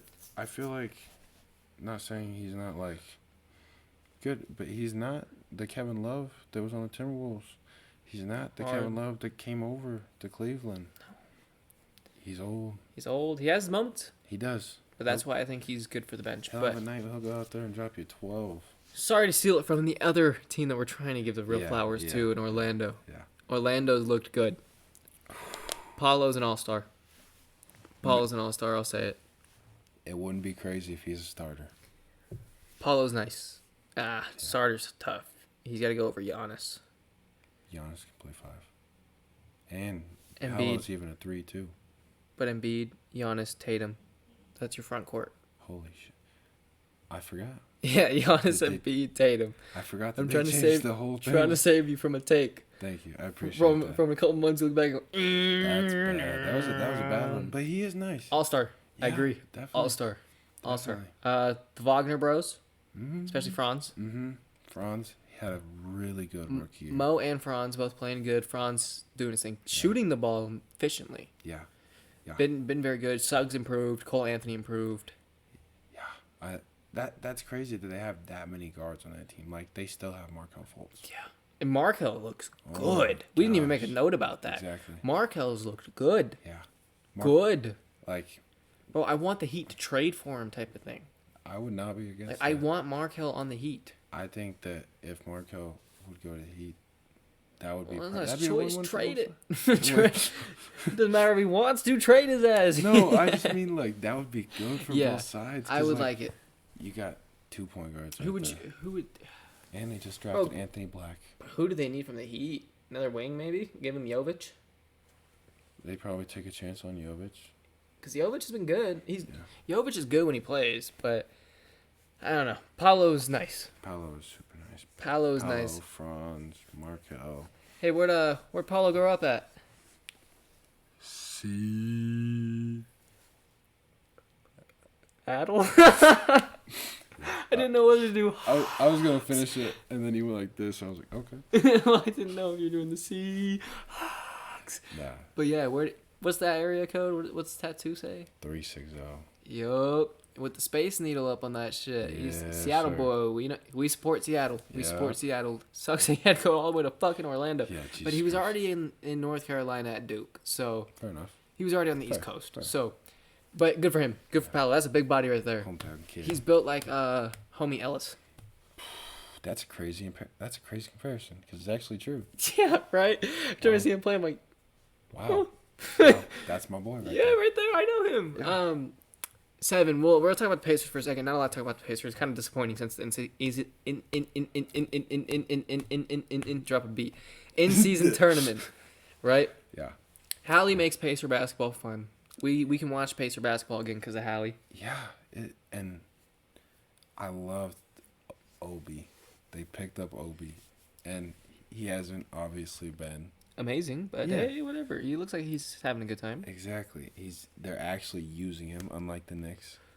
Like, I think that they got a good young team that in a year, 2 years, that they're going to make some noise. I think so too. If they get some defense, Yeah. some leadership, because scoring 130 a night is nice, but imagine if you held teams to 110. Exactly. Just imagine. Yeah. You can score 130 a night, which they do often. Yeah. Well, with Halliburton getting 20 assists. No turnovers. Yeah. 20 points. Yeah. He just contributed over 50 points. Yeah. Most likely. I mean, I'm assuming some of those are threes. Definitely. No, it's that's crazy. Yeah. I thought Bruce Brown was going to come help. Thought he was going to make a bigger step. And he looked like he did when they got to the in-season tournament. Yeah. And it's been really rough riding. They went back to the Pacers. But, hey, what do we expect? Yeah. I don't think we can judge them on the in-season tournament. They had incentives. Mm-hmm. Right, that 500K is Exactly. huge to those players. Exactly. Some of those guys are making minimums. Yeah. That's more than half their contract. Yeah. Like their year. Those are all young guys, like first, second, third, like fourth year guys. It's like to go from making 10 mil to 15 mil in a year. Hell yeah. Exactly. Same type of thing, right? That's what it meant to them. Exactly. Dope to see it. I like the in-season tournament. We'll touch on that real quick. In-season tournament was a dub. Yeah. Dub. Keep it around. The courts, the bright colors. I loved how extra it was. I know it was an eyesore, but damn, I loved it, Adam. They came out with a bang. It brought eyeballs. Oh yeah. People were looking. Yeah. And that was the point. It was supposed to get people involved in basketball early in the season, and it did. Yeah, it really did. LeBron cared about it. Oh my gosh. And you see that? You see when he told Max? I think you told me. yeah, about we that. said I got you. Yeah. But fucking the banner. How do you feel about the banner? I like it. I'll say it. I like it. If they want this to be a thing that sticks around, it should be an important banner. And it's not like it's an individual banner. That's yeah. They're gonna put each Yeah. time they get it is gonna be on one banner. Okay. That's a good way to put it. It's better than the Colts AFC runner-up banner after the Deflategate because they think they should have won, but they got fucking 300 yards rushed on them and lost by 20 something. Look, I did some research on the Deflategate. I didn't know too much about it. Yeah. Sorry to go back to football, but did some research on it. The balls might have been deflated. They might have been flatter. It's proven they were flatter. Yeah. Cold as shit that day. That's the Patriots' defense. Yeah. It was cold, right? Yeah. Even if they did deflate the fucking balls, Yeah. how does it matter if they're rushing damn near Yeah, 300 yards on you Exactly. and you lose by 20 something? Tom Brady did not have a master class. Yeah. No, that was Patriots' offensive line. Gronk talked about that game on a podcast with Julian Edelman. Yeah. And he's like, that was one of the most fun games. I just got to block all game. I just blocked. Yeah. Everyone blocked, and they couldn't stop it. They couldn't stop it. So to blame the fucking footballs. Yeah. To blame the fucking footballs is ridiculous. That's crazy. Because they just got their ass whooped. I didn't even know that. Yeah, here, ready? We're pulling. Damn, sorry for the NBA session, but Yeah.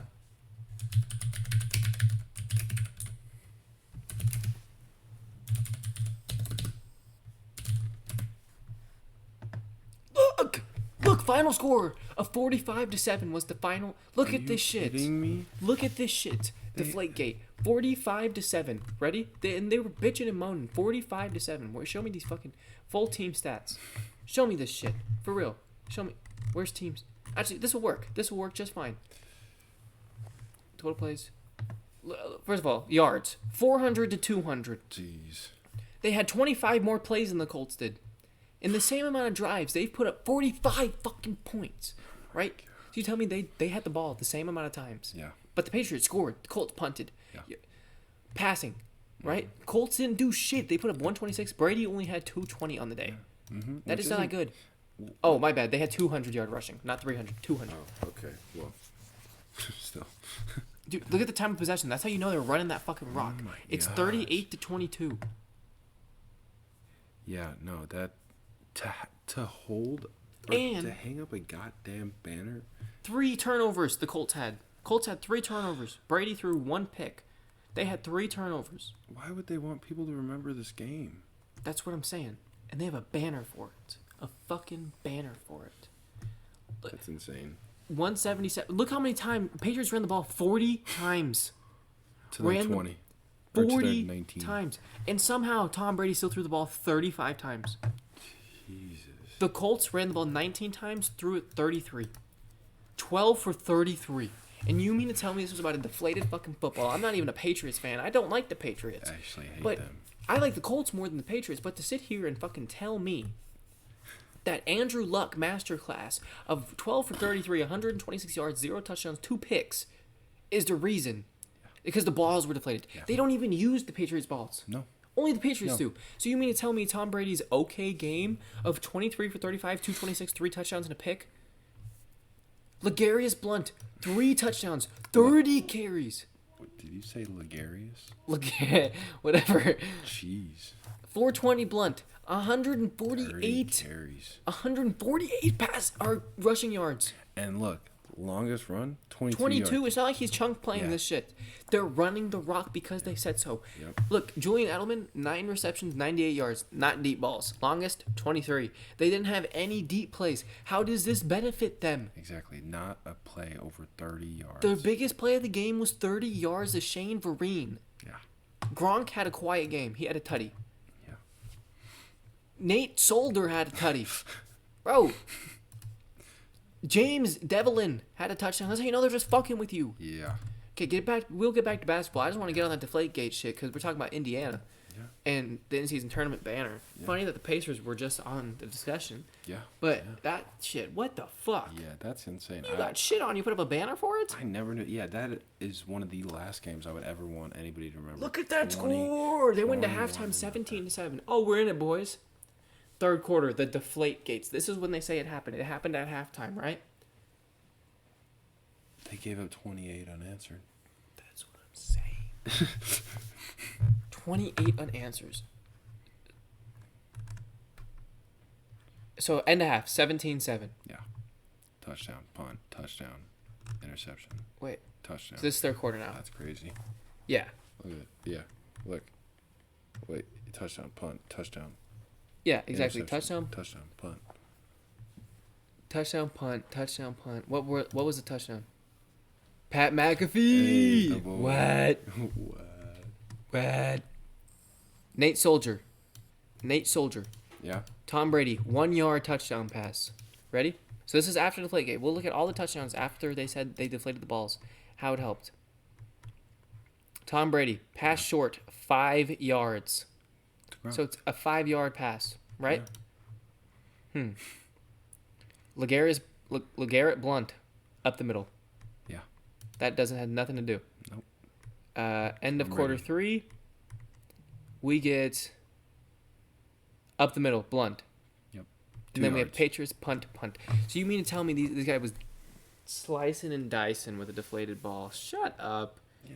In a run-heavy game, how can you say that you guys got robbed? Because 200 rushing yards is like 400 passing yards. You know what I mean? Yeah, exactly. I get what you mean. Like, that's a... Damn. Yeah. Damn. Yeah, for real. That's like a monster game. Yeah. Like, shut the fuck up, Colts fans. Agreed. Cry about it. Appreciate greatness when it comes into your house. And it's none of your players. Yeah. I like current day Colts, but you cry baby bitch ass Colts. I like McAfee too. He's not a fan of the AFC runner up banner. Yeah, but Minnesota, the Timberwolves, the 1 seed, 14-1 at home Missed playoffs at the Target No, Center. They got bounced first round playoffs. Yep, they made last year? play-in, and then they made it to the first round. Lost 4-1 to Denver. Yep. It went down 3-0, won a game, and it's like it ain't done yet. Yeah. And then it was done. Looking like the best team at home right now. 14-1 is a crazy good record, and it's an all-star. Absolutely top five shooting guard in the league. Cool with that. He's just, it's so satisfying to watch and listen to Ant because he'll tell you what he's gonna do, and then he'll go out and do it. And he plays D. Yeah, exactly. He's not just out there scoring. He's actually playing. He's a both two-way sides player. Of the ball. Yeah. It's cool to see that the trade for the Twin Towers, as they're calling them. Yes. Usually, everybody's talking about how bad Cat is on defense. I hate Gobert. Yeah. It's hard to like him. You know, I've never said good things about Gobert. Nope. But goddamn it, if his only role is to stand in the outside the restricted area, hop out the paint, hop in, hold his arms up, that's a damn good player. He can do that. He's gonna do that role great. So you don't need him to do offense Yeah. at all. You just need him to stand there and grab rebounds, and you have another 7-footer to help with that. Exactly. You just need him to be the last line of defense, even if he gets beat. You have one more 7-footer. Well, you saw he matched up against Wemby. He had like 3 blocks in one possession on Wemby. Like, that's crazy. If that's only his job is just block shots, Exactly. looking good. And it looks like, because with last year, their problem was after the trade, they had good offense with Cat, but bad D when Cat was on the floor. Exactly. And then good D with Gobert, bad offense with Gobert. Yeah, and that was always the thing, that Cat's bad inside. Like, this year, he's a top 5 big man inside the paint this year. And Cat got hurt last year. I feel like they didn't really have that full chance Yeah, to exactly. really make that push and beat the Twin Towers that they are today.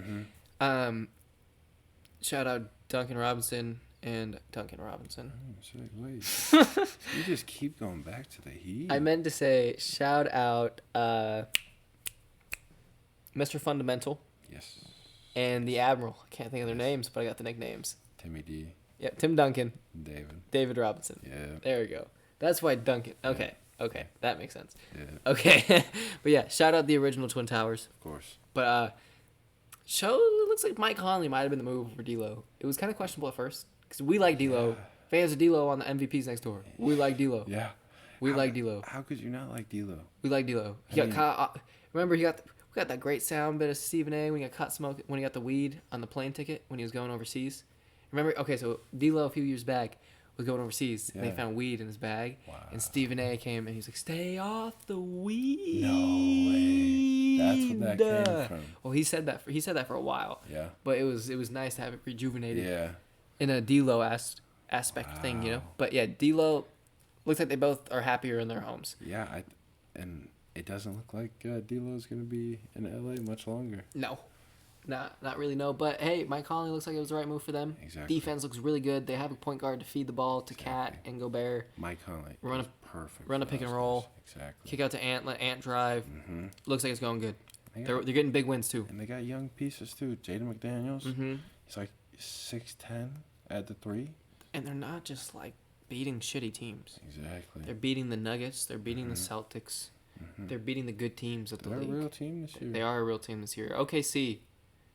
OKC, that's another real team this year. Yeah. Shea's an all-star starter. Maybe the rookie of the year. Chet? He's on that team. Yeah. Yeah, the rookie of the year is on that team. Yeah. So far as it looks, Wemby's been good. Oh yeah. Like, No I doubt. wasn't on the Wemby hype train as much. I felt like everyone was like, oh my God. He's hyping him up a lot, right? How many times have we seen a big skinny guy come in and not do shit? Bol. Tingus. Tingus. He wasn't that skinny, He was but- nice. But I get your, yes. But Yeah. we've seen a lot, Yeah. Poku, right? We've seen a lot of guys come in. Yeah. That's a name you probably haven't thought of in a Yeah. while, huh? yeah. Poor guy just doesn't get any minutes. Wow, I was gonna say he just rides the bench. Yeah, there's no minutes for him. That's. But it makes Shea's an all-star. absolutely in the MVP conversation. no MVP conversation for sure. Top 5 MVP for sure. doubt. Yes. Chet's the rookie of the year for sure. Mm-hmm. Young core looks really good. Exactly. Everybody was talking about last year. Oh, they made the plan with no Chet. Mm-hmm. Shea led them to the plan. Imagine how good they're gonna do next year. Yeah, because we were even saying it like if they need that big man. Exactly. And if Chet can be that big man, which he's starting to be, and now it looks like they're one wing away. Even now they could go on a run. Why Mm-hmm. Yeah. couldn't they? Why couldn't Yeah. the Thunder get to playoff time and say fuck it, we're younger, we got more energy, let's do it. Exactly. Just do it. Outrun all these old heads. Like every time Chet's played against the Warriors, he's gone off. Imagine Mm-hmm. if Chet has a series against the Warriors.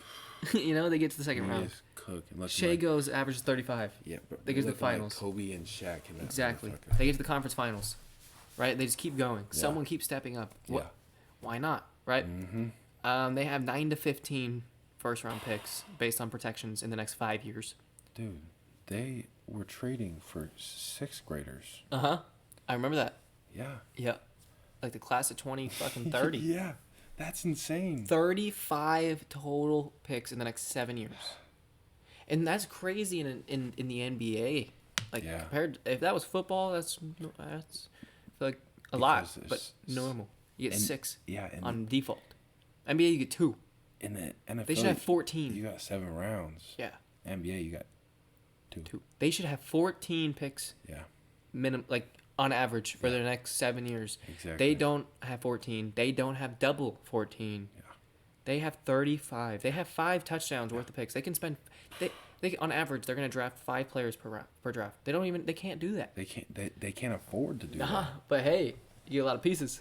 Get a lot of pieces you can trade. Mm-hmm. One guy you don't like, hey, fuck it, we'll draft another one. And hey, what's losing 2, 3 first round picks when you have 35 or What's not losing thinking- 5 first-round picks of a franchise being stubborn? You need that player, right? You Exactly, have fucking exactly. 9 to 15 in 5 years. Most people don't even have 4, 3 in the next 5 years.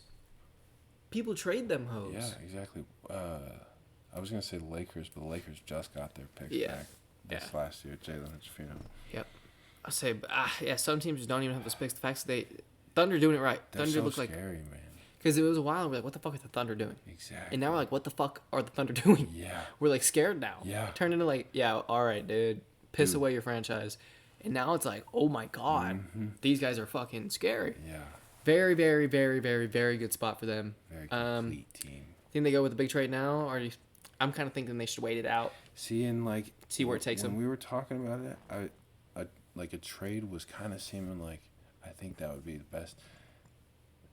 I saw some. It made me change my mind with how good they're doing with the core now. With everybody under contract, why not ride it out in the rest of this year? That's what I'm saying. Especially because Laurie's on the expiring deal. That's really the one player on the trade market you can think of that would make that Thunder team them. Exactly. And you don't want to like trade for someone who's going to take away from Chet's rookie year, Shea's MVP year. Like, Let him have it. But yeah, same time, the front office looks at it and it's like, damn, we have the rookie of the year. exactly, Arguably, like you could put him like top 30 player in the league. definitely. Shea's top 10 player in the league. Mm-hmm. Is this our chance? We have a really good core. Should we pull the trigger now? Yeah. Because shit, they could probably get one of the Laurie without giving away too many players. That's the thing. They probably Probably. don't even have to blow up their core that much And because I- the amount of picks. And the Jazz, like, obviously nothing compared to the Thunder. The Jazz have a shit ton of picks, too. Yeah, Like, they've been stockpiling. I'm sure that the Jazz would, They would love love- to dump that expiring contract. Get like three picks, but then at Uh-huh. the same time, if you're the Thunder, you wait for that deal to end, and you could be like, "Yo, Laurie, look, Yeah, we don't have many people on money. Our money is good. yeah. I'm googling this. 2024 cap space, Thunder. Okay, so Shea's on a good deal, obviously. Yeah. Damn, y'all got to get off that Lou Dort deal. Holy shit. Damn, why is Bertans making 16? Cap. He was just trading. Like, I'm not saying like that. Oh, that's cap. He's just a cap filler. Yeah, I see. See, like, they got good contracts going. Where's Yeah. Chet? Oh, Chet's making 10. Good. Yeah. I like Chet's making 10. Two- God damn. 2 overall pick. God damn. Josh making 8. Josh Kitty. Hey, he beat the allegations. Why is I he forgot not- about this. They have to pay him the base salary. Really? Yeah, because he was on the roster. So that's kind of what they agreed to do. So what's up with him? He had Little bit off some. topic. I think there's some Yeah. domestic abuse case Yeah, like the going on. I thought I saw the charges got dropped, but I don't think any team really wants to deal with it. Kind of a handful. There were problems in Cleveland that he freaked out. Mm-hmm. So, yo, can I Yeah. see how much? How do I see how much they have? Oh, I have no idea.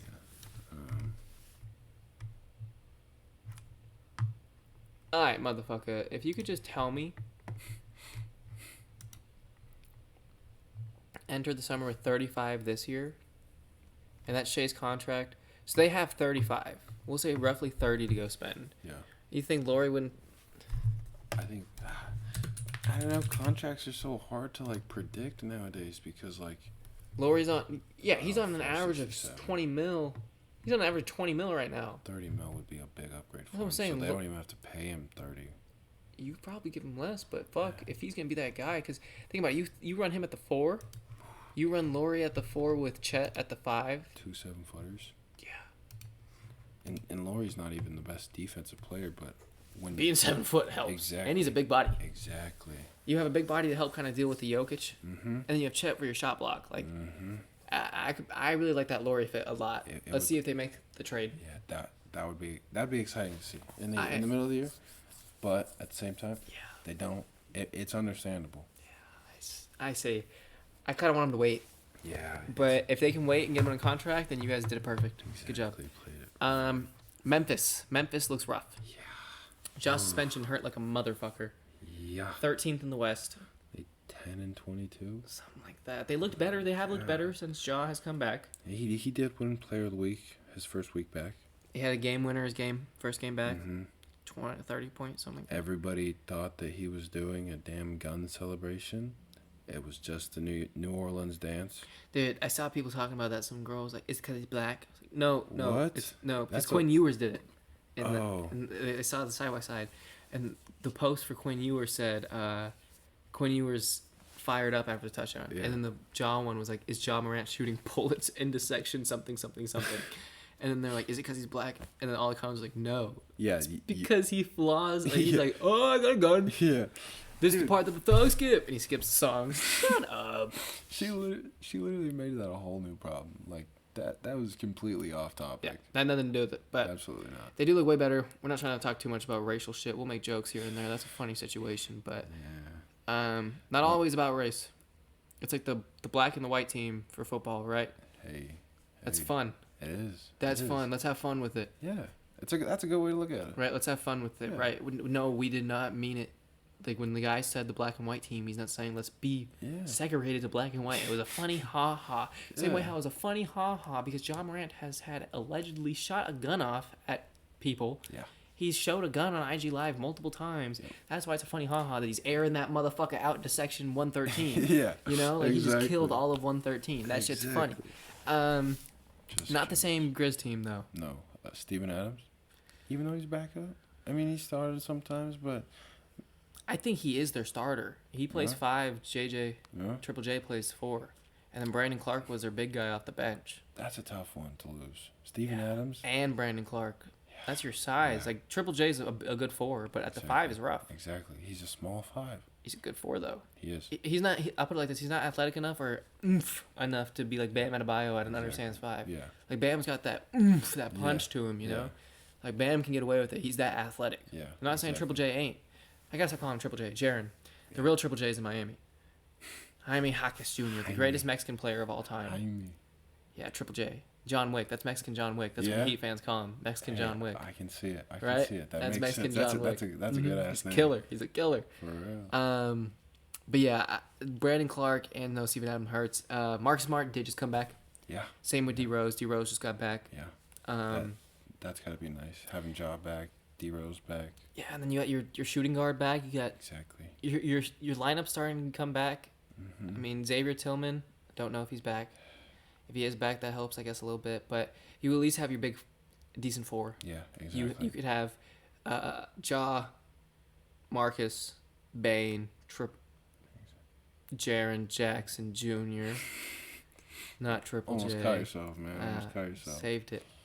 But I don't know. They could be good healthy. They look better, but we just haven't seen them fully healthy on a good run. And there's a lot of season left.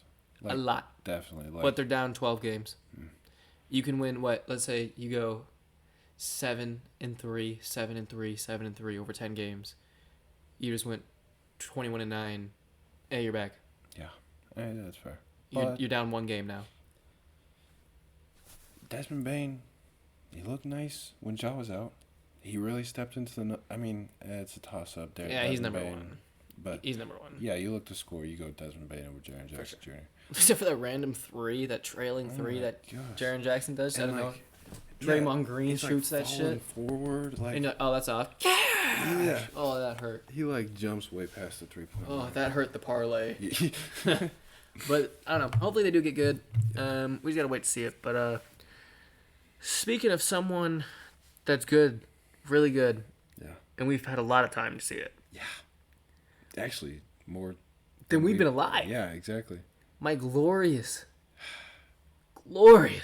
King James. What season is he in? 21. Did he just turn 38 years old? Nope.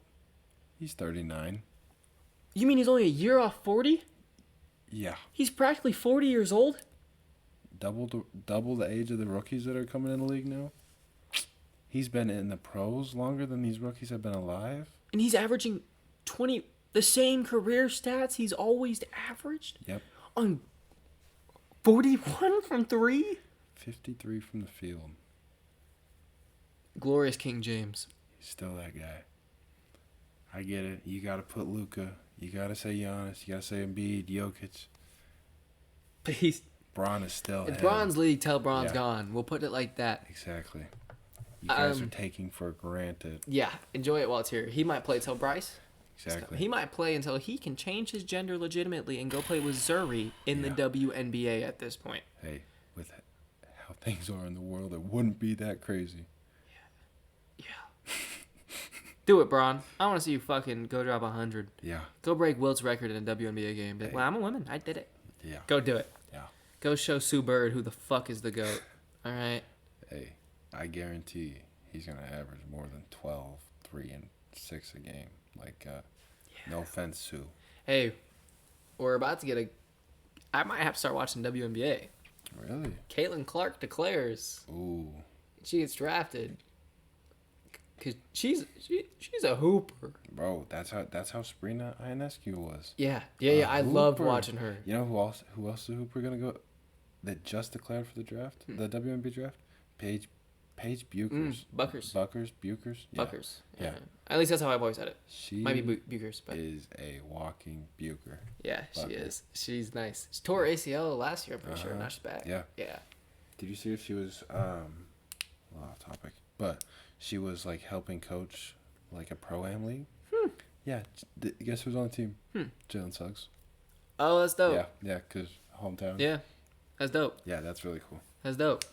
She went to UConn. That's where she's got. Is she still there?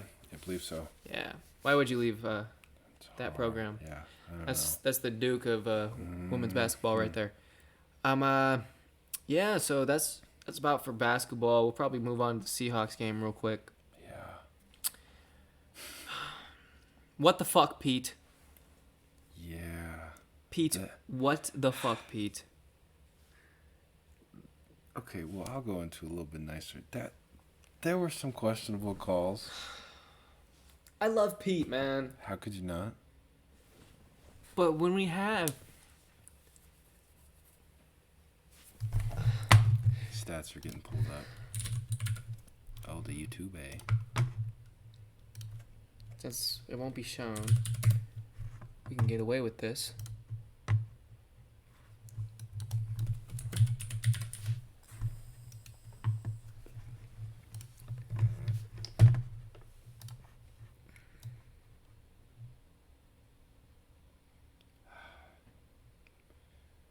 Is it? Where is it? It's after here. Are you looking for the fumble? No, I'm trying to get the onside kick. I wanted to show it because it's an onside kick. You would think, right? Now they don't. Fucking dickheads. Anyways, I was trying to find a clip so we could see the onside click play. Or actually, I'll be able to see what I need to see here. Yeah. Look. So you mean to tell me we ran an onside kick with 2:01 on the clock, right? Yeah.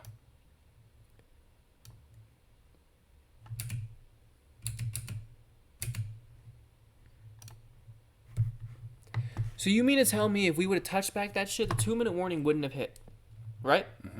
Touch back it, clock wouldn't have started. Still had free play. So in this situation, they're now on their 20. They're on their 20-yard line. We have them pinned. We have a chance. Exactly. But instead, we give them the ball on our 44-yard line. Where they run where they can run one play to get in field goal range. You're literally relying on your defense to not give up 10 yards, and that's it. And it's not an elite defense. It's not the Browns. It's not the Ravens. It's not even the Colts. The second they hit the 35 right before that first down, 40-ish yard line, you have to just rely on a turnover and pray Exactly. that you punch the ball out. You pray that Najee's not sitting there about to pop the ball because he's squeezing it so hard to hold on to it. And you mean, so we're in a situation with 2 timeouts, yeah? Two timeouts. We're in a situation with 2 timeouts and a 2-minute warning still to work with. Exactly. So we still have 3 timeouts. Yeah. Kick the ball back. It's on that 20-yard line now, right? And I'm usually the one who's like, fuck it, let's do some ballsy shit. Yeah. Not stupid shit. Exactly. We still have a chance. We're down 7. Yeah. It's Mason Rudolph. Why? You mean to tell me he's going to be able to drive all the way, like we're not going to be able to stop him? Yeah. I mean, clearly not. But at least we have a chance. I think that This is so demoralizing as a defense, I feel like, to walk out. I think they were too confident in how they felt that Mason Rudolph was going to play. Because I don't think that they thought he was going to go out there, go 18 for 24 with 275 rushing dice. passing yards. Yeah, just cooking up our secondary. I feel like this is such a, like... I mean, you tell me more. You obviously play more football in your days than me, right? Yeah. But is it way easier to be able to go out there and play defense when they're in shitty field position? and you're not like, oh fuck, we already gave up points. Well, in a situation like this, it would feel so much better to go out. Right? You're like, we have a chance. We can Exactly. do this. It's not like, hey, we give up 10 yards. Like, we have a chance. They're gonna have to run plays. Yeah, because just the opportunity being there, it makes everybody like play harder, like more intensity. Like it makes it a that's Exactly. what makes a football game a game. On that 20-yard line, you don't think Leonard Williams not like, let me get a sack.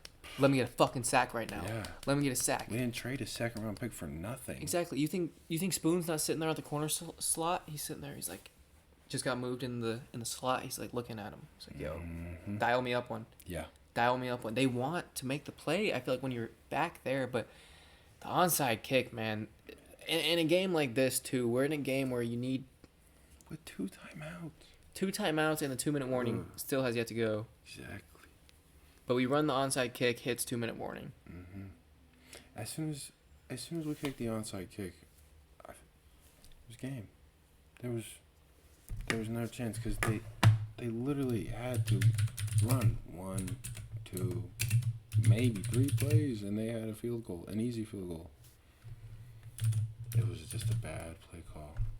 Not my mood. I did not agree with it. Let's see. I'm curious what the weather was that day Okay. in Seattle. Maybe it made a difference. No, doesn't look like it. That is a Seattle night. Is it even windy? Yeah, that's it. No. No win. Yeah. 0.4 That's wins. evening. That's evening. That, So it, we was, had- it was It was mid. It was like Okay. day. So it was like 4. But still. 4-0. So you mean to tell me we can't? I was thinking maybe. This thought just crossed my head. Try to give them the benefit of the doubt. They're my team, right? Yeah, of course. Maybe Jason Myers couldn't get the ball that far because the wind was blowing back at the ball. And I've seen him kick fucking touchbacks. Whack that motherfucker. Exactly. Like, if you have to, I get it. You kickers, you got the same motion. You very repetitive. Take a few steps back. Throw that leg back a little. Saw Justin bit more. Tucker do it with the field goal. Exactly. Like we need a touchback in that situation. Exactly. Like that's so good if for we us. get a touchback, it makes it such a completely different game. Exactly, because I just don't get. I get the thought process of the fact of we scored 23 points, right? That's Yeah. not a lot. Yeah. Not a lot. We weren't scoring a lot, right? So I get the thought process of, oh fuck, if we stop them and they punt it, we're gonna have a longer field. But even at the onside kick from a punt, if you stop them on their own 20, a punt you're gonna get at your own 40ish. You're gonna get 10 extra yards from the onside kick. Exactly. You know, like where is it worth it to me? Yeah. Hey Pete, I like your balls. I like the fact you had some balls, but use your balls at different moments. I feel like we're always sitting here like, damn, we wish Pete went for it. Yeah. Exactly. We wish Pete did Exactly. this. We wish he went for it. We wish he took that chance. And then there's other times where we wish he didn't. And this is one of those times. And I love Pete. It's just, damn, that one hurt. It's hard not to love Pete. But That was one where it's like, all right, we're fine. We're not going to get the touchdown this drive. We'll take the 3. exactly. We're down 7. We're going to have to get a field goal and a touchdown. Yeah. Either way, this will put us in a position now where we want to decide if we want to win the game Yep. or go to overtime, right? Yep. If we get there. Puts us in that position. And then we go to onside kick. I'm like, why the fuck are we onside kicking? Yeah. Why the fuck are we lining up for an onside kick? And they were taking a minute too. Like the refs were holding the ball. Jason was standing there, and the whole time, was, what are you doing? What is going on? Why are we not going touchback defense? Yes, Like they it scored is- 30. I get it. They're scoring and they're moving the Yeah. ball on us and they're running the ball. But to give them an instant 3 points, because you can't do anything. Yeah. You can't do anything the second they're in field goal range. Yeah, exactly. That game is over. Even if the clock keeps stopping, that Exactly. game is over because they could end the drive right there. They could Yeah. throw the ball, give you a minute left, and kick a field goal. They're up 10 now. Yeah, You cannot right. win. Like it just felt like such a losing play call. Yeah, And don't want. I hate that Pete did it yeah. because it had to be Pete's call. And it sucks because like Gino, good game. Gino cooked. Gino's been cooking. DK, decent game. Like He dropped that. He dropped one. He dropped the touchdown that should have been where we had to kick the field goal at the end. That was bad. That was bad. Should have been the touchdown. Maybe we were more confident if we Score that touchdown. score that touchdown. We DK kick doesn't it back. drop it. Play D. Play for field goal. Less field you have to cover. There's a lot. I don't know. We could go on and on about little nitpicky things Exactly. with the NFL. Right. The NFL is the biggest. I feel like game of margins. Any game ever. Yeah. Like, it's crazy. You see one player break a finger and it changes the whole trajectory of a season, changes the whole trajectory of a franchise. Exactly. Justin Herbert. Not his fault, but you see these things happen. Exactly. Right? Like, it's such a fine line. Like, you see MVPs won and lost based on 2 interceptions, right? Yeah. Like, there's so many fine lines. Like, you see people make the playoffs or miss the playoffs based on week 1. Mm-hmm. Right? Like, a week 1 matchup is going to cost them in week 18. Exactly. Because now they're in a tiebreaker situation, but they don't have the tiebreaker. Yeah. Right? It's such a fine game of margins. And I don't know, we could pick them forever. It's just, there's so many where it's like, damn, not a pretty game. Not a good game. No. Bad game. And I'd love to say it wasn't a pretty game from both sides, but still, Pittsburgh. Stood on business. Yeah. Stood on business. Over 200 yards rushing? As a Steelers guy, as a Pittsburgh guy would say, I'm bummed out. I'm bummed out. I'm bummed out. I'm bummed out. As a Seattle fan, I'm bummed out. Because now we got to win at Arizona, a team that just beat the Eagles. Coming off a big week. In a similar way that we beat the Eagles down at the end. Exactly. But the Packers got to lose to Chicago. Hey, and someone is very, very high on Justin Fields. Oh, best believe I'm paying attention. Oh, yeah. It's in Lambeau. Yeah. In Lambeau. But look, this will keep the Packers off a 10 or the Bears off a 10-loss season. If you're the coach, you can look at that and draw from that and be like, look, the Lions went 8-9 last year. Yeah. And now look at them this year. The Lions went 8-9. Yeah. These motherfuckers, look at them. They could do it, man. Man, I'm hoping. 225 time slot game. We just gotta hope Jordan Love doesn't That's- have a legacy game again. Again, dude, last 7 games has been Jordan Love masterclass. I'll give him his flowers because I've been holding off on it because, I wanted to see it for a little bit. Don't blame you. Look at this motherfucker's masterclass. So let's look at the shitty part of the season. Right? He's 30-11 on the season. Yeah. Almost 4,000 yards. He started out pretty hot. Right? It's first 2 weeks, right? But that was Bears and Falcons. Yeah, Not good Bears. yeah, Not yeah. Montez Sweat Bears. Exactly. Saints, rough. Lions, rough. Raiders, really rough. Yeah. Broncos, not good. No. No. No. All right. Yep. And then I think people are counting from this game. This is kind of like where they say his turn-on game was, the Really? Chargers game. I mean, you could make the Jeez. case for the Steelers, but look. 322, 2 touchdowns, and 108.5. Yep, and look how many in a row this was. Ready? So Chargers, good game. Yeah. Lions, 268, 3 touchdowns, no picks. Oh my God. Chiefs, Even better rating. 267, 3 touchdowns, no picks. Giants, 218. That's that shitty game that they should have won. They lost. Yeah. To Tommy DeVito. He threw a pick, 1 touchdown. Not a great game, right? Yeah. But then he's back against the Buccaneers, 284, 2 touchdowns, no picks. 111.5 QBR. Panthers, 219, 2 touchdowns, 0 picks. Yep. Vikings, 256, legacy game, 3 touchdowns, and a rushing touchdown. I remember that one. 72% completion. Yeah, let's do some math here. We're going to do some math here, right?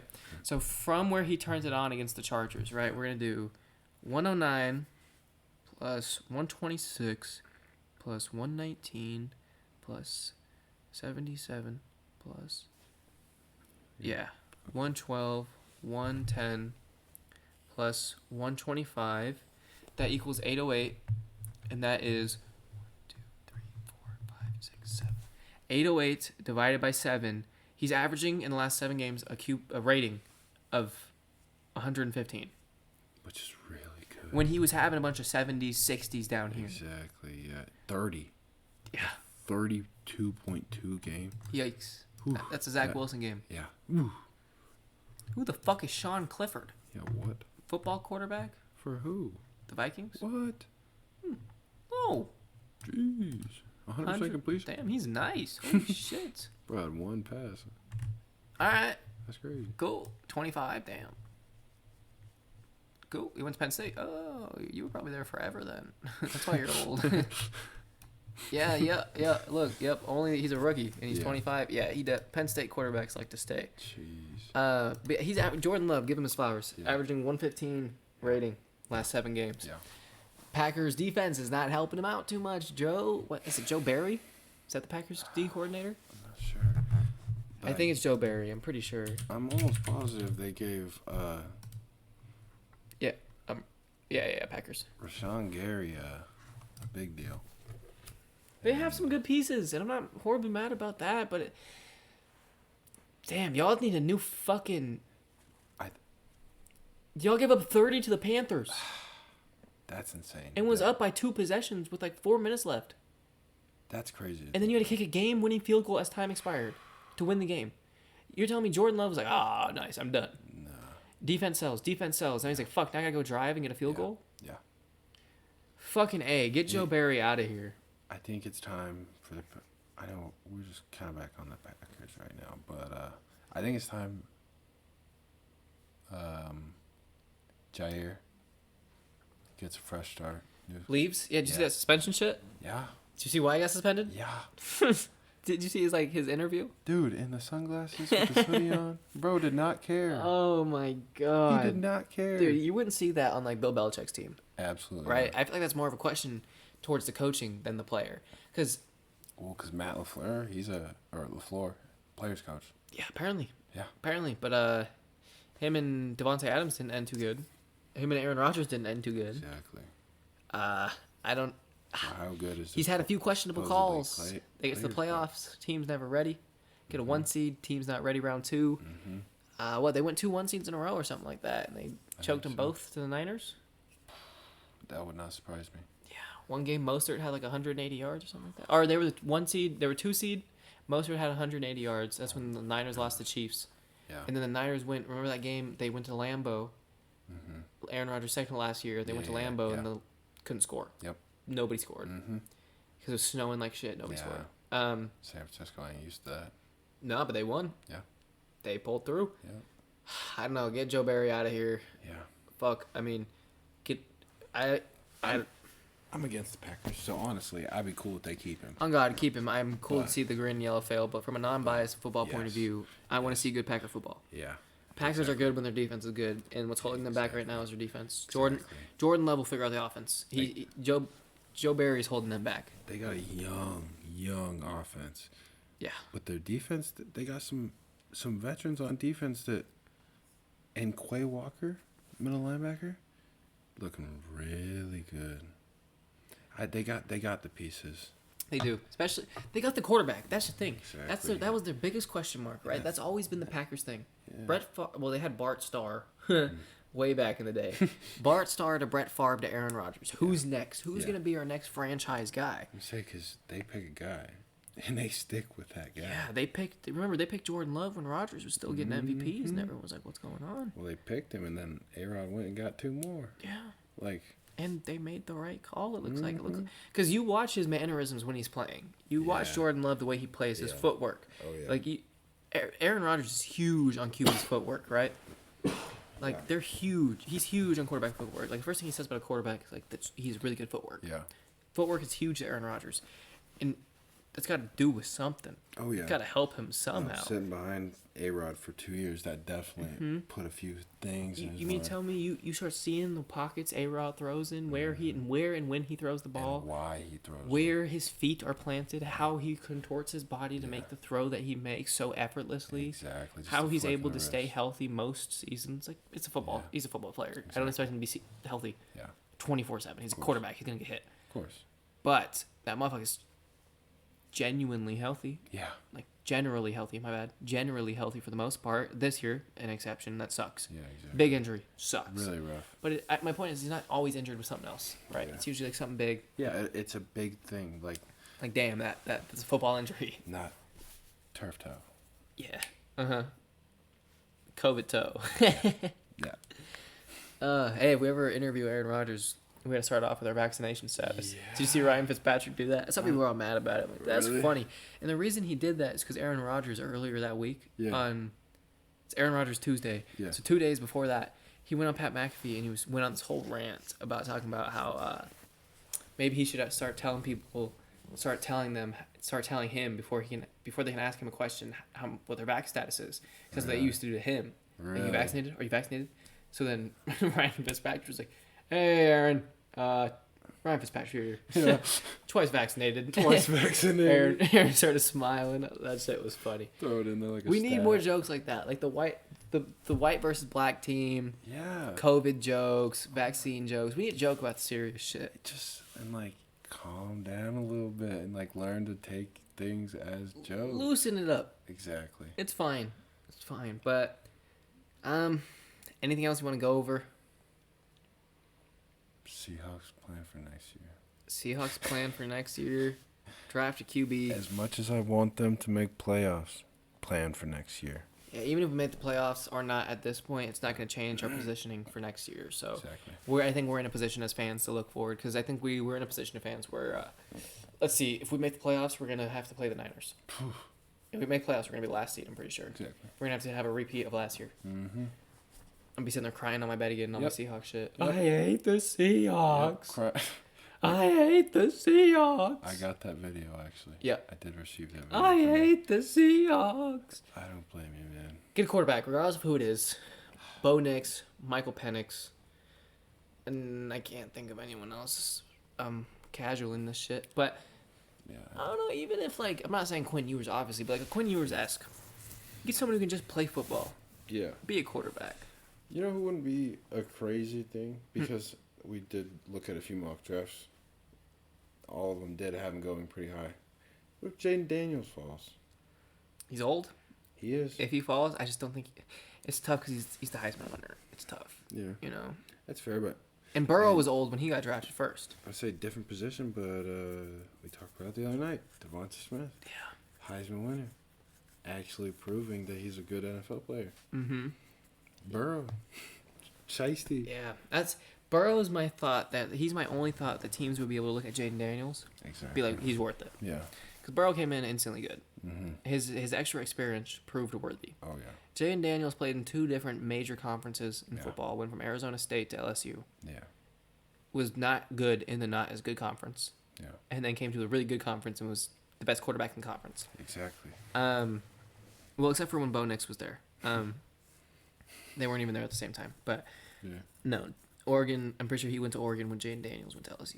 Yeah. But yeah, Bo Nix said, "Yeah, I'm coming to the Pac-12." Jaden Daniels said, "No, no, I don't want to play Bo Nix." That's what happened. Jesus. No, but Jaden Daniels, hell of a player. It wouldn't be bad. It wouldn't be a bad idea. I'd be okay with it. At this point, any young quarterback, we need young promise at a quarterback position. Yeah. We have it at pretty much everywhere else. Yeah. Everywhere else looks young and promising. Exactly. Safety's obviously not the youngest, but you know most positions Yeah. good. Quandre. Gone? Is he expiring? I don't know. I would pull that up. I'm not sure. I believe that he still has a deal. Like he still has years. I believe so too. Yeah, 3-year, $39 million. That was signed. What does it say that was signed? That's really not a bad contract. It's not. He's unrestricted free agent 2025. Okay. So next year. Yeah, we got him next season. Yeah, we have 1 more year with him. Wait, yeah, 2023. That's this year, right? Yeah. Yeah. So we got 1 more season of Quandre. I like him. Just run it and we'll write it out. Yeah. Write out the contract Might at as this well. point. I mean, he came in. He made the Pro Bowl. He's been good at his Yeah. position. Been a Yeah. good ball hawk. Exactly. It sucks because we didn't get to see him and Jamal Adams together too much because I feel like they complement each other in such bipolar opposite ways. Exactly. Let Jamal go play in the box. Mhm. He'll go be in there. Blitz Stop the boy. run. Yeah. Blitz boy. Quandre's gonna go ball hawk your ass over the top. Exactly. And I feel like they complement each other very well in that safeties. Oh yeah. And I feel like when we got them both, we were both very hyped. We still yeah. are. We both like them both. Yeah. Of course. I don't know. I say let him write out the contract. Maybe deep in a round in Yeah. the draft, you see a safety, you're like, fuck it. Why not? Might as well. So You try to keep Julian Love. I do like Julian Love. I like him a lot. It's been a good addition. I like him a lot. And that wasn't even like I was like, okay. Yeah, I was like, It's a- nice. It's a nice little signing. Come on, nice. I mean, we got Jamal and Quandre, Yeah. but Nice. Come And then I on. know we're like, we got Mike Jackson. yeah. What the fuck? Yeah. He's not been no good this year. What the fuck, dude? You were nice. Yeah, he was so good last year. Like Play after play after play after play. Michael Jackson in the backfield. I feel Michael Jackson blows up the screen. we were always hitting the hee hee. Yeah, every time you make a play. Yeah, exactly. I don't know, man. Mike Jack, come on, man. Come on, Mike Jack. Pick it up, Mike Jack. We want good for you, Mike Jack. Dude, it's crazy how we have Michael Jackson and Kobe Bryant in our secondary. I know. Huh? Kobe's got to go. Yeah? Kobe's got to go. Yeah? He ain't covering a shoebox. He's a good special teams guy. He's a good like gunner. I'll tell you what. If we keep him on a minimum and we never ever give him more than a minimum, Yeah. and he's just a gunner, cool. Yeah. Cool. I mean, Let him fly. Yeah, I was watching him on one of our punts. He Yeah. flew down there. I like him on special teams. You're right. Yeah. But I do not want him on defense. Yeah. Shit, fair. maybe convert him to a wide receiver. He's quick. Find something for him. That'd be a But- crazy switch. Anywhere, just not defense. Yeah. He's not big. He's not physical enough to guard the wide receivers in the league today. Yeah. He's my height. Whew. Don't say it like that. He's 5'9", Damn. playing in the league. I know, but in the league, you're like, holy fuck, That's crazy. right? Like that's insanely small. They give him 5'9", or was he 5'8"?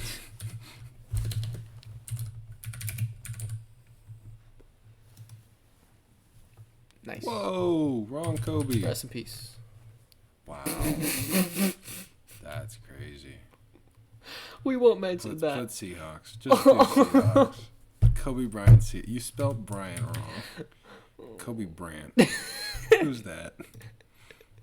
Do you see this search? Yes, I saw this. Yo, it was a serious case. That's all I'm gonna say about it. With the other Kobe. See, look, now I fucked it up. The other Kobe. Not our Kobe. It happened with the Kobe that's no longer with us. Back in his day. Bullshit. Bull fucking shit. That has changed. He is not 6'1". Yeah, bullshit. He's not taller than Spoon. There's no way. He looks tiny. The Seahawks are giving him 6'1". Damn. That is not what they gave him at first. There's no way. I know damn well they did not give him 6'1". Dude, everywhere is saying 6'1". I know, but there's no way that's what it was. Because I feel like we've been talking about this forever ago. Like, we would have looked it up before. He was not 193. He was 180 something last time I looked. Yeah? They updated this shit. They updated this year. Dude, or he's still a kid, so he He can grows, yeah. grow. But no, he doesn't look 6'1" on that field. No. Kobe Bryant height at 14? Height and weight. What? Whoa! Dude, why did it keep... You have to put Seahawks. Here, I know, hold on. You have to put Seahawks. I don't. I've spelled his name right because I clicked the other Kobe Bryant one. Look, I have to spelled it like that. He's not 6'1". Bullshit. He's maybe now, but Okay. rookie year he was not 6'1". I'm refusing to believe he was 6'1". CJ's sad because Kobe is 6'1". and CJ just exposed to you all that he is 5'9". Standing next to... This guy, Kobe Bryant, standing next to player. Yeah, see, that's the wrong Kobe. Seahawks? Shut the fuck up. Seahawks? Seahawks? Damn, this doesn't help. No, not in the slightest. But Look at Reek. Reek's dude, 6'4". Rick, I would say Rick is like 6'4", 6'5". I know. I'm trying to get him next. Find me a picture of him standing next to someone, for the love of God. 'Cause I swear he's not. Oh, I know where I can find it. Holy fuck, I know.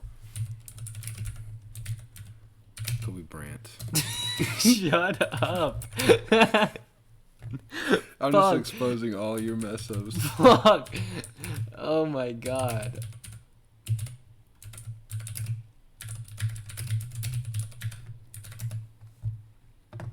Oops. Bullshit. Dude. Number 8. That's Seattle Seahawks. I want to see Oh, dude. 185. Just accept it, dude. 185. Maybe he is taller. See, I think so. 6'1" and 10 pounds heavier. Dude lost weight in the league. How does that happen? Dude, he's not 6'1". They're giving it to him. Dude, You want to know why he can't be 6'1"? Because he was this man's right-hand man in college. Sauce. Yeah. And that motherfucker Sauce Gardner. is a real 6'3". You mean to tell me he's the same height as Jalen Ramsey? Him and Ty are the same height. Who, Sauce? Yeah. That's crazy. Derek's taller than Sauce. Mm-hmm. Towers him. But you mean to tell me Kobe fucking Bryant's the same height as Jalen Ramsey? Like, does that just seem right to you? When you put it like that, no. But, Right? but hey, Right?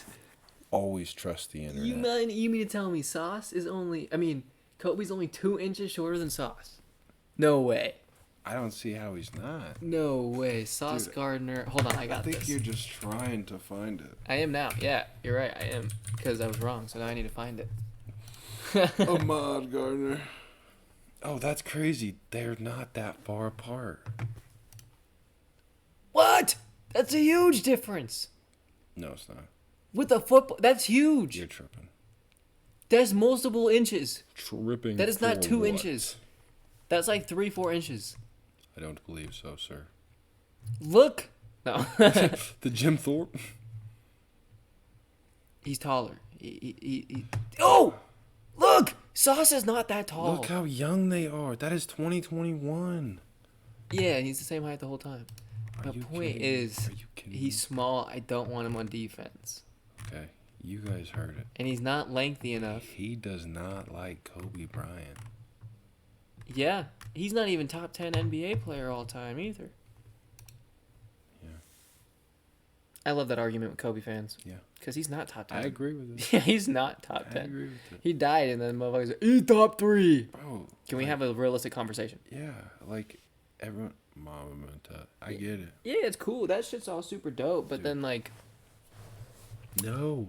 doesn't change the fact that he's not. LeBron. He's not Jordan. He's He's not not- Shaq. I was gonna say not teammates. But Kareem. he's not Shaq. He's not Kareem. He's not fucking. He's nice. We get that. KD. He's nice. But how is he gonna be top 3 if he's not as good Jordan? Exactly, and that's his biggest comparison. He's just like Jordan. Not as good. Exactly. Hard standard to hit, but Exactly. I think we hit it all. I think those are all the points we wanted to hit. Hell yeah, dude. First episode in the books. MVP Absolutely. next door, first episode. And we're Thank- not the MVPs. It's the MVPs next door. The MVP's next door that we just get to snoop about because they have Yeah. a very public lifestyle and Oh, we get yeah. to talk about it. Of course. Thanks for bearing with us through the audio episodes. We'll have set up eventually. We're just still working on that. We just want to actually get these started. But yeah, thank you for coming to the first of many episodes. And yeah. We'll see y'all whenever we record again. I'm not sure when, but yeah, y'all take care.